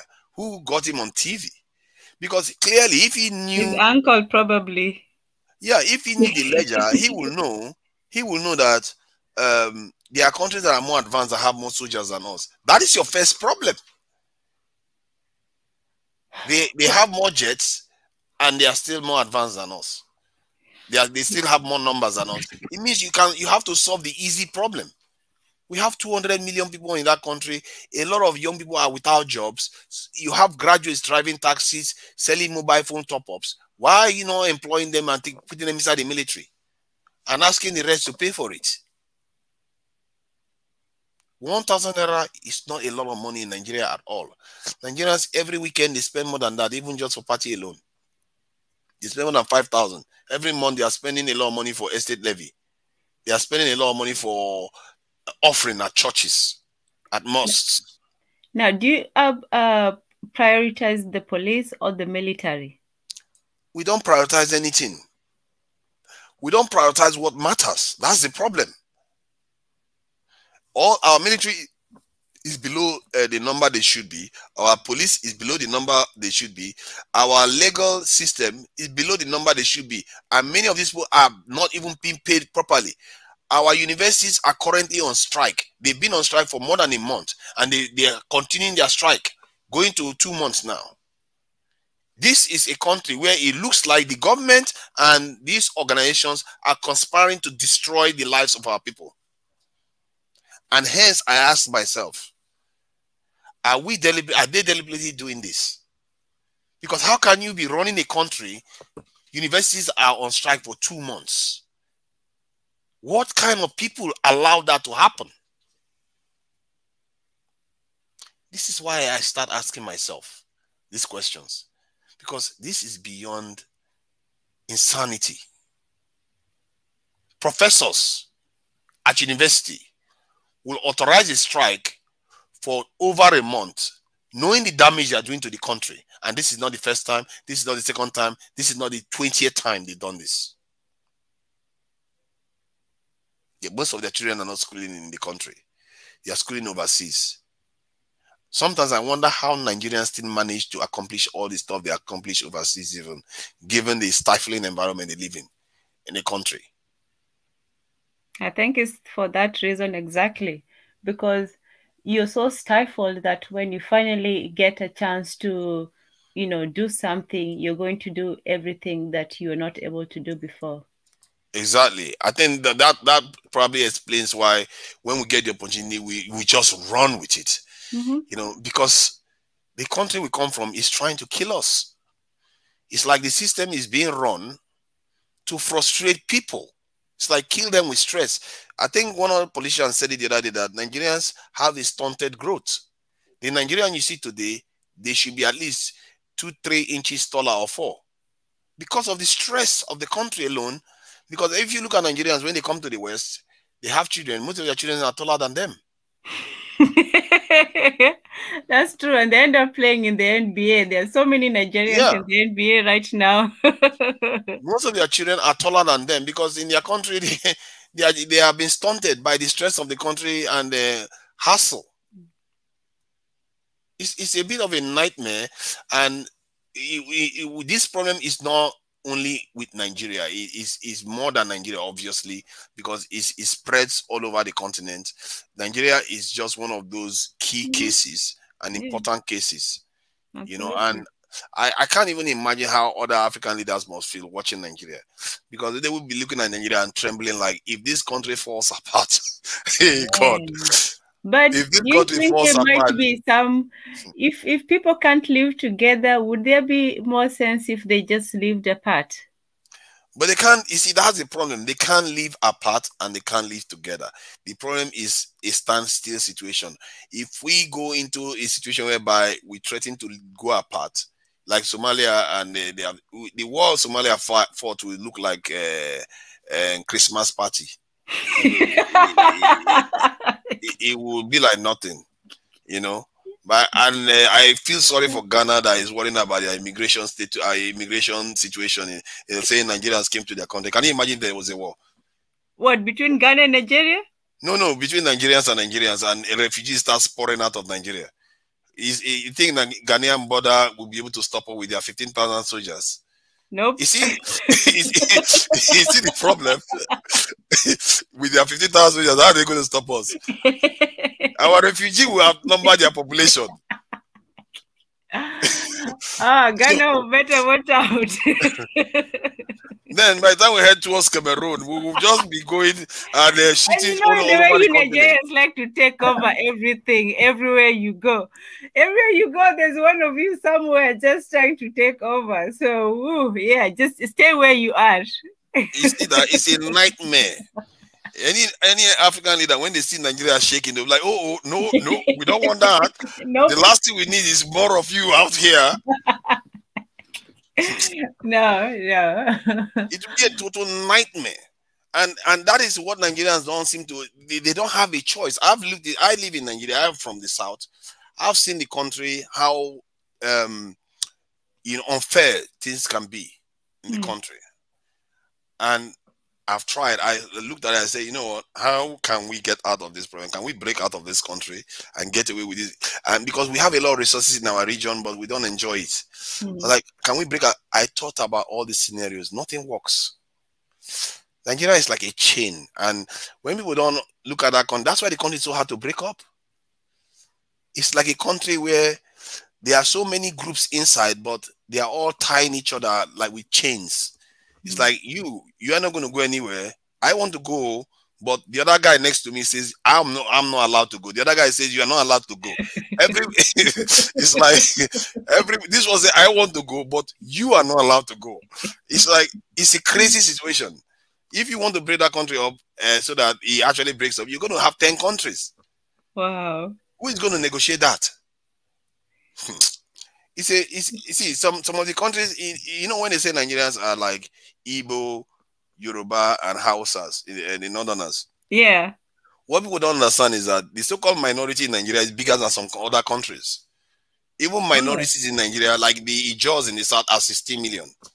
Wow. Really? Yeah. The Ijaws in Nigeria, in the south, the Fulanis in Nigeria are about almost the same amount too. So, are the Fulanis and Hausa the same people or no? No, not exactly the same people. The Hausas are the real giants. They're about 70 million. Wow. The Igbos are about 30 million. The Yorubas are about 30 million. So you can see, if you add those numbers together, they don't make 200 million, do they? Right. There's a lot of big groups out there. Wow. That if Gambia is not even a country. As a matter of fact, the Jaws outnumber Benin Republic and Togo. And it's a minority group in Nigeria.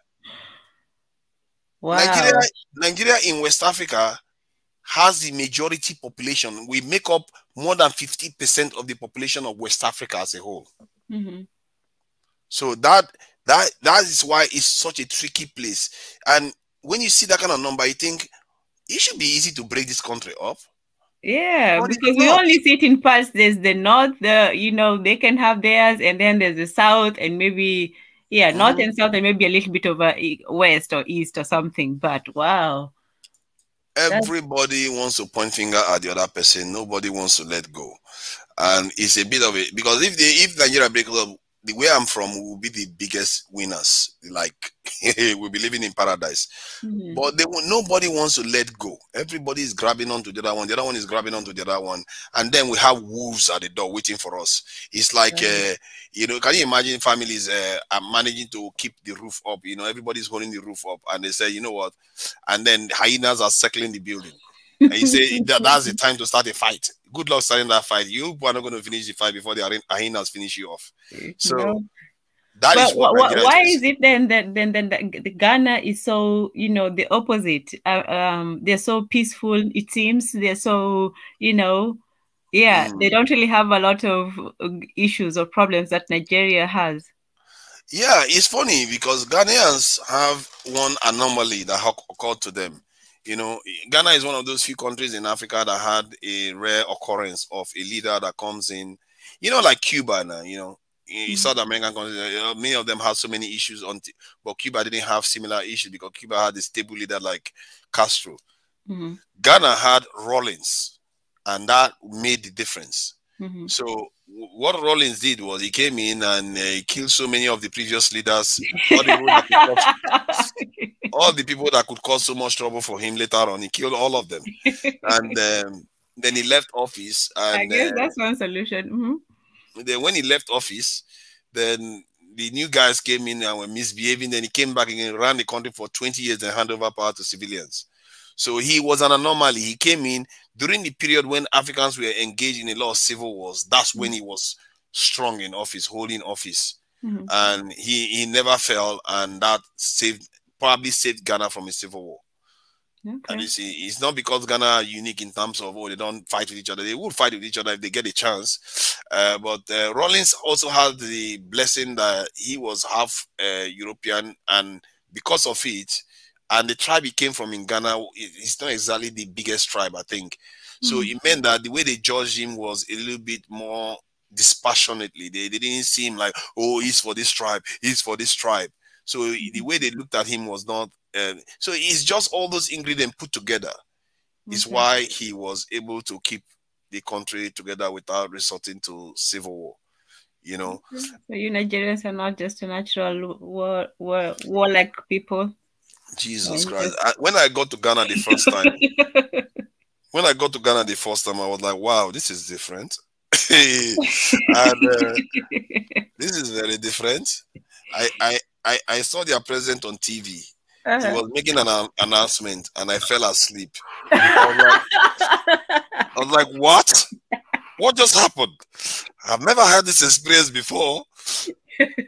Whenever our president wants to talk, we will be like, what now? What is he about to tell us again now? That is what Nigerians are being treated to. And Nigeria is an interesting country. We have so many contradictions, actually. You know, like, Nigeria is one of those countries. I don't think any leader has run Nigeria for 10 years. Not one leader has ruled Nigeria for 10 years in Africa. Africa, that is rare. To say one leader is still running Cameroon for over 30 years. See, as we're used to 20 years, now we were getting to 5, but we used to ours 25 and over, you know, as long as death doesn't take him. Nigeria, if you last 8 years, you'll be like, wow, I survived these people, these crazy people. I survived them this long. How did that happen? Even the guy that took us through civil war barely survived 8 years. It's like, he couldn't wait to get rid of him too. It's like unbelievable country to run. And by getting rid, is that democratically, or are you going the coup way? They got rid of him with coup. And democratically, it turns out that the first time they put the democratic president Shagari in office, they didn't even let him run for proper 5 years. They got rid of him again. they got rid of him again. Then this Buhari government came to office. He didn't even last 2 years. They removed him again. Then Babangida went for up to 8 years again. They removed him again. And he really stretched it. He was supposed to live about 5th, 6th year. But he kept canceling the election. He canceled the election 3 times. And the final one, you know, he allowed the election to take place. And when it's time to declare the winner, he canceled it. And that led to total chaos. Then we had another guy come in for about a year. They kicked that one out. Then Abacha came in. Abacha was a bit of a tough leader, but he lasted 5 years. Wow. Yeah, he was feared all over Africa. Like just his name and No, that guy was a terrorist, man. That guy terrorized people. He's one of those contradictions, man. And he was always in military attire. Like every single time you saw him, he's just ready for war. Oh man, that guy. I like him, you know. I like his you see, they accuse him of a lot of corruption and a lot of crazy things, but his that ability to wield power, I really like that ability. He really wielded power without fear. And that is what our African leaders need to understand. They shouldn't be scared of wielding power and doing what they believe is right. For better or for worse, that guy actually did what he thought was right. He was doing what he thought in his own mind. I don't think he was thinking that he was trying to sly Nigerians. Because if that's what he was thinking, he wouldn't be attacking everybody. He was attacking Muslim leaders, Christian leaders, politicians, corrupt people, 419 people. He was attacking them. He was attacking foreign countries where there are civil wars and coup plotters. He is a military dictator. Another military dictator took over in Sierra Leone. He went and overthrew that one. But how was he for his people? Nigerians were scared of him too. Everybody was scared of the guy. I was in Nigeria then. I was like, this guy is terrible. You know, He's terrible because he was gunning for everybody. All the leaders were flying overseas, and all of them, the ones that did to return and act like Obasanjo came back, was like, I'm innocent. You are trying to accuse me of stuff that I didn't do. He threw that one in prison. Yaradua came. He threw Obasanjo in prison? Oh yeah, Obasanjo was in prison when he died. Wow. Oh, he put Obasanjo in prison. You know, Obasanjo was a former president. Yeah, yeah. That's why I'm so shocked. Oh, the moment he came back, he put him in prison. Then his vice president, Obasanjo's vice president, he put that one in prison too. Oh my goodness. And that one died in prison. His name was Yaradua. He died in prison. Wow. He died in prison. So many people were. Obasanjo, this is he like Idi Amin? He sounds like an Idi Amin type. Is he one of those crazy dictators? I think so. He was somewhat like that. He's dispassionate about. He doesn't care about religion. I don't think that guy cares about religion. I don't think he cares about tribes. No. Neither did Idi. I mean, he will favor some of his own, but his mission is just very. He attacked his own people, other people, everybody else. You know, foreigners, Indians. Everybody was just in his firing squad. The highest ranking Islamic position in the country. He arrested the guy and put him in jail. Wow. Now, the Sultan of Sokoto, he took him and put him in jail and put some other person in there. He invited one of the rebel leaders in Sierra Leone to come for talks. He jailed him. See, this is why we can't have military people in power. The military should be a branch. The guy is crazy, man. He's very. You see, what I think he has is that he has this ability to think outside the box. This is why it's too far out the box. Too far out. Yeah. But he thought outside the box. That's why he accomplished a lot. But the question is, we need somebody to do that for the right reasons. You see what I mean? To really do that and stand the chance of taking people along with him. Let's not forget it. People actually supported Abacha when he was in office. There were people that actually supported him. He worked with a lot of people. He worked with some politicians, and people accused them of being corrupt. That's why they supported him. Because remember, we as a people were being brainwashed, and we were being told that this guy was evil, he's not good for the country, and all the rest of it. But we don't know why he felt he was doing those things. And I still remember till this day, and I wish I can find that video. A few months before Abacha's death, he said, when I leave office, people will remember me, what we have done. And maybe there is some truth. He was trying to say something there because probably he knows, he had been poisoned, because some people said that he was poisoned before he died. Even before he died, he knew that he had been poisoned. Some people said that it was through the Mossad, and they used through Arafat. This is his right-hand bodyguard that said it, that when he met Arafat and the delegation that the Arafat came with, it was through that the Israelis used to get to him. So, and since then, since Abacha shook that guy's hand, that he never recovered again. Wow. And so that was that's what his suspicion was. And that it was his right hand, Mustafa. His name is Mustafa. He's the guy that secured Abacha, his chief security officer. So this Abacha had a lot of things, and the fact that they tried to get rid of him that way, that tells you something. He wasn't towing the line. And he did help. He did do some good things. He stabilized Nigeria's economy that Babangida left in tatters by the time he left. He stabilized it. He went after criminals. He went after everybody. Nigeria borders were like, phew, people were just flying out of Nigeria in every corner. Criminals, politicians that are against him, everybody was running from every corner from Nigeria then. And I was busy. I was one of those people that was protesting against him. Like, oh, he's against democracy. And because we supported Abiola, to be fair. We supported Abiola. I wanted Abiola to be the president. And so... Now, during Abacha's time, was there an actual parliament, and or was it just so an absolute dictator? He wanted to transition. By the time he died, I think they had elected the lower house of Congress. By the time he died, he went to transition to civilian president. So that's the process he was going through before he passed. We don't know what could have happened, why he did what he did. I still don't know. And the history of Abacha is still not told appropriately. All we talk about is the surface stuff. We really don't ask ourselves, why did he do all those things? Why did he feel so strongly about these things? He didn't favor any group. Like there was a group like Boko Haram that came out, like an extreme Islamic group. He jailed their leader very quickly.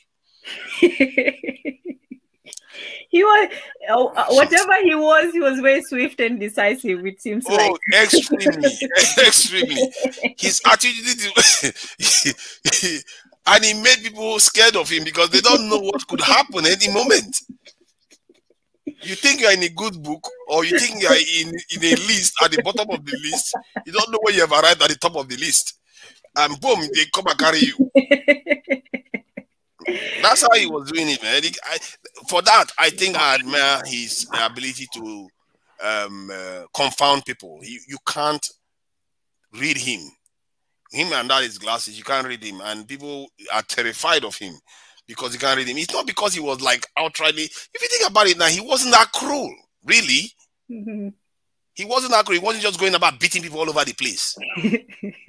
He wasn't doing that. He was just going after. If you look at the people he really went after are the powerful ones. He didn't go after everyday Nigerian. That was not his lookout. If anything, he stabilized the economy for them. That's why I feel like his real story has not been told. The real reason why he was doing those things is clouded, to me, from my point of view. It was clouded by the fact that Nigerians were craving democracy. They needed that president that was elected to be made president. So they didn't care why he was doing what he was doing. They didn't care. Nigerians were past caring. They were tired of military. Yeah, so, I'm sure. Now, how does a military run? Does the usual bureaucratic functions run as usual, or what is everything suspended? What is it like living under such a system? One of the first things you hear in military regime is so and so and so and so has been abrogated forthwith. When they say abrogated, that whole thing is no longer existing. the House of Parliament is hereby dissolved.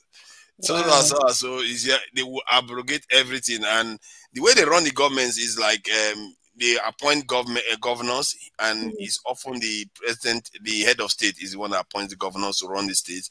So they basically run it almost like a military establishment, really.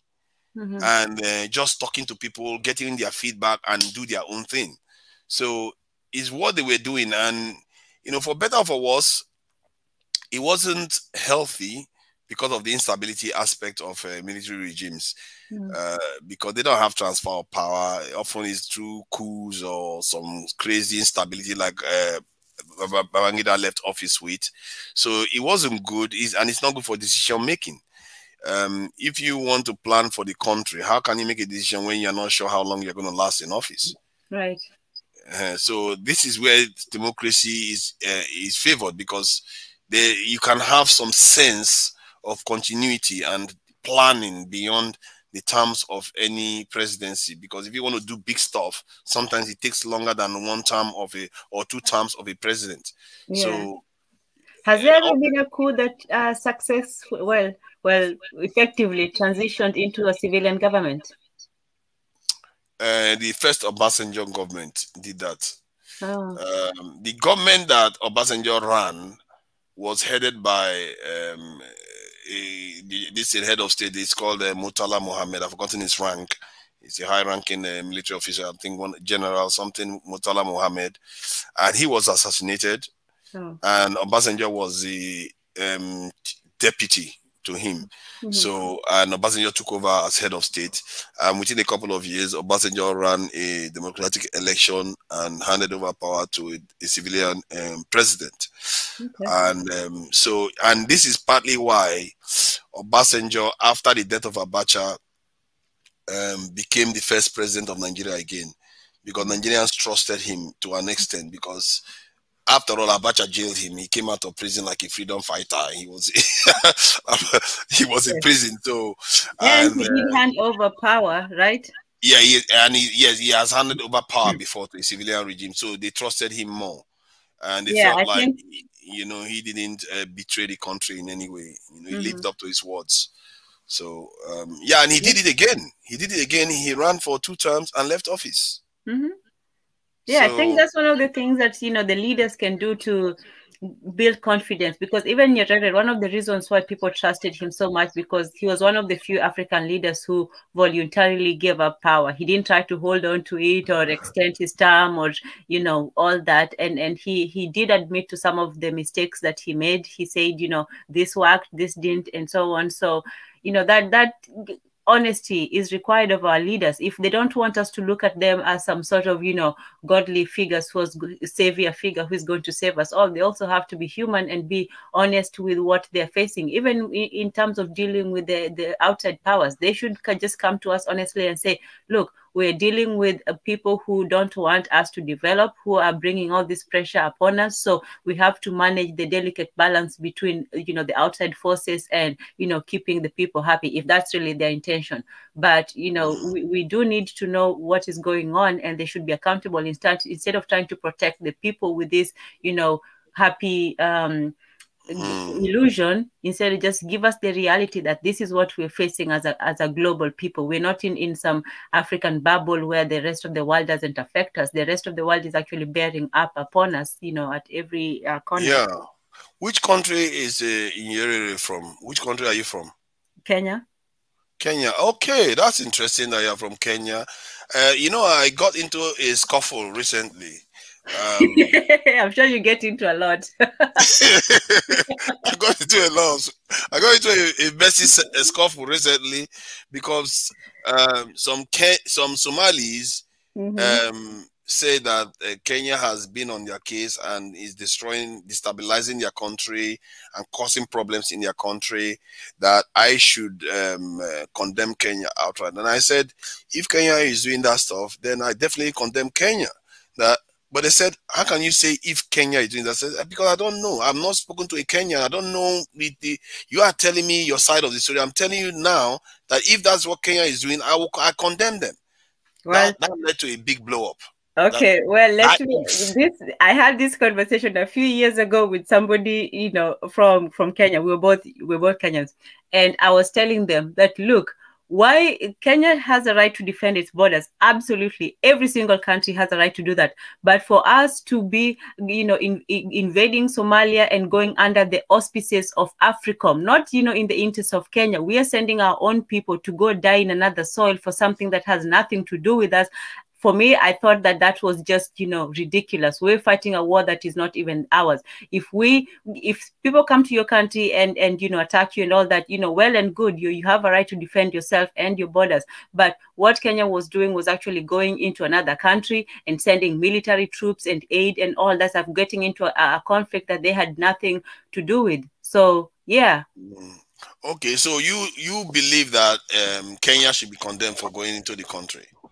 Yes, but not for defending its borders, because the Somalis also breached our borders. They have also come into our country and done some, you know, not so up things. So yeah. We know about the attacks in but yeah, no, I do condemn Kenya for that one. Medatezi might disagree. He's also from Kenya, but I didn't think that was a very good thing to do, and it was bad foreign policy. But some of the things you described, that they go into Kenya under the auspices of the UN to offer aid, with military, invade the country, use the term invade, which is a little bit surprising, invade the country through AFRICOM and try to intervene in the conflict somehow. That is a bad thing. I just told you that Abacha removed a military dictator in Sierra Leone and left the country. Nigeria went to Liberia, ended the civil war there and left the country. Nigeria helped with the removal of... so Nigeria has been doing the US's work interfering in African countries. No, it's not interfering. What they were ending civil wars. Okay, if that's your version of things, like I say, I don't know, but it sounds like your version. Okay, come on. Okay, let's. It sounds like an invasion, not an intervention. Tell me this version. Tell me this version. People are fighting a civil war for years and killing each other. Then a third party goes in there, stops the conflict, the country returns to a civilian regime, and they left. Is that going there to invade or going there to end the fight? Did they achieve peace? Guess what Liberia is now? They achieved peace. Okay, if they did, then okay, yes. They achieved peace in Liberia. They achieved peace in Sierra Leone. They removed a military regime that came into office. The next day, Nigerian forces were at the airport, and within weeks or months, the regime had collapsed. The military regime that took over from the civilian government, and they restored the civilian government back in office and left. Nigeria didn't gain much. What did Nigeria gain from it? Nothing. And we don't need anything from them anyway. What do we need from them? We left and came to our country.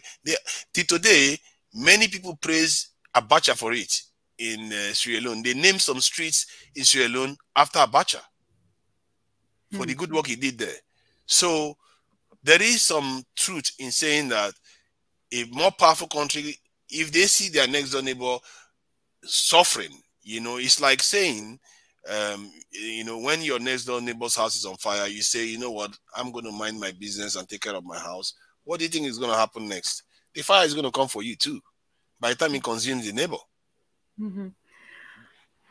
Okay, I understand that, and you know that was good. They achieved the peace.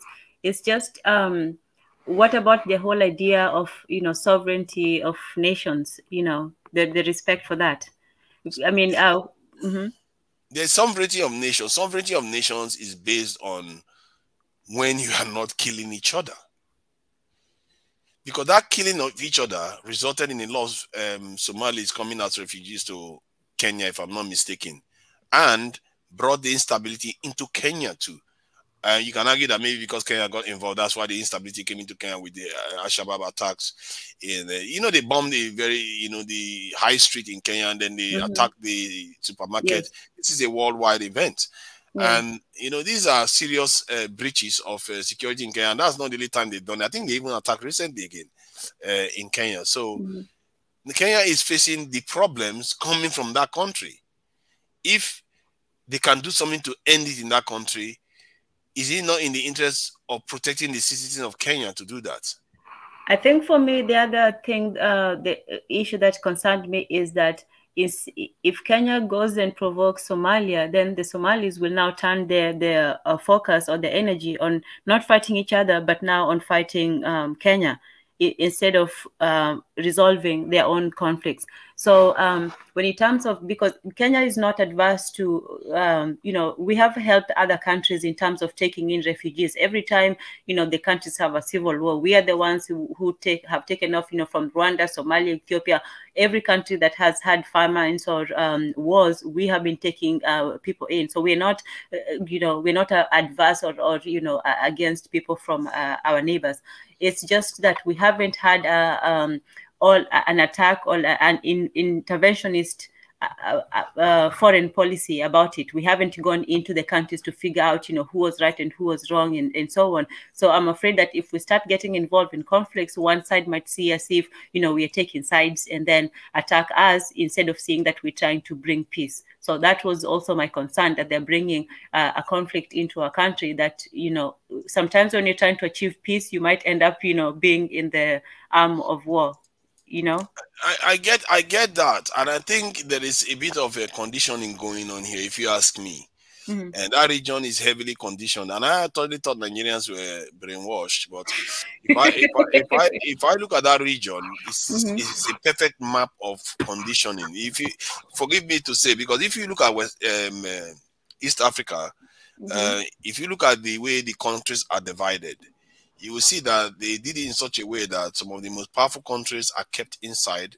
The countries with the numbers, like Ethiopia, with 100 million people, were kept out of the sea. And a very strategic location for the world was kept out by creating Eritrea, creating Djibouti, and Somalia, all cutting Ethiopia off from the sea. And personally, if I was from that region, I would be like, you know what? This game, all these colonial people thought they were playing on us, all these NATO nations were playing on us. We are going to run a circle around them. We all come together and say, you know what? these people are doing this to kind of dilute our power, because they know Eritrea and this in the Somalia, they don't. Ethiopia has more numbers than Eritrea, Somalia, Sudan put together. Mm-hmm. And yet Ethiopia was, if you look at it, it's like painstakingly carved away from the sea. And I was like, wow, you can't make that up. The only way you can do that is have a very, very good machine for dividing people. Yeah. Djibouti is a country of up to barely 1 million people. And yet they still manage to keep Ethiopia from the sea. And they have all the military bases. Exactly. I call it a military-based supermarket. That's where it is. It really is. Everybody has a stake. Like everybody comes in, they have a plot of land. The only people that are not allowed to have a plot of land there is African countries. I keep telling them they need to have South Africa come in there, Nigeria come in, and let all of us share military base and join all the world military bases that are coming there. Because right now they are welcoming everybody into the country. And you wonder why that region is insecure. That's why when I look at the region, I feel like if the people can understand the dynamics at play, but they are being conditioned to suspect each other so much, hate each other so much, that to a point whereby they can't even recognize each other anymore. It's crazy. And when I say these things, people say, oh, you are not respecting our way of life. We are not doing this. But when I look at that map, it's not your way of life that is being manifest. That is not by coincidence. That map is like that. Mm-hmm. It's by manipulation, clever conditioning. You know, sometimes when people think they are very much in control, that's when they've actually completely lost control, because they don't see what is going on. Because you are not acknowledging that you have a problem. You are thinking that everything is okay, while yet that region is so weak.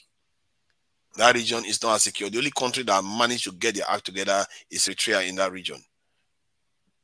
You know, so the rest of the countries are relatively weak. And if Ethiopia had access, if I was in that region, I would say, you know what, I would say, Djibouti, give me some land. Somalia, give me some land. Eritrea, give me some land. Let's make a path for Ethiopia to be able to get to the sea. You know, if Ethiopia is able to get to the sea, they too, all the powers in that region have power now, political power. But I think what they do is they'll say, you know what, so that Ethiopia will beg me to have access to the sea, I like that power. That's nice. I like the power to prevent Ethiopia from going to the sea. In the end, you're all losers. And this thing happens all over Africa, where we weaken ourselves. We worry about our next door neighbors. When something that we were all colonized, we're all defeated in wars, but we have bigger threats. And because of that security pact African nations have, at least we can be rest assured that any nation that attacks another nation will face the wrath of other African countries. So why are we still suspecting each other so much? There is no way Kenya can invade Somalia. They will have all heap of trouble come on their head from all parts of the world and all parts of Africa. And yet, Somalis really don't like Kenyans coming meddling in their affairs. And I gave an example. I said, you have to understand how statecraft works. Statecraft, the way it works is everybody's watching each other. Everybody's trying to meddle in each other's business. That is how it works. You have heard how Obama was tapping German Chancellor's Merkel's phone. You know, they were tapping the German leader's phone. America, a NATO country, a NATO country, you are tapping the leader's phone. They don't trust each other. That's how nations behave. Everybody's fighting for their interests, trying to make sure that... You know, our difference is this. They don't trust each other, but they keep an eye on each other.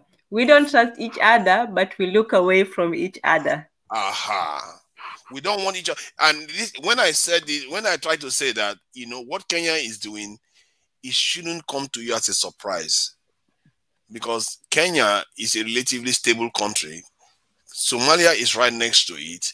That is unstable. You don't think that Kenya has an interest in making sure Somalia is stable? Personally, I don't know what you do. If my next door's neighbor's house is on fire and I'm feeling the heat, you know, the heat is about to start drying the wood of my house, and my house is not even that strong. You know, my military is nowhere. Fire, we don't have good fire service, and you expect me to just sit there and allow the fire to ignite the building, my own building? No, I will try my best to stop the fire at my neighbor's house so that it doesn't get to my building. It's a simple logic that sometimes simple things like this don't wake us to reality. And this is why I keep saying that the way groups behave is different from the way individuals behave. Right now, we are acting like individuals. Until something hits us as a group, we are never going to wake up as a group. It's a very, very strange way groups behave. And I don't know what that catalytic event will be that will wake us up as a group. Maybe someday, if the African Union gets its act together, this common trade thing starts, and Africa start, even if it's half of African countries start using a common passport, and then something happens, then maybe that will trigger Africans to wake up. Because what's happened now is that everybody's thinking of their own. Even you, when I asked you just now, you told me, oh, my country should not be getting involved in Somalia. Next door, literally share a border with them. It's like, don't get involved. It's like, it's not like Kenyan soldiers have to travel miles. Nigerian soldiers have to cross Benin Republic, Togo, Ghana, Cote d'Ivoire to get to Sierra Leone. That's fine. To get to Sierra Leone. This one is right next door to them. It's like, no, don't go in there. The trouble will come inside your country. It's already been inside your country. There are bombing people inside your country all the time. Refugees are crossing the border. If you ignore it, sooner or later, and you see, the thing is, what the Somalis said is that the Kenyans are behaving like Western puppets. That the Western puppets are using Kenya to destabilize their country. I was like, I don't know how that works. Because and that's a very difficult question, actually. That African leaders, we don't know whether whenever they do something is for the West or for the people. We don't know the difference anymore. Yeah. It's a very, very strange question that many Africans need to answer. And because you can't know the difference, I say take yes for an answer. If they give you anything you want, say yes, I like it. If they give you anything you don't like, I don't like it. Because if you keep suspecting them and second guessing ourselves all the time, you're never going to see any good thing in our leaders at all. If the Kenyan leader say he is going to the country to try to stop the conflict in the country, why do we just assume the worst? The war was already happening. I don't know. Somebody tells me Kenya didn't have anything to do with starting the war. No, we didn't. And that's one of the reasons why I said we shouldn't go in there, because it's, we don't know what's going on. So, yeah, but I understand. Let me take this moment to welcome, I guess it's, welcome, Biggie. Hello. Good afternoon, good evening, and good morning. Yes. How's it going? How you all doing? Good afternoon. Yes. Evening, I see Donaja, I see Mundatezi, and I see Santi. And I mean, you had a great conversation. And I was trying to recap on a couple of things that I want to hit. One of the recent that you talked about, it was about Kenya. Kenya want to make sure that her neighboring countries are stable. So whatever it takes, they're going to be working on that aspect of it. You see what I mean? And it did it with the Ethiopian when we had the immigration issues, people migrating all over the place. We got the Somalia issue, migrating all over. The first country that they hit is going to be Kenya. So Kenya really will spend more money to make sure that those countries are secured, or more to be collaborating in order to have a very peaceful neighbors. Even though we have things that change. So hold on one second.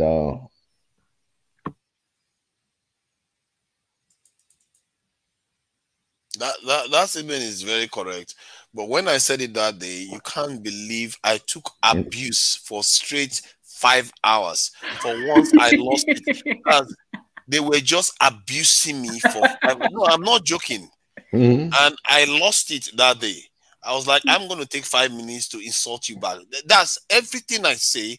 The guy just insulted me constantly for 5 straight hours because I said, you guys are next door neighbors.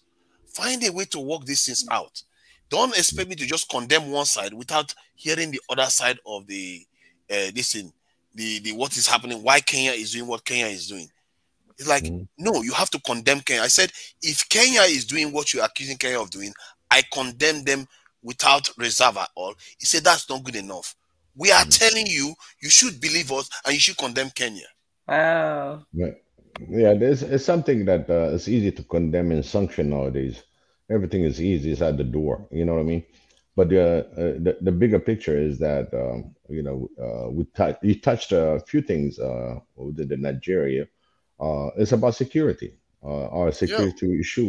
We have big security issue, let alone to be one. And among ourselves, we need to have some serious cybersecurity that you have to look into. We have a lot of computer science graduate. They can secure the whole continent in as long as we have that VPN that we can really secure our networks. Because you saw what the hackers are able to do. Even to hold hostage by holding on your documents and everything else. And we are really at the beginning of the notion of one Africa, trying to put things together. And we start heavily on the security is one of the things that we really talked about on Triangle is the vetting, who we're going to be vetting and how the process is. There's a lot of discussion on it just on the security issue. And we need some experts that are really willing to help out in this domain, because even though you feel you got a secured way of communicating and we're getting the right information to the people, where that is even another issue, because the information you get, you have to really work on it, because it becomes the national security of the whole continent. As a continent, it's easy to divide and conquer. Still there, oh, I want this country for this mineral. I want this country. I like this politician is good for the African Union because he'll be used for different agendas. So we have to be very smart and bring some real fruitful information to the table where we can address it. Like earlier, there was a letter that Mika put together about our heritage, and that is really, if we keep screaming using the same things over and over, we'll be heard, okay? But when it comes to security issue, Nigeria got robbed, okay? What's the prevention? Oh, Somalia got robbed, all these through a network, you understand? And we're trying to bring our own people into these database, and if these database are not secured, hey, even your military, I've seen some issue about 7, 8 months ago. Some country hacked into the Ethiopian Police Academy, okay, and while they're doing their school, suddenly this thing showed up on their screen. So that shows you the security issues. And the other thing is, we always talked about it, is our heavy security, which is the physical security, which is the military. You mentioned that there are a lot of kids that are out of jobs with the highest honor degrees, and just not doing the job on what they graduated with. Okay, so the hope and the growth for this young youth, African youth, is the opportunity in the military, and military should have one of those things that you need to have a cybersecurity and how to secure your own nation. Start with your own nation. If it's working for you, share with the rest, and eventually just going to have a collaborated continental security. But we need to make sure that each nation in the continent have to report all their security threats, because a lot of them don't talk about it. Oh, we don't want to talk about it because they're vulnerable now that they don't talk. And I do know that they don't need to talk about it in the public arena, but among government, among nations, they're supposed to talk about these things, about the security. And a lot of the robbery, call it the highway robbery, is through the networks. You know, your communication, your emails, your posts, whatever that you have intra countries communication is always hacked, and they're good at it. And some, you find out after 3 4 years that they've been harvesting and mining your data, and then you say suddenly your commodity are not worth anything because they already sold it. So you're right. You know, again, the military and the cybersecurity has to be beefed up in the nations. We need one country that's going to be real good at what they do, and it's just a matter of trying to share and collaborate, because as a whole, it will protect everybody. Because you protected your nation doesn't mean you're secured, because you're dealing with other nations in the AU, you know, and that always leaks. You know what I mean? Can I ask you something? Go ahead. In your opinion, why do you think our leaders simply refuse to mass, initiate our people into these areas like the military, cyber security, into all these areas that are responsible for preserving a people? You can't survive without these things. True, very true. In my opinion, I think it's the weakness of the generals. We got weak generals. They used to sweets. You understand? So why rocking the boat? Why they living good? You know, African general in general in the globe, generals live good. Yeah. They live good, and even presidents and prime ministers are scared of their generals. They want to make sure they got a short leash, so they understand they're not rocking the boat. So you need a general that's going to stand uh, uh, for his country. But what he's got is limited. He knows how much fund he can get, and I think they're not seeing the initiative. Okay, the initiative comes when they have the presidents and the prime ministers and the generals discussing about the military. We got this much population, and the population is out of work. But there are some key educated component that you need really to reinforce in your security, and including in your military. It has to be incorporated. So I think they will be waking up to it until you get some major leaks and stuff that's going to happen. And out of 12 top generals, one is going to be questioned, where you have 11 of them against you.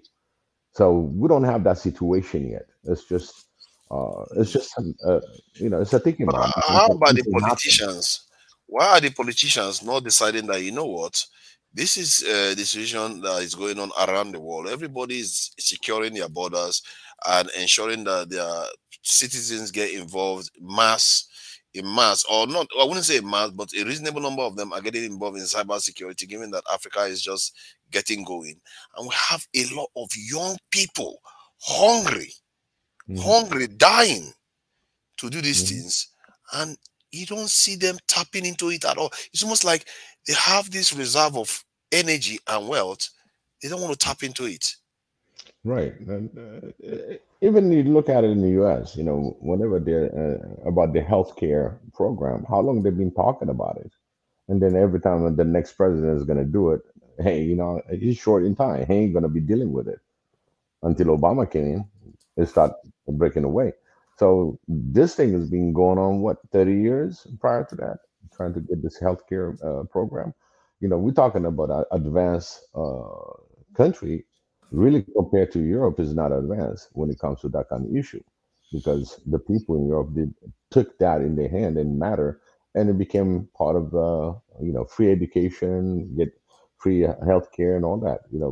But again, it has to start somewhere. I think right now, if you look at the trios between Somalia, Eritrea, Ethiopia, and bringing all this collective military trainings and everything else, that will weld a new way of bringing the security, because definitely you need the security on between these kind of agreements. So the whole East and ECOWAS, still ECOWAS is talking about uh, these sensitive issues, and as a collaboration, I think now, no matter what they are in the same team. So somebody has to burst it out. Hey, listen, we lack security, and I'm very, very sure that each nation is really working on their national security. I know that everything, but how they're going to bring it about to the people to be involved, especially the specialists in this arena, that is each country's definition. You know what I mean? It's going to be very, very hard to bring it out, because we're talking about national security. So they don't they don't bring it out in the public, and even if the public, you're not going to have a job career coming in the homeland security. You know what I mean? Not like U.S. or anybody else. In Africa, is going to be, they'll come to your house and they'll pick you, and that's when they give you the interview and tell you, hey, we want you to run this department. That's it. Period. Yeah, they do these things. My concern is that I feel like sometimes, especially the black nations, they are running their countries like a caretaker government. Because like a caretaker government that is awaiting a kind of recolonization in the near future. Because you look at them, these people were handed over, they handed countries over to them, and they don't seem to be making any move to transition from basically a protectorate to a full-fledged nation, because the full-fledged nation don't have that low level of security personnel. Countries that are more technologically more advanced than us have more people in their military, when it should be the inverse. Vietnam right now, the last time Vietnam fought a war was how many decades ago, and their military is well over 2 million people. Look at Nigeria. One soldier in Nigeria is defending 1,000 people. Guess how many people Eritrean soldiers are defending? Every Eritrean soldier is defending 20 people. Yeah. I mean, I get. It's just you wonder why which country is not secure again. One soldier to 1,000 people and one soldier to 20 people. Yep. I think the advantage that Eritrea had at the time is because the conscription of any Eritrean supposed to go through to the military services, and if in fact this is since what 1992. That's been officially, imagine now, we are 2022, and kids are getting always conscripted and get military service, and at the same time they go out and help out the community. And it doesn't mean that you're going to go back in your neighborhood. They can send you all over the Eritrean thing, so you can get to know your other brother, another part of the country. So that gives you a different approach, because there's no religion about it. There's no tribal issue. You start being Eritrean. You are Eritrean. That never changed. You're not gonna say I'm from Canada. I'm from here. Well, no, you are Eritrean. So that model has to really replicate throughout Africa. Like we said, if you really believe in your First Nation, if you're Nigerian, don't tell me you are from another tribe and mention about your tribe. You're Nigerian first. And then once you accept that, then you are African. You understand? Really, you're African by default right there. But you have to have this understanding that you got to be non-tribal to begin with. Okay, believe if you're an Ethiopian, you're Ethiopian. It doesn't matter if you're from Tigray or Oromo. It doesn't matter. Okay, Kenya. It doesn't matter whether the Kikuyu or you have or the other part of it. If you believe you're Kenyan, and that's the first thing that comes out of your mouth, and then you have this ongoing training with the community. Really, all these soldiers in Eritrea, they came in from different community, and when they go and serve their civil services, they go serve whatever the assignment is being given to you. You're not gonna say, okay, I'm gonna do this on that side. No, you're assigned. You just go and help out. It might be a highway that you're gonna need to build and help out to get some water things. There's different projects that's out there helping out the community because Eritrea was sanctioned what 22 years sanctioned. So she has to use her own people resource as a resource. And Exactly. guess what? And the dividend now, how it pays. Look at it. You ask any Eritrean, every Eritrean is a proud Eritrean. And those that served and those that did whatever in the military, they are proud to stand during this bad time and still standing strong. So Sorry, let me give you this number to Kenya. For one Kenyan soldier, the civilian is 1,820. Wow. That they have to defend. Yeah. You see why I'm paranoid here? Yeah.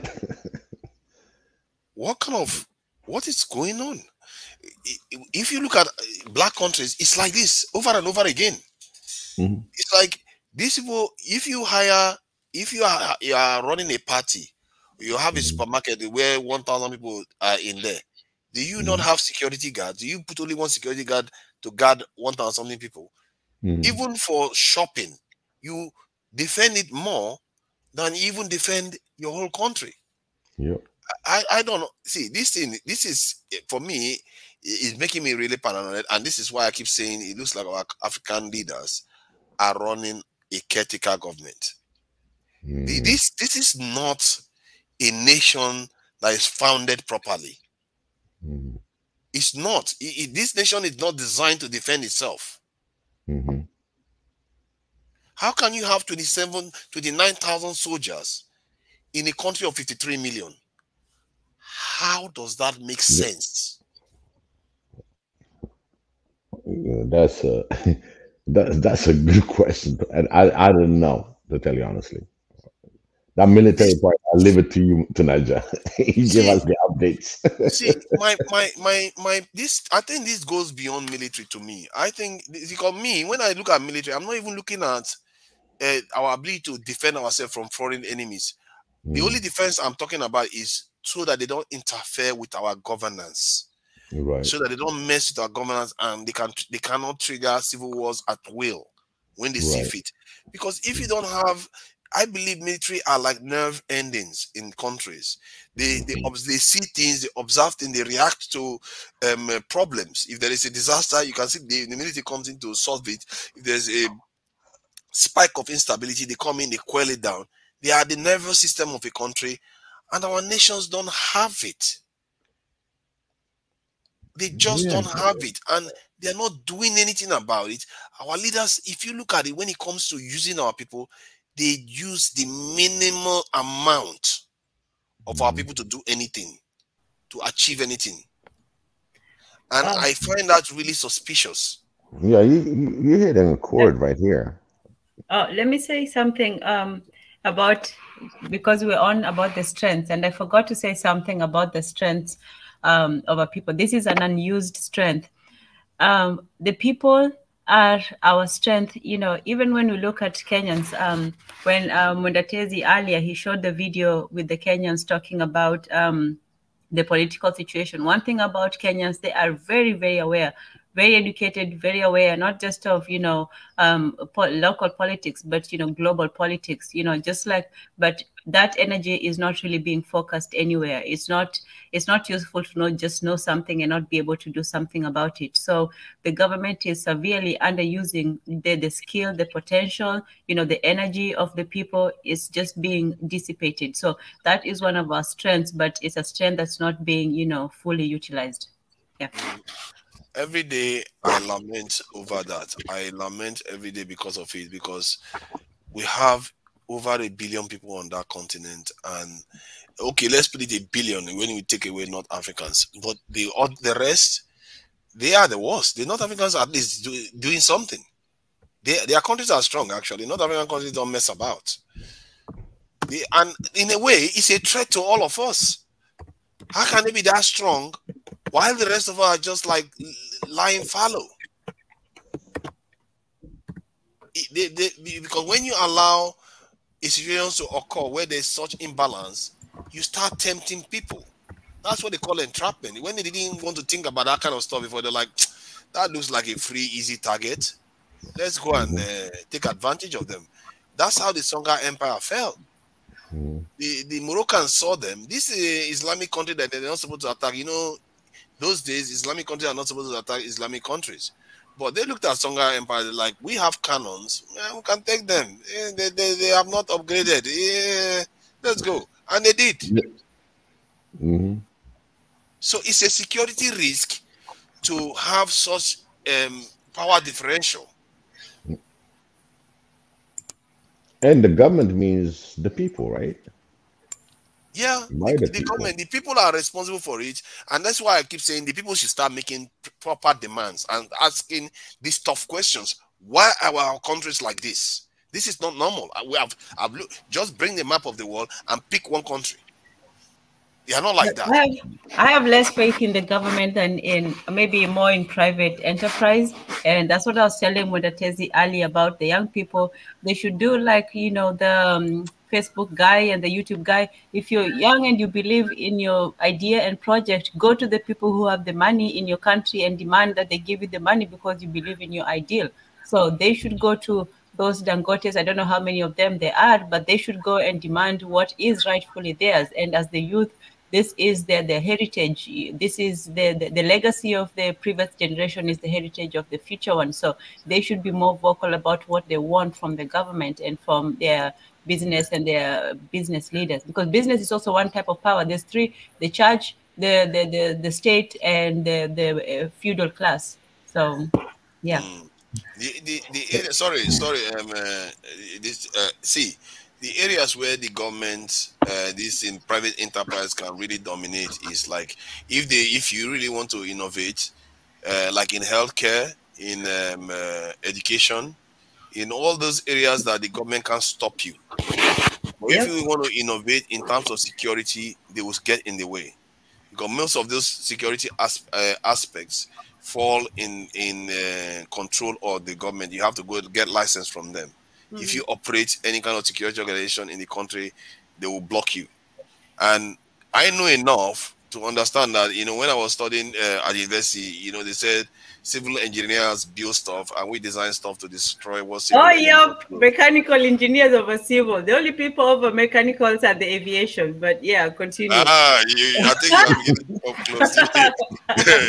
Yeah. So, I was in mechanical, but continue.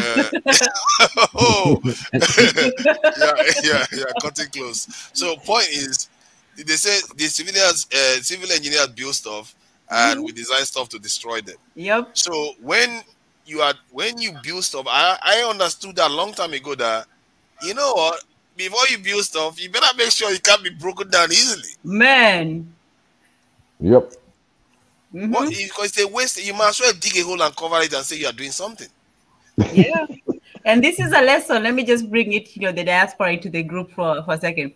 This is a lesson that, you know, Black Americans here, right now we see them as, you know, people who have, you know, they're yeah, but there was a time when they built their own communities and their own, they had lawyers, doctors, all of that, schools. And, in some of them, they were destroyed. They actually bombed, rained down, bombs on their cities, and actually went down, home to home, killing people and destroying the places that they have built.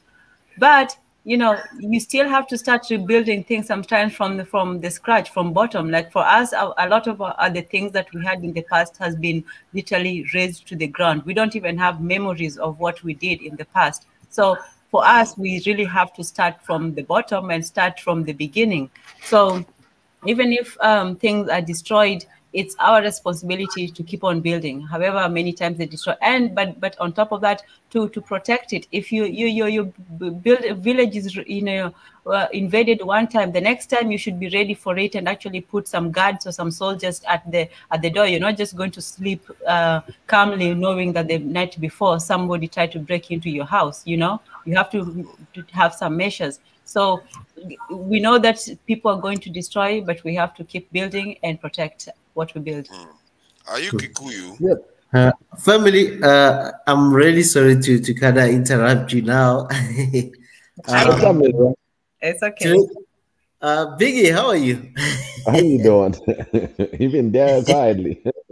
I just added you there. And when you logged in, I was gonna end the show, but I was like, nah, we missed you, Biggie. And I just said, let the guys have free reign tonight and just have a time to say whatever they say without any interruptions or any questions in between. Earlier we had some questions and discussions, but I just said, let me open the line for the guys to have a free range and a free reign to say whatever they want to say and contribute anyhow. But unfortunately, I have to wake up early. Already morning. I have to wake up in like 2 hours or so. Wow. Yeah. So hence I have to close for today. And, I had asked you a question on the private chat. When are we going to have the part 2 for since you when you open with your open remarks, you did a lot of reflection about Nigeria. So I think it's time we do part 2. I will arrange something because recently I did make a decision that I need to, a lot of people have been telling me to start something, my own channel and all the rest of it. And we're especially talking about Nigerians, because the election is coming up next year. It's a good opportunity to talk about what truly matters. And so I want to engage with Nigerians and again. So I definitely will be looking to arrange something. Even if I can drag some Nigerians to join the conversation, the ones on the ground, that would be good too. Absolutely. Yep. Are you, I was asking the lady, is she Kikuyu? I was definitely trying to avoid answering. Oh my God.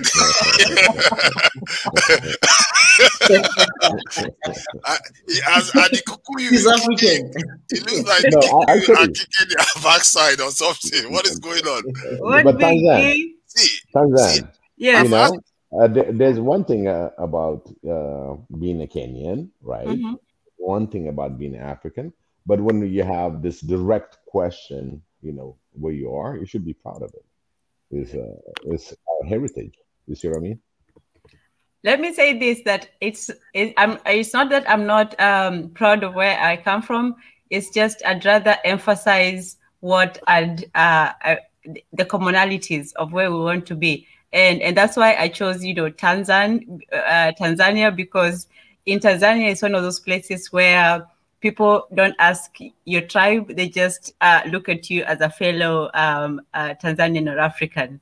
So that's why. And there's a lot of tribalism in Kenya. So I was trying to downplay that a bit. But I'm not ashamed. If you find me in a private, I'll go on and on and on about where I'm from and all that. I know where I'm from and my history and my language, all of that stuff. So it's not from shame; it's from unity. No, absolutely. No, it's very true. But again, when it comes heritage and everything else and culture, there will be hey, we visit this area, it'd be Awasa, it's going to be the south, or it can be western Kenya, who are the one that was the population who reside there. You know what I mean? These Yes. supposed to be really our heritage. This is Let me just say that my relatives are in Uganda, and I feel for them because Uganda has been under. They haven't known what democracy is like we have in Kenya. So, right. And they are also landlocked, but they haven't the power of Ethiopia. So, yeah, they're coming along now. I mean, Uganda is coming along. Man, And, it's a beautiful Rwanda is country, there. man. Africa is beautiful. It's is. unbelievable. It Some of the is. places there. You know why I'm a big fan of the Kikuyu? You know why? When I read them on Wikipedia, I can't believe how formidable that group was. Some of the things their exploits. You know the Mau Mau Kikuyu, right? Dedan Kimathi.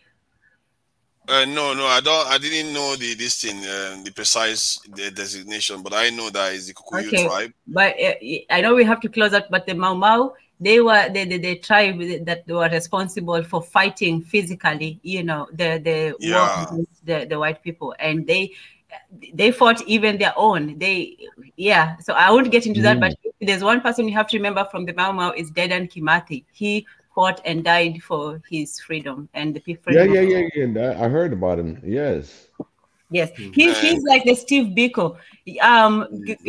Pastor Ezra, Steve Biko. You know about Dedan Kimathi?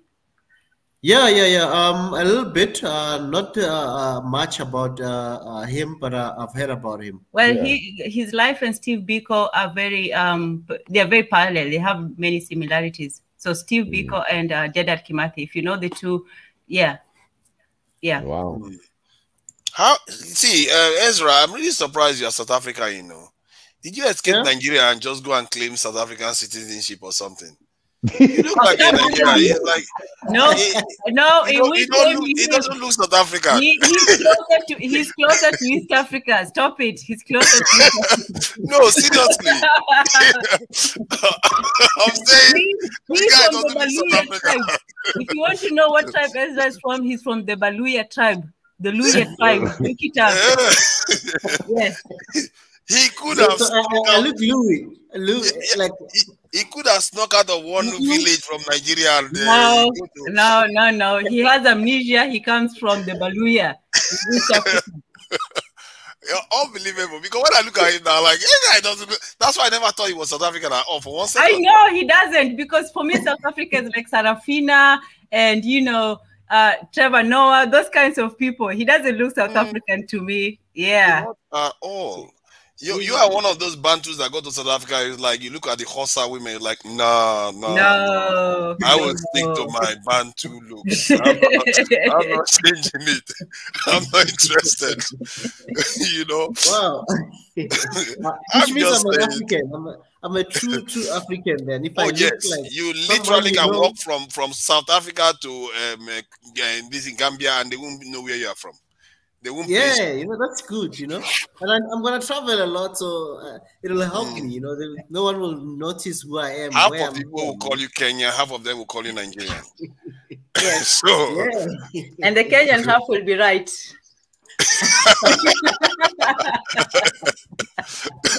I'm just saying what I'm looking at here. Yes. We are well represented today. Mondatezi went quiet on me, so now I have to hold the whole East African side. But Mondatezi is probably walking to the beach now, doing his meditation. In multiple quotes. No, he's probably reaching Moyale by now. He's probably at the border of Ethiopia. Yeah. He's probably at the border of Ethiopia by now. He's been walking for a long time. Okay. Well, he did good work on the letter, so we'll give him that for today.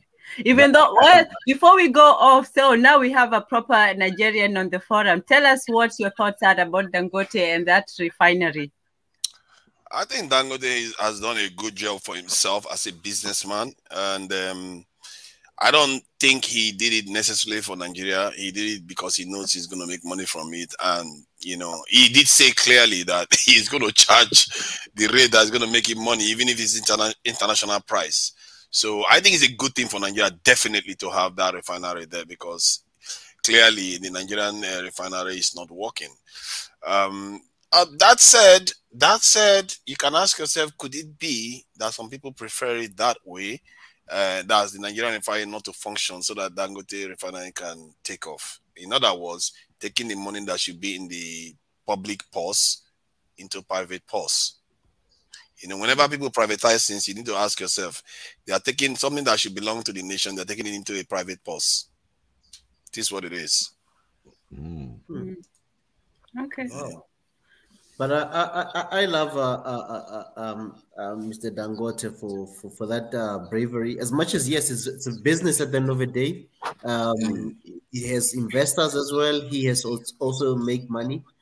But for him, looking at the issue that you kind of highlighted earlier as well about importing refined petroleum products. For that, as an import substitution, I think that's a good move for the country. More revenue will also circulate within the country, and even export as well. That so, and even that fertilizer plant as well. So there's so much beyond just that one plant that everyone is eyeing in terms of the refinery. You know. I think Nigerian government owns some shares in the company too, so we are going, in a way, the government will be making money off it too at the same time. So it's a very, very positive change. At least I just fingers crossed it comes through. There's a lot of things coming through in Nigeria this year. You know, so many, about 2 major bridges will be completed, train tracks, Dangote refinery. It's almost like the Nigerian Lagos airport has been upgraded, so a lot of things are coming on stream. But you know, you always they're doing the civil engineering, but they're not. But they're not protecting it from the mechanical and aviation engineers. Yeah, that's the problem now. That's the problem. They're not protecting it. One question. I've been looking at Dangote from GB said he might be an agent. You know, these kind of things can get dangerous in that level. You know what I mean? Because a lot of free reign. You know. The investment side of it. We got to think twice. And the other thing is, they put in also about. I have a question here to all of us that we may answer some other time, but how to evaluate all 54 president and prime ministers. What do you guys think? Well, that's a topic, Biggie. Yeah, getting all. Let's review. Let's review all of us one at a time and give them a rating, because it seems like JB is saying we got 54 clowns. It feels like a hell for Africans, right? So I think JB, you just put up something in there, but I think it's something that we can all talk about it. And as these elections are coming through the African nation, you know, each of us in the One Africa family, okay, we have our duty to our respective countries. You know, whatever the vote that's going to go in, what kind of vote is going to be, is it clear out? So we have a lot of representation. I think right now we should have all the representation in this platform, and if not, we're going to have to start banging on some doors and asking to join us, and making sure that all Africans participate. You can be on this conversation, you can be on the next conversation. So that's one part that about subscription and subscribe and like that we were saying.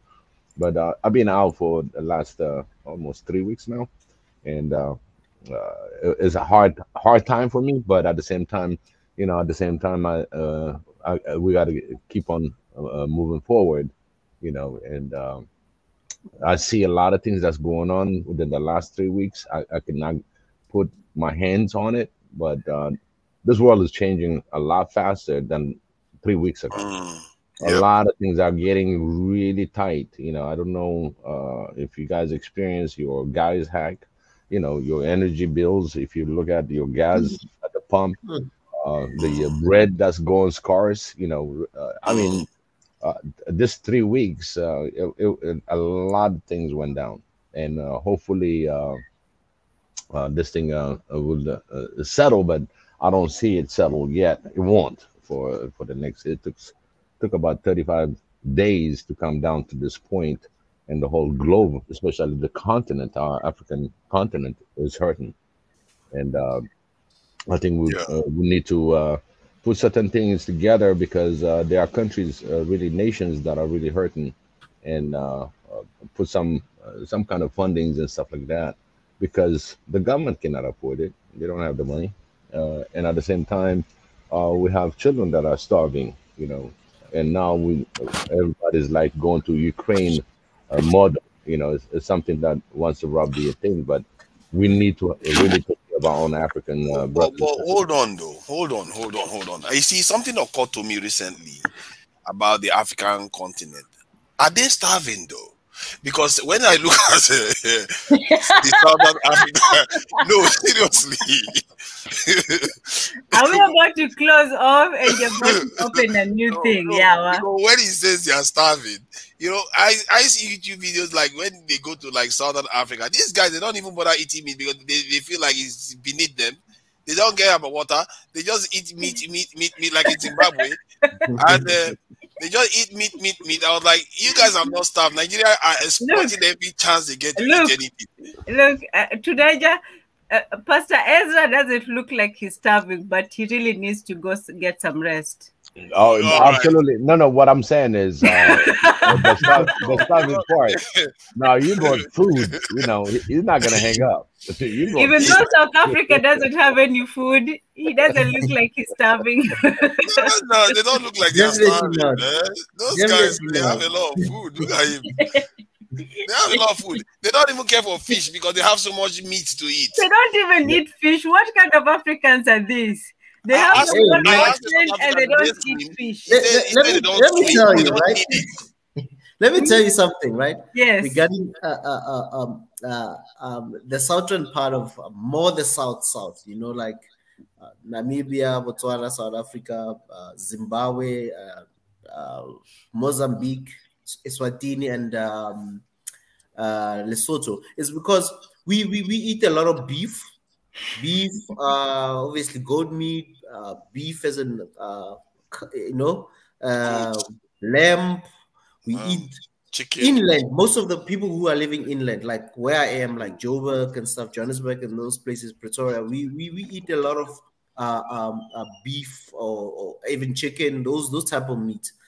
And in the coast, people that live in the coastal cities, they're the ones that have a variety of fish. They have everything, you know, because we don't really have a lot of rivers in our country. We do have, but not as much like countries like Congo and them.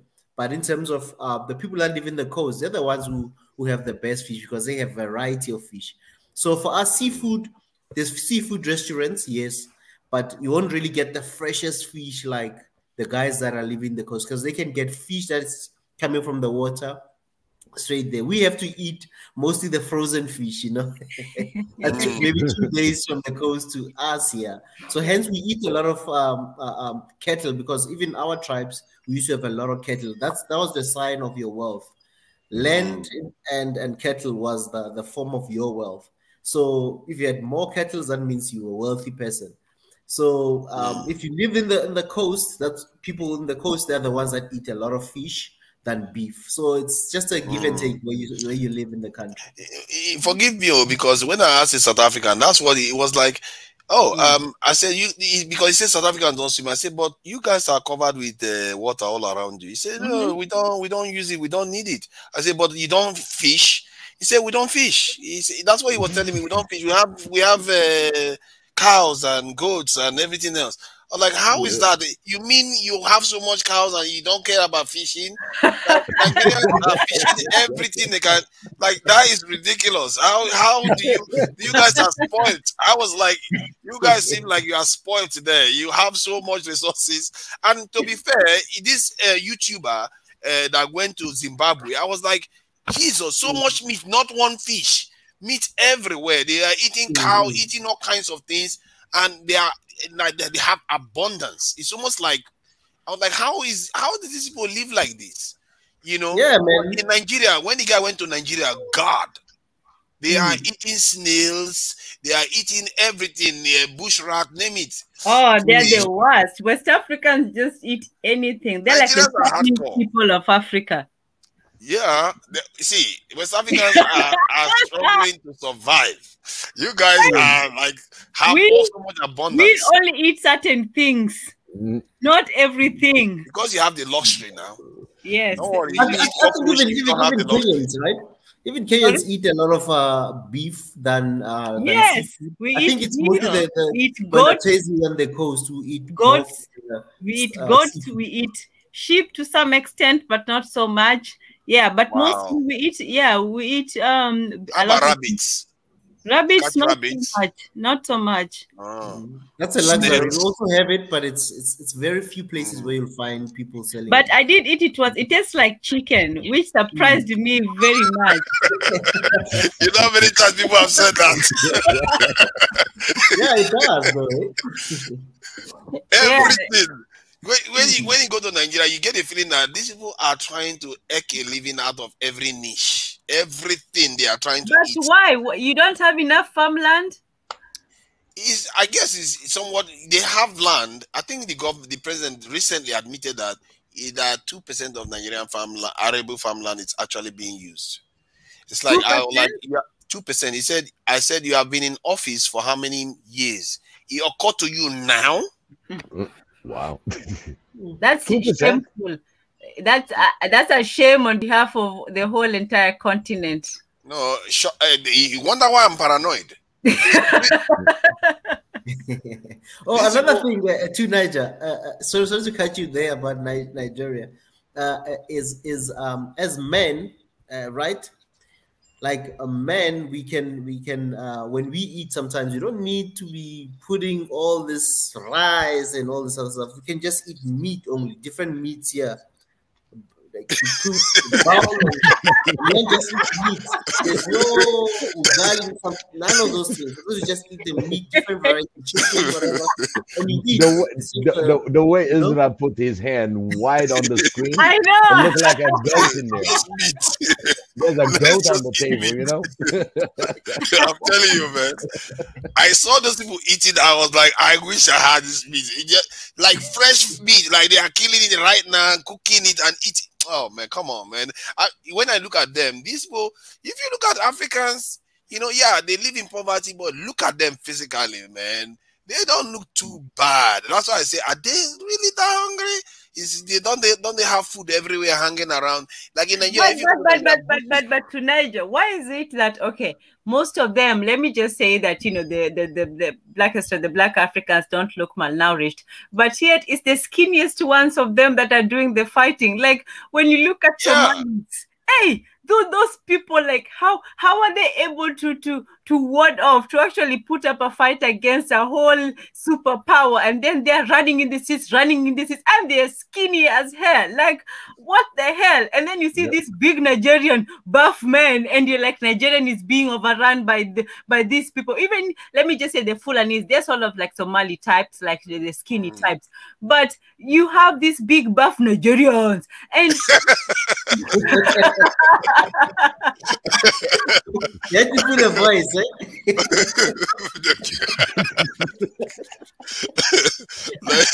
Nigerians are their big buff and they're all so masculine. If you like Nigerian men, I think the syndrome that is going on there is that just because you look tough and everything, you feel like you are not under threat. It's a very dangerous instinct, actually. I've seen a situation whereby when I was younger, I was playing, we were the older boys, we were playing against younger boys. So we just assumed we are going to beat the younger guys. you know, because they are smaller and everything. They don't have, you know what? They beat us. And, man, I tried to figure out how that happened. In the end, the only thing that came to mind is that they were cooperating more. We were thinking that individually we are strong. Wow. People that cooperate are extremely powerful. Their power magnifies a lot. And that is what you see in East Africans, because they understand, even most parts of the world, when they see black people, they see us as strong. So they work together better. That is what they use as an advantage. And it's a big, big power. But if we can get our act together, ultimately we are the most powerful. Because in reality, like all those, you know, when the Chihuahua, have you seen, if you are in Western countries, you see all those smaller dogs, they are the most aggressive ones. Yes, they are. While the big ones are like, so annoying, so annoying. I don't need your trouble. Move away from me. But the day the big dog gets cross, it will snap the small one in half. Man, like, you know, that hold, that choke hold, that pit bull hold. And people think, you know, a Chihuahua is constantly aggressive. A pit bull is occasionally angry and deadly. Like the one time that pit bull just decides to go off, or that one, you know, dog just decides like this, enough is enough. That's it for everybody. A Chihuahua all the time, just yapping around. You can kick that thing off and then it will still come back just yapping at you. But the people will just be there. It will snarl at you like warning, keep off, keep off, keep off. But once it says, okay, that's it for you, that is it for you. And this is what, you know, black people, black men, they hold their power back. They're like, man, if I go at you, I'm going to destroy you. I don't want to do that, so I'll keep it in. And then you just take all these, you know, small things. It's like the Chinese, you know about the death by 1,000 cuts? Yeah. So that's what they do to black men. They see this big hulking figure and they just cut small things. They tear down, you know, your dignity, your respect, your masculinity, your image, your self-worth, your image, all of that thing. They just take down small by small until finally you feel so small that you, even if you lashed out, it will only destroy yourself or, you know, your people around you. So we just take that and just because we know that if we really showed our true power, the world would, I don't know, it will just be different. To show you how well they understand this, after the Second World War, where they killed each other in the millions, we are not talking about you killed my forefather, so we are enemies. No, you killed my father. In short, you killed my son. I know you. I know your battalion. They know each other, and yet they were still able to come around the table and work together. Do you know the kind of voodoo that takes? You said voodoo. that is an evolutionary advantage when you can slaughter each other in the millions and still sit around the table and create the European Union and NATO to come and run circles around the other groups. We need to learn that skill because this is that. I don't know. Delaja, when it comes to our continent, when it comes to these, to really make that peace, it took a while to a lot of countries that have been doing harm to each other. You know what I mean? It's just. I'm sorry, I missed that. Say that again. You know, whenever there's our intercontinental within ourselves having a little war here and there, very hard to forget. Even the child that was not even born will talk about it. You know what I mean? It was like, oh yeah, you know, they did that to me. But in Europe, and if you look at the West, they're like going, oh, you know, guess what? We did a damage to each other, so let's promise now we're not gonna do it again. Now let's be together. I disagree. I think that they have a longer historical memory and we have a very convenient amnesia. Let me tell you why. Even this thing that we're seeing in Ukraine, this is not just something that happened, you know, a little bit. There was a time when I was studying Balkan history. Those people have long historical beefs with each other. Like you can go back and see the Tatars and the Khazars and the Ruskies and the Vikings coming in and the Bagias and the Ugyas, and they hold those things to deep. And you know who else does that? the Somalis. Like they have taken that into, like they have such minute conflicts. Like if you try to untangle the different messes, that was one of the reasons why I say that Kenya should not mess into Somalia, because we don't know the stuff that goes in there. These people look the same to us. When I came here, let me tell you this, I said this before. Like I used to meet Eritreans and Ethiopians, and they're like, oh, hey, you're Ethiopians. Eritreans will get mad at me that I'm mistaking them for Ethiopians. To me, they're the same people and they look alike. But people will take umbrage at the very thing that they're very neighbors. But in any case, we don't have that, our neighbors are our friends and that sort of thing. Our neighbors are our worst enemies for the most part, for a lot of, reasons. So we still haven't come to that unifying aspect where for them, they fight amongst each other. But guess what? When somebody else who's totally different from them comes, they will find that will in them to come together, however much they hate each other. We don't have that. For us, we will keep hating each other to the ends of the world while our house is being burnt down, while our doors are being, broken down. We will still find that amongst each other. Right. What I brought up on this when they said let's get together, right? Okay, Africa, let's get together. Pastor Ezra, though. When I said the difference between the European, they experience, like you said, they experience so many fatal wars among themselves. Among themselves, they went through a lot. Okay, so one thing in common that they found, guess what? It's like other than us, right? The blue eyes blondes, right? Anything is for a grab. You understand? Even in Asia, but the first easy prey is what? Africa. So they already divided it earlier. So now they can really say, hey, what should we have a war from each other? We don't even have resources. So where's the resource? In Africa. Right. Okay. Somewhere else, in Russia, in Asia. So they ganged up in order to make a supreme cause for their own narratives, and that's how they work. What I was saying is when it comes to Africa, we have our own interests, but our interest should be really we have everything in the continent.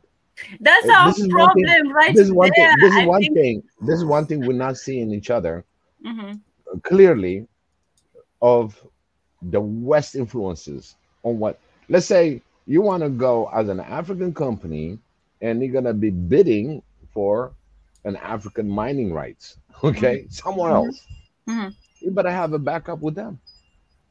Without them, your company, to get the bid, even the country itself is not going to trust you with the mining itself. So there's a trust issue among African nations. We need to start, just like they went through their own hell. For us, we've been beaten up, colonized, and at the same time still colonized in different form and shape. That's how our aim and our goal, all focus should be taking back what is ours. Exactly. As an African. Because the European and the West, they already knows what they want. They already got their straws. We're trying to take back what is ours. They're trying to take back what is not theirs. Exactly. So it's not theirs, but they're taking it. They're still taking it. They're taking it. They're even trying to claim that the South Africans, that the original South Africans were white and the black people just happened to be there, later on or something, or they turned black. They are so crazy with this. Like they will try to even take over history, time, everything, just to make themselves feel good. And we will try to hand over everything just to make them feel good. I'll give you a question. One more question that I'm going to ask all of you. Is Africa able to sanction any Western country? Nope. But they sanction their own African countries. You see what I'm saying? Yep. Even though it was clear as daylight that when it came into the Libya issue, who you sanction? NATO. Right? Do we? None. Nobody sanctioned. Sub-Saharan Africa Even don't have any say there. even listen, I think even from One Africa, as our team, we write down something. Oh, we sanction this and that. Okay, you think they're gonna hear that? They will, because we are a little pebble in their shoes. But we know better on how we do our own things.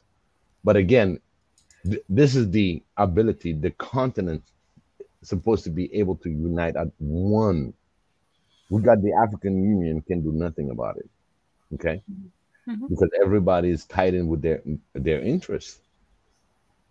It's already divide and conquer, even though you call it African Union. Yeah. It's already divided and conquered. Family. Oh, yes. I'm very sorry to cut you off. Right. We stop talking about food. So now, we're going to be out of this, But I wish I was in America to talk like this, not worrying about, the time. I know 2 Nigers, they're like what, almost 1 a.m. Yeah, going to 2 a.m. here. So, going to 2 a.m. It's all good. We can always carry on some of that. And it turns out that there's a lot to discuss, Yes. And a lot of fascinating topics. Especially I've been missing for the last 3 weeks. So on the next meet. And thank you, for joining us despite everything. And we send you all the strength and power in the world. Thank you so much. Appreciate that. Mary Antoinette, I see you welcoming me. Thank you. I really appreciate that. JB, you talked about meat. Yes, Ethiopia eats a lot of meat. We got a lot of meat. In fact, we eat raw meat too. So that's, I am going to say it's mostly vegetarian and be mostly vegetarian. Good for you. That's where Nigerians say, you know what, you have to draw a line somewhere. How can you not boil your food thoroughly before you start eating the meat? They were asking the Nigerians. With the mixing of food. Let me tell you something. We boil it until everything dies. That's why you put all those spices, because there's no taste afterwards.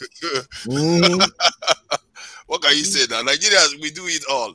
And they were saying some Nigerians that, people in East Africa eat sometimes raw egg. This thing. I think one of the organs, like, wow, how can they do that? I think Nigerians do it because they are afraid of germs, so they overcook everything. They make sure that. But please explain why you can put fish and meat in one pot. Why? Are you running out of pots? The question you should be asking yourself is, why don't you have fish? The question you should be asking yourself, why don't you have fish? You try to ignore fish. We eat everything, But not in the same pot. Do you know how shocked I was one time? I went to a Nigerian party, and then they had fish and beef in one pot. Why? Why? No. Is that the one you're complaining about? They can have snail in there. Please. I don't even know what to think about that. It's like East Africa just eats cow, goat. We eat chicken. That's the end of it. Sensible food. You don't just go out there and pick whatever animal is crawling and running around. I think you guys just have a lot of land and a lot of animals. Tactical eating. I cook, and I'm gonna find out about this mixture about fish and meat together. I'm gonna make one, and I'm gonna let you know. I can't believe that puzzles you. That's normal. No. You keep saying no. That's normal. It's the other way around that is not normal. So they're like, how can you just eat only meat? Constantly meat. I think the fish is complementing the beef. Tanaja, tell us from Budweiser, and then we're gonna close it. Are you actually going to be disloyal to the East? No. What I'm saying is, you're really going to go to Niger right now. No. It's an African dish. Okay, I'm very curious. how the flavor comes, because I love cooking and I cook for my family and everything else. And this, I'm very curious. And in fact, there are Nigerian stores here. I'm gonna ask them. I'm in Washington D.C., so we I am so we got all sorry the stores. I brought it up. Yeah. Now you want to go to a Nigerian restaurant to find out. But What was the one thing question? that I know is from a Nigerian cooking that I really love is the fish. I mean, when they make some fish is crazy. I don't know. I try to find the spices that they use, Yeah. but it's amazing. It's just but it stinks the whole freaking building. I don't know, man. Yes. See, Yes, the thing The whole building. But Nigeria- it tastes delicious. Nigerians are I think they are almost unique in Africa to an extent, because I was on this channel, they were talking about how groups emerge and population centers. They talked about where civilization arises, where there are rivers. And if you look at Nigeria, there is a river cutting through Nigeria, like to the middle and down. So it forms the shape of a Y inside Nigeria. So that is like a hotbed of activity. That river runs all the way to Gambia. But when it got to Nigeria, two of them met in Nigeria, at the heart of Nigeria, and go straight down to the south where I'm from. So you can see why that is a conflict, and that's why Nigeria is uniquely highly populated. And they said the River Niger is actually more fertile than the Nile. So, and these are things people don't know. I was shocked when I heard it the first time. That is a complete and blatant lie. You see, but it's a fact. I didn't say it. I didn't make it. It's a fact. I'm telling you, and that explains the population of Nigeria. Don't you see that? Of course, the landmass is relatively small. The Nile is the most fertile, the best, the most industrious, and yes, you can take second place on that one. But continue. No, but if you look at the landmass, the Nigerian landmass is not that big when you think about it. But the population is so high; it's very unusual compared to everywhere else. And I believe that river explains it, because I've always been wondering why. Is it because it's curving? That's the curve, when it goes towards the south. But I think it's the water. The two rivers coming from both sides and straight down the middle of Nigeria. So you have so many civilizations and communities emerging from both sides of the river. You can see the population just start growing from there. That is a hotbed of this. And it's not surprising the Bantu expansion started from that region, because it's a hotbed of competition. And that's why we eat fish. We eat everything that moves. But you guys, you sure do. you guys are picking and choosing and eating only cows and chicken and stuff, and don't care about going to the water to learn how to swim. As long as you get the protein, it's good to go. We discriminate, we rationalize, we tacticalize. We don't just look at it and eat it. We have options. Right. See, if you gotta don't know, look at it. Examine it, turn it over. Don't just take the snail and put it in your mouth. If it moves funny, if it's going sideways or anything, no legs. If it's coming around, leave it alone. Leave it alone. People have got to survive. People have got to survive. Listen. That's the difference. If you ask in East Africa, we are the elite. The elite don't survive. We discriminate. We pick and choose. We look at we turn our nose down on things. Yeah, because you have the option now with those lush land and free space. Yes, you guys haven't even filled the land yet. You just use the space and don't even occupy the land fully. If you guys were in Nigeria, that place would be 500 years right now. That place would be 500 years. You just occupy the space, living like you're in a garden of Eden, eating cows only, looking at the water and thinking, that's not for me. What is that? Listen, the maximum legs that I can count is 4, other than the fish. Exactly. It has a hooves that split. That's what I eat. You understand? Anything that has a house that's fully covered, like horse, donkey. No, we don't touch. No. We have taboo against eating certain animals. It's only But Nigeria then, actually. West Africa is not like many West African countries become a little bit more laid back when you head towards Gambia. That's why Gambia is like a tourist center, because the Ghanaians are more laid back. Is that hotbed of Nigeria with that confluence? Just admit it. Ghanaians are better than you guys. You guys are just... Come on, man. That's very hurtful thing to say. Okay, How can you say such a hurtful thing to Nigeria, like Ghana, of everybody, Ghanaians? No, come on. We are all neighbors there. Let me just say, just be honest. They don't cause troubles, or they don't have a reputation. Ghanaians are very nice, noble, welcoming people.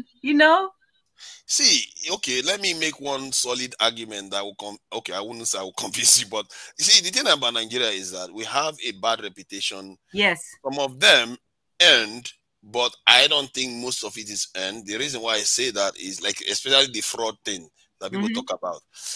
When you are accused of, having, like, Ethiopia having the best runners or Kenya having the best runners, it's because you guys actually win the races. Thank you. Nigeria, when they accuse us of scam, if you look at the market of scamming and the money, the revenues that are generated from scamming, Nigerians get 5% of it, and we have 90% of the reputation.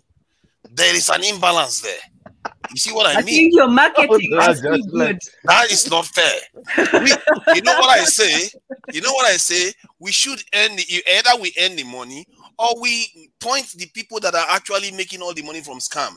Because look at Bernie Madoff. The guy made up with $60-something billion. I can tell you right now, the scams Nigerians have done in the last 30 years probably reached that amount. So there is a lot of scam going on in the world, but Nigerians have the reputation for it. I say this to Nigerians honestly. I said, if you are to earn the reputation, earn it based on the resources you're getting from it. If the rest are unfair, you lambast the other people and accuse other people of fraud too. Because their own fraud is sanitized, while ours is magnified. But let me ask you this. Why of all the countries in Africa, why do people lambast Nigeria in particular? Guess what? Because we are the hotheads. We are the hotheads on the continent that don't toe the line. We don't toe the line. We always try to push boundaries, and we have the numbers, and it's a problem. And they can't survive in Nigeria. When they came to the West African coast, they call it the white man's grave, isn't it? Because they can't survive in there. These are some of the hardiest people on the continent for good reason, because they're hotbed of competition.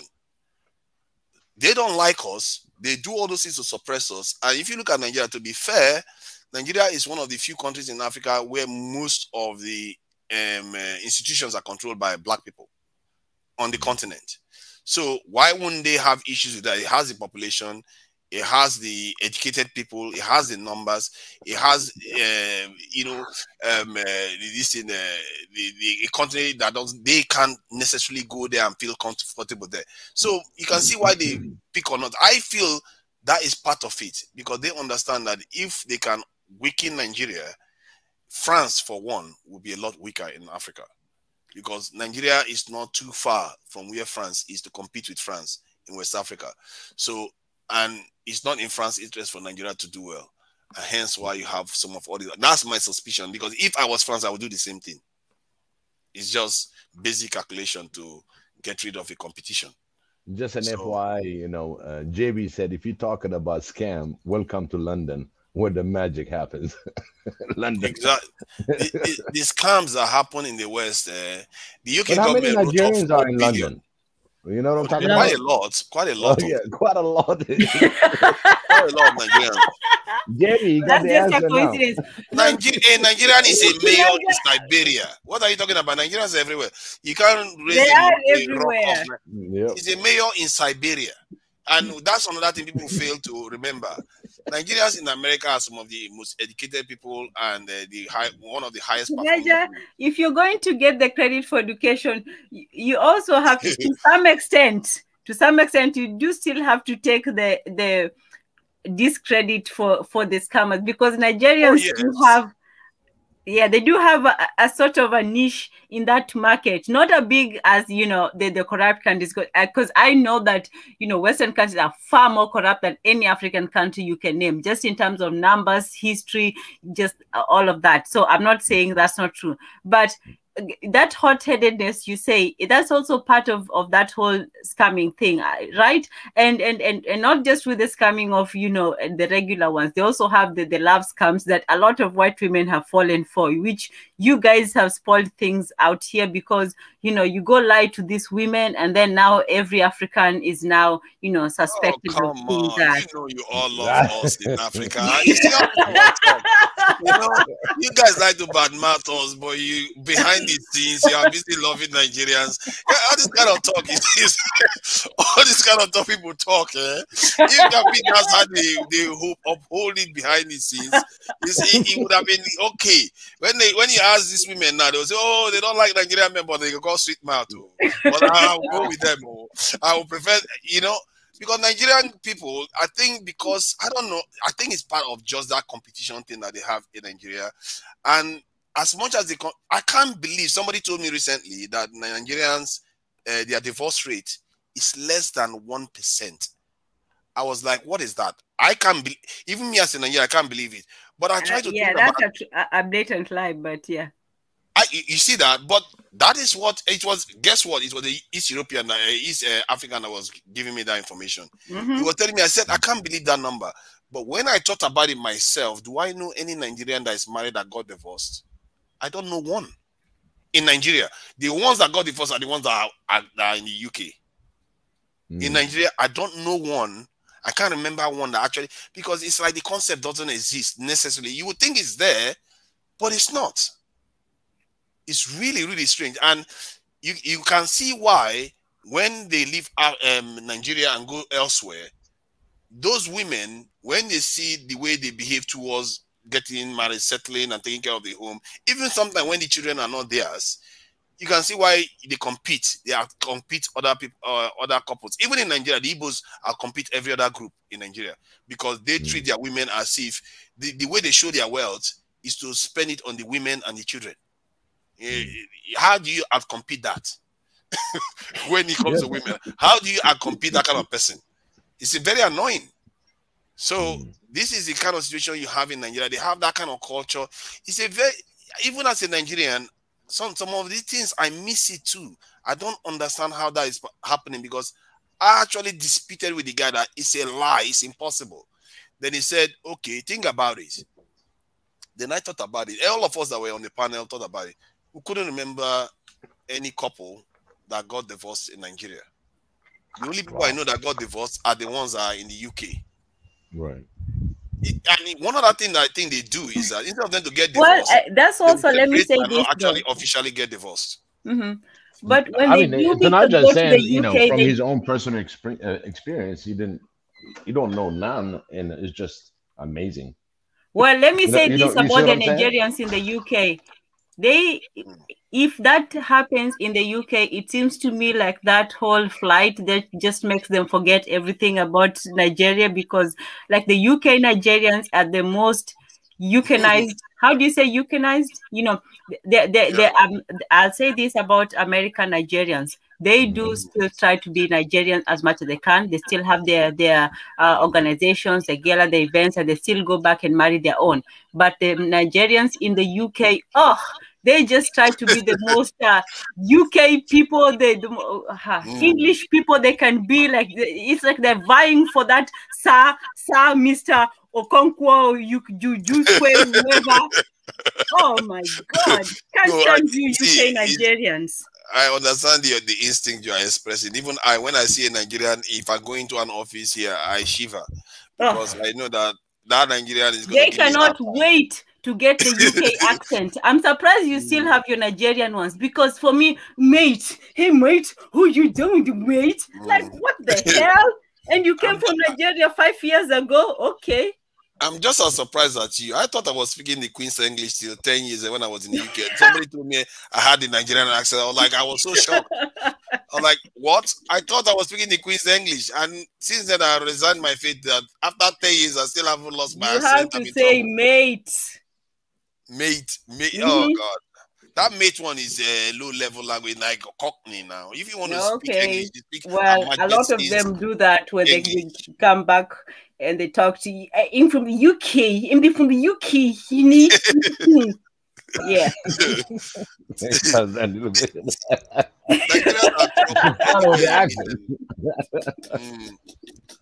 You don't want to meet like a Nigerian in an office. If you meet them in an office, they often like want to please their bosses, and for me anyway, that's my experience. They are meaner than even a European. Or if you see a Jamaican, oh my God! Oh, really? There was? If you see a Jamaican in any office, no. If I see a Jamaican in any office, I'll start dancing because that Jamaican will break all the rules to give me what I want. Like Down with Babylon. What do you want? what do you want? You get everything you want.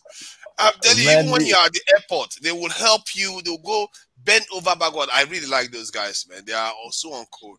Yeah. I've never met a Jamaican in an office that really went against me. They always want to be helpful to you. Yeah. But oh my God, Nigerians, don't try it. Don't try it. They want to help. They want to show that they are the best staff.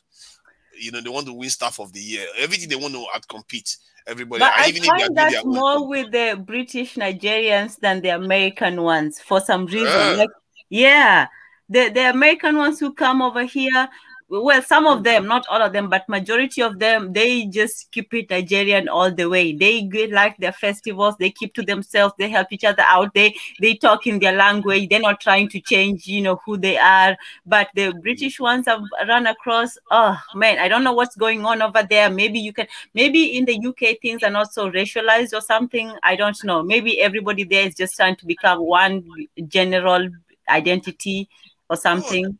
To be fair, in the